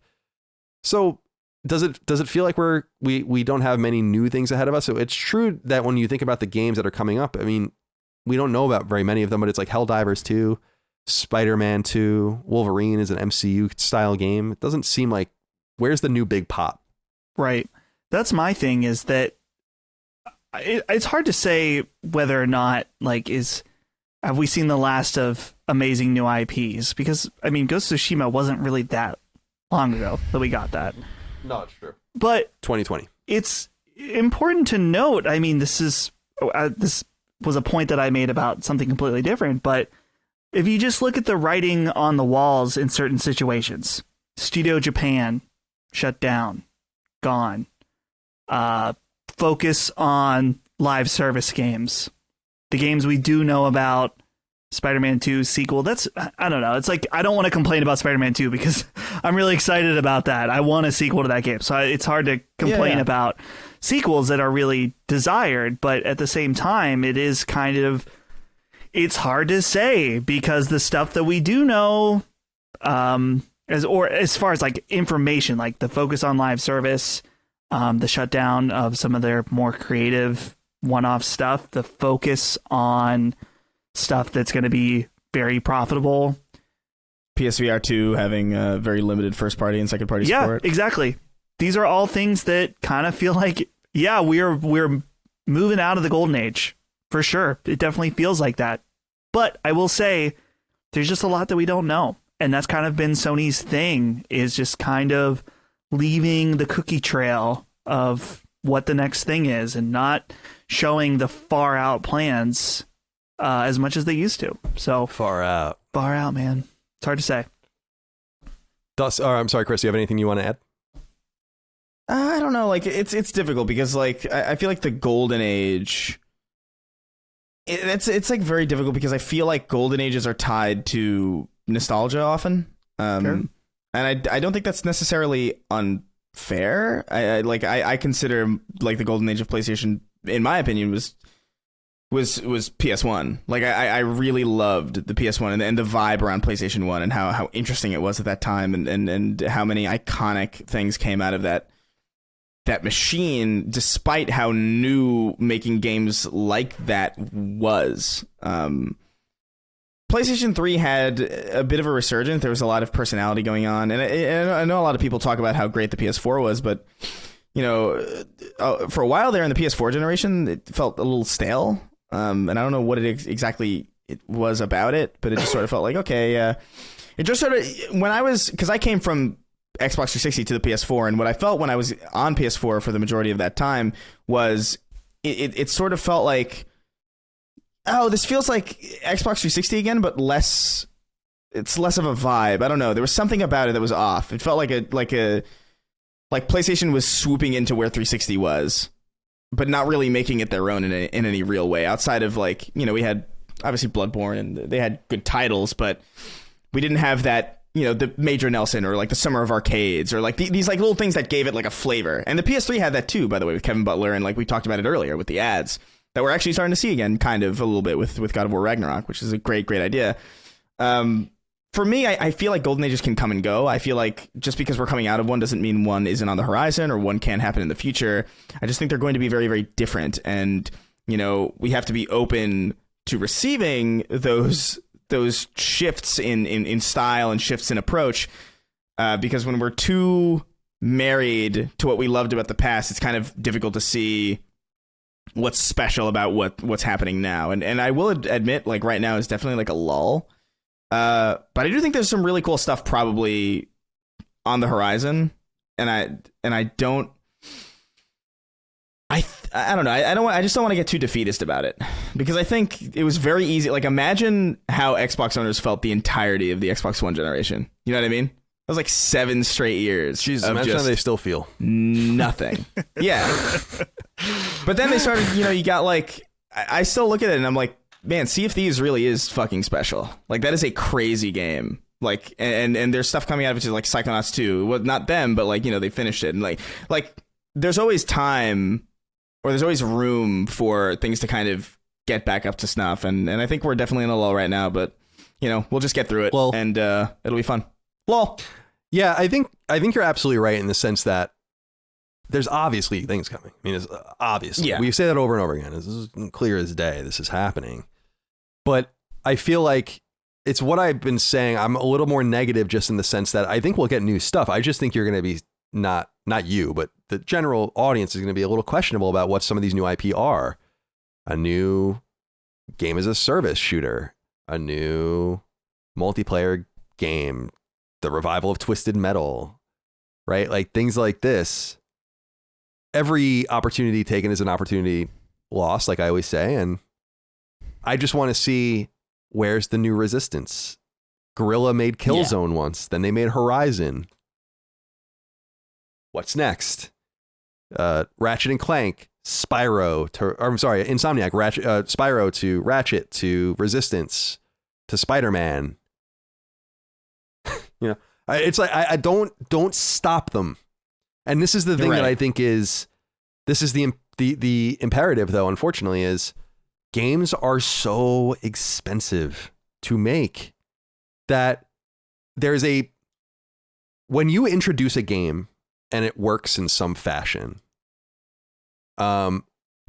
you have paid a cost of entry that you don't have to pay again.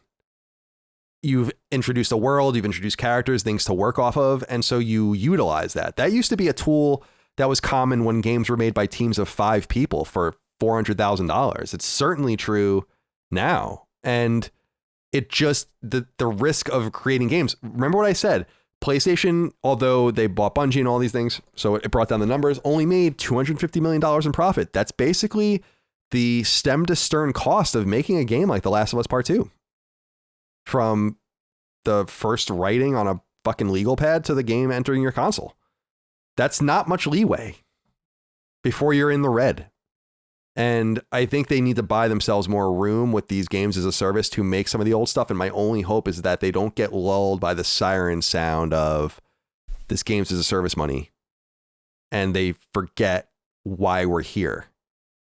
And I don't think they'll ever make a game as impactful in that space as God of War or Uncharted or The Last of Us or anything. We'll see. If they do, it's great for PlayStation. I will note that if they make a game as a service that is bigger than something like God of War or Spider-Man, we're in a lot of trouble. You better believe that. Because they're going to look and say, for fucking 30 years, we made single player games mostly, and then we just make a game as a service, and now it's bigger than anything we've ever made. Well, bye. And in some way that would make a lot of sense, but I think the legacy needs to stay intact in some way, and so we'll see what happens. But it's a question worth noting, I think, and I appreciate you writing in about it. Lee is Cool Jenkins. Travis Terry wrote in and said, "Hey CDC, hope all is well. Do you guys send in sealed video games to get graded? I recently sent in a sealed copy of Legend of Zelda Breath of the Wild, as it was my favorite one of the series for my personal collection. Just wanted your thoughts on the graded video game market. Keep up the great content." Dustin, I wanted to throw this one to you since I know it's most germane to your collecting hobby. So what do you think about the whole grading thing? I know there's a whole series of controversies around it. This also is in the toy grading space, the G.I. Joe space as well. So I totally get it. I'm curious where you stand on this. I fucking hate it. I think it is dumb. And I think that the corruption and what it's done to the market is extremely unfortunate and driven by greed. So it's one of those things where I can understand. I don't relate to this at all, but I could understand this idea of wanting a certification of the quality of your copy, which I'm not into that, just because, first of all, I don't even care about sealed games. If I had a sealed game, that would be cool, but I'm not trying to go out and find one. But I don't need someone else to tell me it's in good condition. I guess if I was trying to sell it, I get it. But for me personally, I don't need someone to tell me my game is a 9.3 or something like that. It's just, I don't see the appeal in that. So that's the one aspect. The other aspect, I have to point to a YouTuber named Carl Jobst. Let me see here. Jobst. He did a fantastic video called Exposing Fraud and Deception in the Video Game Market. And basically, to put this long story short, but I highly recommend his video, is at Wada Games and Heritage Auctions, which are kind of the main players behind this. They basically artificially inflated the price of not only just like graded games, but took all games along with it. And I'm not saying that that's the only reason why used games prices has surged. There's other elements, whether it's the rise of popularity of retro gaming YouTubers or COVID drawing people back to old hobbies, inflation. Those are all factors as well.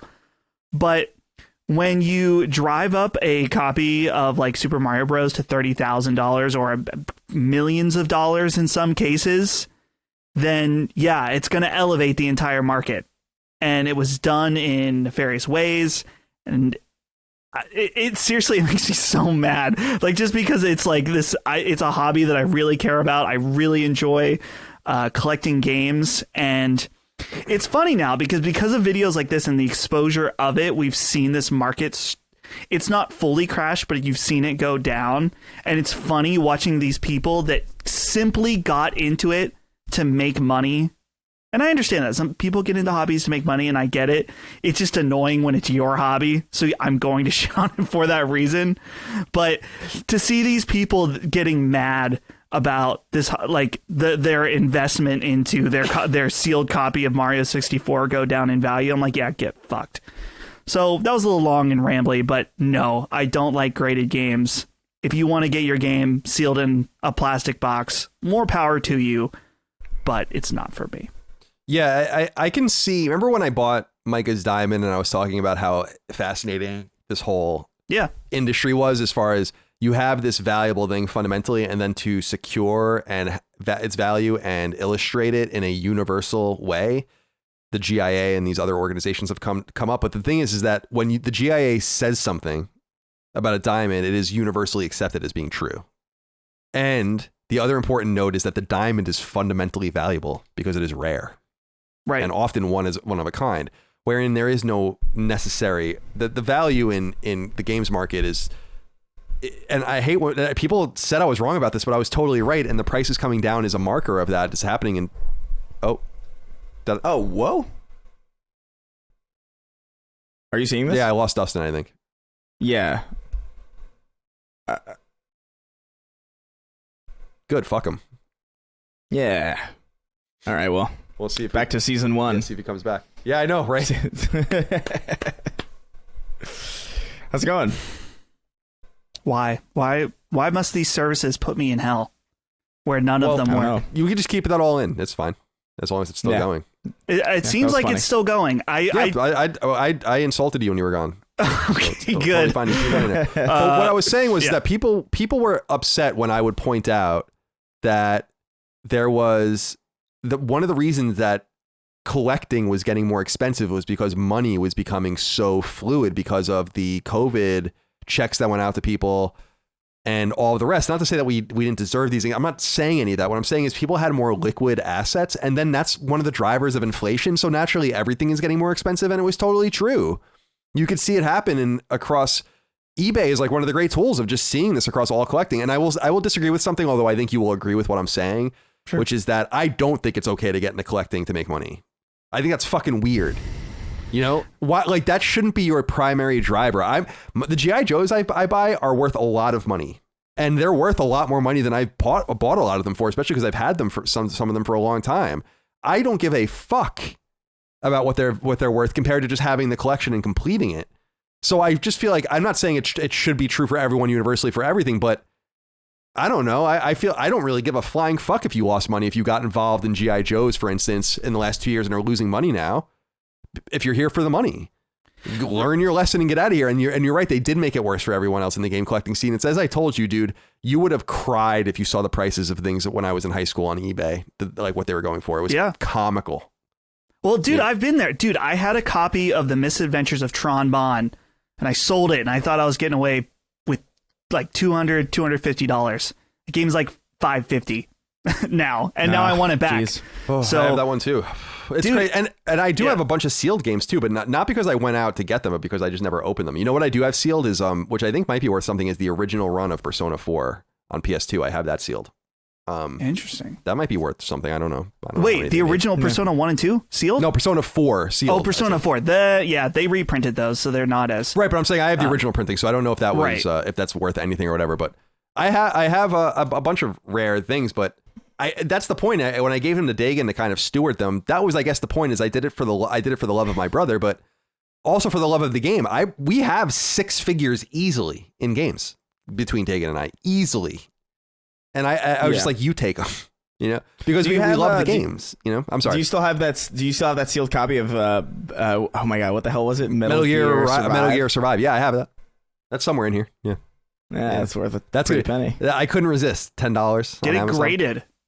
Yeah, I'm going to get it graded. So I agree with you there where I appreciate putting things in shells and taking care of them, but I don't need, since the grade isn't universally accepted, it's kind of useless.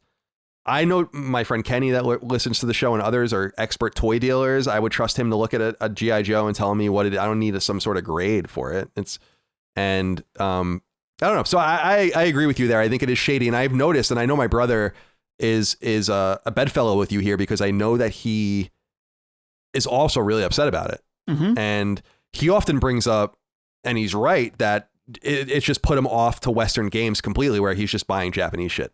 Yeah. Because it's actually cheaper to buy the Japanese shit and it's in better quality. And I always told him, you go to Super Potato, you go to Family, you go to one of these places in Tokyo that sells games famously. The games are in fucking immaculate condition. They're all clean by hand. They're wrapped perfectly. They're all priced to an absolute T. You'll see 4 versions of Castlevania on disc drive or whatever, and each of them look identical, but they're all different price because one has a little scratch or one. It's like no competition. He's like, we'll just go buy shit there. I think that the one of the big takeaways is that, sure, there's a lot of ways that you can make money and some obviously legal, but it still is unsavory. If you're a reseller that goes into game stores and finds every possible underpriced game so you can sell them on Amazon, so forcing stores then to have to price to market, that's unsavory to me. It's legal and there's nothing stopping you from doing that, but it sucks. It sucks for everyone who enjoys this thing. And so, yeah, I don't like it. It's annoying. Yeah, scalpers are fine because they serve a purpose in the market. I guess like drug dealers in a way, but you don't have to like them. Right. You don't have to. It's like, yeah, the drug dealers are out there, but they're not your friends. I went to college with a couple of nice drug dealers, I guess. Sure. Yeah. Sure. But nonetheless, it's just, to me, I just look at it through that lens of not that there's some sort of objective purity or whatever. I want people to be involved in it for the right reasons and enjoy things for the right reasons. Putting money in something as a store of value is different than putting money into something to speculate on it. For instance, my G.I. Joes are always going to be worth money. Always. I know that. It feels safe. And that's not me investing in a fucking get rich quick scheme. That's simply putting my money in something. That's it. And that's a different thing. But anyway, I'm glad it's coming down in that space. I know it was really bothering my brother as well, who's a prolific buyer of video games. Okay. Anthony Corrado wrote in and said, hey, Sacred Slits, get it out of your systems. Yep. I have a confession to make and I need to atone for my sins. Many years ago, I took part in spoiling a game for many people. During matchmaking in Uncharted 2, I outright spoiled Heavy Rain for many a person. At the time, my friends and I would have a good laugh only to continue the antics in the next lobby. In retrospect, I see how much of a fool I truly was. 10 plus years later, I had the act reciprocated recently for me on the new God of War. As a 35-year-old father of 4 with limited free time, I am contemplating skipping the entry as the story is ruined for me. I am steamed about the unwanted spoilers and thought back to the times I was that asshole. If I was that guy who spoiled games for you, I am truly sorry. Thanks, gentlemen, for letting me get that off my chest. Remember to always keep that chicken moist. Thank you, Anthony, for writing in. Dude, I don't know that I believe in this like organized karmic system, but I do believe what goes around comes around because I just think math is that way. And I just think you probably would have gotten God of War spoiled for you either way, but this simply reminds you of when you did it to someone else. It's like the perfect human punishment of self-awareness. I love it. I don't know why people go out of their way to spoil things. People accidentally spoil things sometimes, and that sucks, but that happens. I think a lot of it is about intent. But I've told the story about how the guy spoiled fucking that show The Killing for me, and then I plotted to spoil The Last of Us for him, and I didn't do it at the last second or whatever. I have to look back. I have a bunch of notes from that story, but it bothers me that people do that for others. And when The Last of Us Part 2 came out or was coming out, there was someone on our Patreon that was posting constantly, and Patreon had really poor. Patreon's tools are still really bad, but their tools had it such that you could just make new names and constantly just post to the community and everyone would see. And this guy was just posting massive spoilers. And I had to spoil the game for myself constantly in order to get these so that no one else would see them. And that bothered me a lot. I still loved the game, and I don't think the spoilers were really all that big of a deal, but it bothered me a lot. Anyway, Chris, what do you make about Anthony's story here? Oh man, I mean, I don't know. I Sweeney spoils stuff all the time by accident. I just don't think he has any self-awareness. But he's done. He most recently did it with Edge Runners like a week into it. Like, and he was like, oh yeah, that character dies, and it's like, okay, cool. I wasn't watching that or anything. So I think my plan now is I'm going to beat God of War, and I'm going to spoil the show. I'm going to text him everything. I'm going to text him everything that happens, because it's just been because at this point it's been happening for so many years on so many separate occasions to not even just me, but to so many other people. And I know he's really looking forward to it, and I think it's about time. You should. I think it's about time. I've been pretty lenient for years, but I got to do it. Send him like a clip from the show, from your show or something. And be like, hey, what do you think about this particular clip? And then just run it for like 10 or 15 seconds, and then have like a massive video spoiler. Yeah, I'll tell him. I'll tell him on the podcast, and then I'll edit it out for the free feed. No, but I think I don't know. It sucks to get stuff spoiled for you. It never, honestly. It is. I feel like it's more annoying in premise than it is in practice, because like when I get stuff spoiled for me, it bothers me, but it never really like detracts from anything unless it's like a core like. Having the ending of BioShock ruined for you would be pretty annoying, because that's a really revelatory moment. It like recontextualizes the entire game up until then, and it changes the way you're going to experience the game when you play it again as well. It's like it's a very transformative thing. But just like a general story spoiler, like, oh, this character dies or something, it's like, that's annoying, but it's not like transformative. It's not revelatory. There are certain stories that I think having very specific aspects of them spoiled for you will just ruin it entirely. Like, it's not a spoiler that, oh, at the end of Spider-Man wins. You know what I mean? That's not a spoiler. Like, you're going there with almost that kind of intention. But with something like BioShock or something like Prey, or I don't know, like I'm trying to think, or like something like Seven, like that movie. Like there's certain movies, and I just think not all spoilers are equal. But fuck you if you're doing it intentionally. Yeah, it's just awful. I don't know why you would do that to people. I just don't. I don't understand putting out mean vibes. Generally speaking, just treating people with. It's fun to clown on someone or retaliate or whatever. I don't really care what you do out there, but you don't have to do that. Like, it really, I think I said this last week, right? That people really look forward to some of this stuff, and you could really be ruining something where this is like the highlight of their current existence. They work this horrible job. They're fucking down and out. They're just making it, and they're looking forward to God of War, and you just ruin it. Why would you do that? Yeah. I don't know. Dustin, what do you think? Yeah, I think that, I mean, being an asshole like that definitely sucks. That happened to us, as you said, with Last of Us Part 2, with some random stuff and some idiot.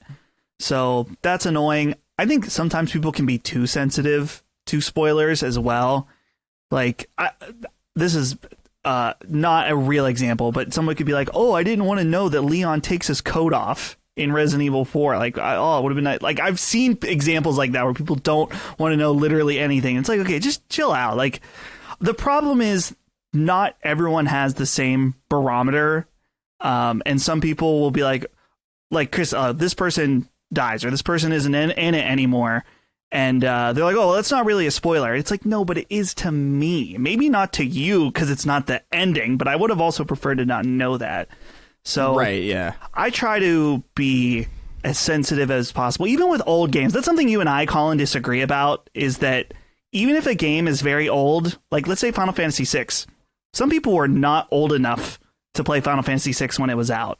And maybe 20 years later, they're like, I've heard so much from the people I care and respect talk about this game, and now I want to play it. You know what I mean? So I understand there's some things that are ubiquitous, like, in Star Wars, Luke, I'm your father. Everyone knows that. Like, we don't need to be sensitive, but for some things, it's just, why not say it? It doesn't hurt. Yeah. It doesn't hurt you to not say it. Yeah. But like I said, like, there's a spectrum, I think. Like, I would never in a million years spoil BioShock for anybody. Right. Even if it's old. It's But Dark Void. Right. You know, like, I don't know if you're gonna give a shit about Dark Void. You're muted, by the way, Colin.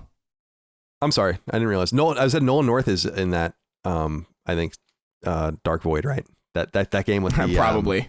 It's like the weird Ninja Star thing, right? Oh yeah. Yeah. Yeah. That's so funny. What was I saying? I didn't realize I was muted. I didn't realize that I did that. I was saying that it's just. I think it's. I agree that there's a level of degrees to it. I guess it's very subjective. I wouldn't spoil the end of Final Fantasy VI, I don't think. But Final Fantasy VI is 30 years old, 28 years old. It at some point, how can you talk about anything in such a way? I guess it is a subjective thing that we have to all think about, and maybe it is a one-to-one kind of thing that people are not going to agree on, but just kind of be selective on it. Because what I was saying was I would spoil parts of BioShock at this point. Not the end, not the whole overarching theme, but there are certain things where it's like, come on, man. I understand. We just can't talk about it. You know? But that's what I mean. There are parts I think you could talk about. Obviously, like Sander Cohen and like, you know, right. There are certain things that you could absolutely go into detail about. But that pivotal thing that makes it worth experiencing, like that moment, that is off the table, I think. Generally, unless you make it clear you're going to be talking about that, you know, it's like, here's a BioShock spoiler cast, or here's an essay about like why BioShock is incredible and everything about it. Like, that's a different context, because obviously you're going in there with the expectation that it's going to happen. But, you know, there's a spectrum. Gauge at your own risk. I just if I'm going to spoil something, I just say that I'm going to do it, and then I give people ample opportunity to get around it if they can. Just don't blurt spoilers out as if it doesn't matter. But one thing to end this before we go on too long, I do appreciate Anthony's insistence on confessing to us like a gaming sin. I think that's like a really fun, especially with like the Pope stickers and stuff. We could have like a Sacred Symbols confessional. Yeah, we should. Where like people write in like their gaming sins. Dude, that could be a plus episode. Yeah, gaming. That's a great plus episode. That's a great idea. I'll write that down. Very nice idea. Yeah, I think generally speaking, it's like we brought up earlier, Fallout 3. Fallout 3 is 14 years old, so I'm not uncomfortable saying, yes, there is a robot in this 100-hour role-playing game that you meet where he thinks he's a president of the United States. Yeah. That's nothing to do with the game at all. You know, that's like a fun thing that I feel like would compel people to play it if they haven't. Right, you know what I mean? Like, it's... Yeah. Exactly. But I don't know. It's The Last of Us Part 2 stuff annoyed me just because I didn't get to discover it myself. And I don't know why you would do that to someone. Like, that person ruined the game for me in some way. That was also before it was out. Right. Too, no, totally. Right? Yeah, because I played it immediately when it came out. That's another... So, because it leaked, and I just don't know why you would do that. And actually, that person apologized, like, wrote in later and apologized, and I was basically like, you can go fuck yourself, dude. I don't, like... You're a fucking scumbag. If you're listening to this show, you're that person. You are a fucking scumbag. Go fuck yourself. I can't believe you, because you didn't only do it to me. You did it to a lot of people in our community. Lots of people, thousands of people saw the shit you were writing. So you're a piece of shit. Thank you for writing it. Not you, Anthony. You're not a piece of shit. Thank you for writing it. John Barnett wrote in. Said, hey, CDC, by the time this is public, the show, Ratchet and Clank is now 20 years old. This is my favorite franchise in gaming. So I wanted to know if you had any special memories with the franchise. Personally, I still get teary-eyed when Clank meets his mom in the first game. Thanks. Ratchet and Clank, yeah, came out in November 2002. The game reminds me, it came out when I was a senior in high school. It reminds me of my sister Allie, who actually was a fan of it before I was. She had the first game on PS2. And this was during a time when I wasn't really into platformers and action platformers. It didn't become, I played these games at the time, but I don't think I saw them for what they really were, which was more of a third-person shooter than anything else. They kind of get conflated in as being these almost 3D Mario style games, and I'm like, they're really just action games. So I really, really love Ratchet and Clank, and I think the best thing about it is just how it revived itself. Sony really, really, really ran Ratchet and Clank into the ground. It absolutely had no regard for Ratchet and Clank. By the time Into the Nexus came out, which was a PS3 game, people might remember, when PS4 was about to come out, it was just over. And that was actually a game that people kind of liked, but by that point they had already done Full Frontal Assault and all this other shit that no one wanted, the tower defense shit and all that. But the revival of the series in 2016 was well earned, and it's awesome to see Ratchet live again. And I really hope that I would like it to go away for a little while now. I thought the Rift Apart was good, but it was good to see it come back and now treat it with a little care and come back with another one in, I don't know, 2027, 2028. I won't mind that at all. So that's the way I feel about Ratchet. Dustin, you have any thoughts? I probably don't have anything to add just because I came into the franchise at the remake. So, I mean, I remember being at that PSX before it came out and like getting photos with the guy in the Ratchet costume, which was cool. But yeah, I don't know. I played a lot of PS2, but never played any Ratchet back then. So. Okay. And Chris, anything to add about Ratchet 20th anniversary? Sadly, I'm very much in the same way with Dustin because like the PS2 was my Dragon Ball machine.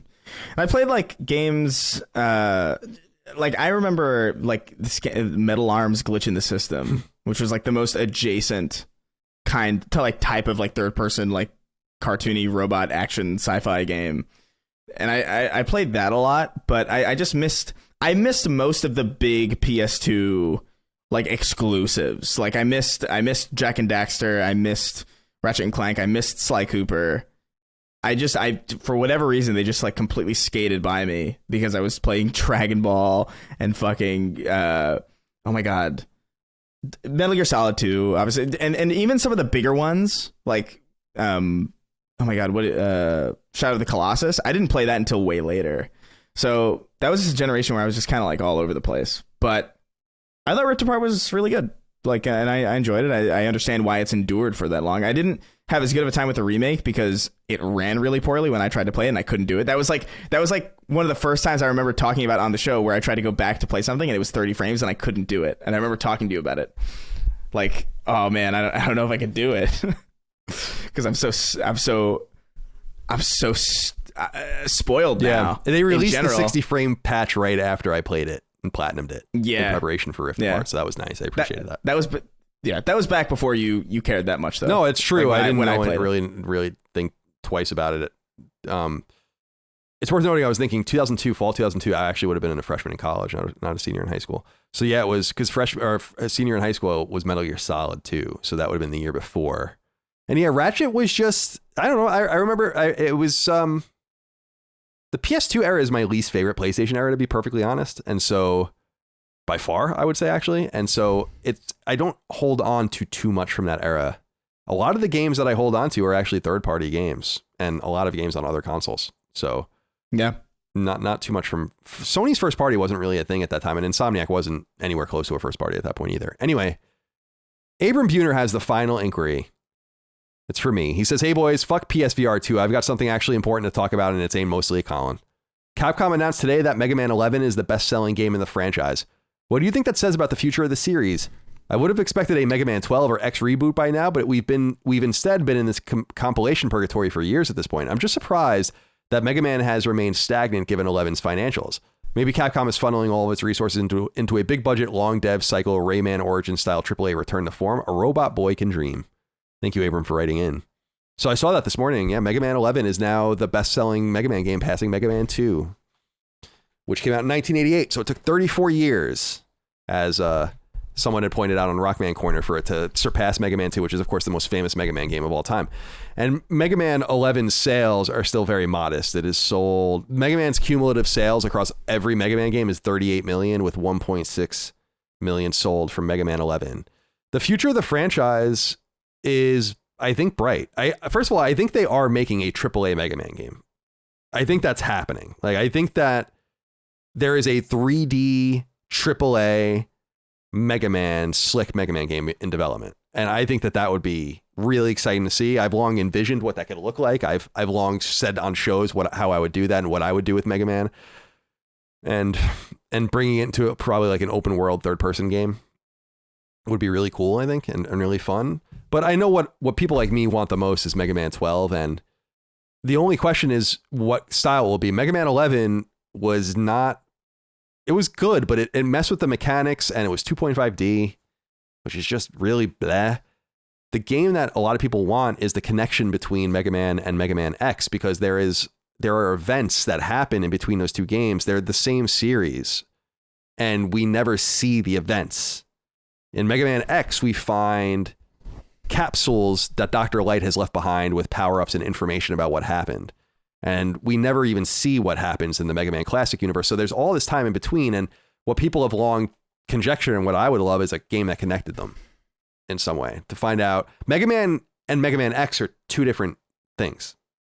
And a lot of people, like when people, and I appreciate people thinking about me, but people always send me statues and they're like, oh, isn't this cool? Do you want this? And I'm like, it's Mega Man X. It's X. It's X. It's X. I don't like Mega Man X. Like I like Mega Man, the real Mega Man. And we're talking here about the real Mega Man. So I would. That's like Battle Network and stuff like that. Right. It's like, it's not exactly the same. Which is cool. Battle Network is cool. And we're getting one of those compilations next year, which is exciting. Those games have been long sealed away on Game Boy Advance. So very cool. It's exciting. Those games are fun as hell. And I think a little ahead of their time, card-based games. With these like role-playing mechanics, pretty cool. So I don't know. It's exciting to see that, but again, keep in mind 1.6 million copies sold of a game that was, I think, $30 is not anything to write home about for Capcom at this point too. So I would be interested to see if they feel like they can extract any more of it. To me, Mega Man is Capcom's Metroid, where and it's like not even close to being as big as Metroid, where people want it and they think it's like this material thing that is relevant, but it's really not. And Mega Man hasn't been truly relevant since the 90s, where I think that no one can deny the run of NES games being incredibly iconic. Those are still some of the best Nintendo games ever. And then Mega Man X was huge. Mega Man Legends on PS1 was big. He was in the crossover fighters like Capcom or Marvel vs. Capcom and all of that. And then it kind of went off Battle Network was an early GBA game, and then it kind of Star Force on DS, but at that point it was over. So it's good to see it come back, and 11 was good, but it can be great. And if it was up to me, it would be Mega Man 12 would be an 8-bit game again. But yeah, I really liked Mega Man 9, I think. Yeah, 9 was awesome. 9 I really enjoyed. Yeah, 9 was awesome. 9, which came out in 2008, was it felt like it belonged in 1990. It was perfect. I remember playing it at E3 and almost peeing my pants. I was like, I can't believe this is real. I can't believe this. I can't believe this is happening. It's like, it's new 8-bit Mega Man. I know every inch of those games, and to just play again. And I think I said it recently. They were surprised. I got all the way to the boss, like my first run. It was Concrete Man stage. And I'm like, dude, I don't fuck around with Mega Man. I know how to play. And I couldn't think about it. And I still have somewhere around here, I still have the I got it for PS3 to write the strategy guide for it, and during the PS3 era, you would get PSN games on disc, and then you would download a package from the disc, and I still have that disc because I was like, I can't believe this is so exciting. But so yeah, Abram, thank you for writing in. Always happy to talk about Mega Man. Of course, my pups are named after the dogs in Mega Man, Rush and Treble, so my love goes deep. But good to hear from you, Abram. Thank you again for your support, and that's all we have for this episode of Sacred Symbols of PlayStation podcast, although we've been going for a very long time. Chris, do you have any closing comments? No, I'm just looking forward to getting into Plague Tale. I gotta get through it before God of War comes, because I know that's going to be an enveloping experience. But also, I'm starving. Yeah, shocking. In addition to that, can't believe it. I am too, actually. It's pretty late here as well. Dustin, thoughts? For our video listeners, sorry, there's going to be probably some sections where I won't have a face cam. We've been dealing with all kinds of weird, out of nowhere issues with our recording platforms. So just something we're going to have to work through and figure out, because we thought we were safe with Riverside and we're not. So we're working on it, but we appreciate everybody's support nonetheless. Indeed. And so remember, information about the live show going live. By the time you get to this part of the podcast, if you listen to it naturally, that's information's already live. We'll have those tickets on sale soon, merch, Patreon support, all the rest. You know the rigmarole. We don't have to get into it any further. We'll talk to you next time. Until then, goodbye. See ya. Take care, guys. Sacred Symbols, a PlayStation podcast, is a product and trademark of Last Stand Media and Collins Last Stand LLC, and is proudly recorded in the USA. The show is conceived by, is written by, and is directed by me, Colin Moriarty. My co-hosts are Chris Raygun Maldonado and Dustin Furman. The show is produced by executive producer Dustin Furman. It's edited by associate producer Ben Smith. All of Last Stand's theme music is by my best friend, Ramon Narvaez. As you know, all of Last Stand shows, including Sacred Symbols, are fan-funded on Patreon at patreon.com/laststandmedia. The following names are at the producer level on Patreon, our highest tier, and we're grateful for your thoughtful and kind contributions to our independent endeavor. Thank you.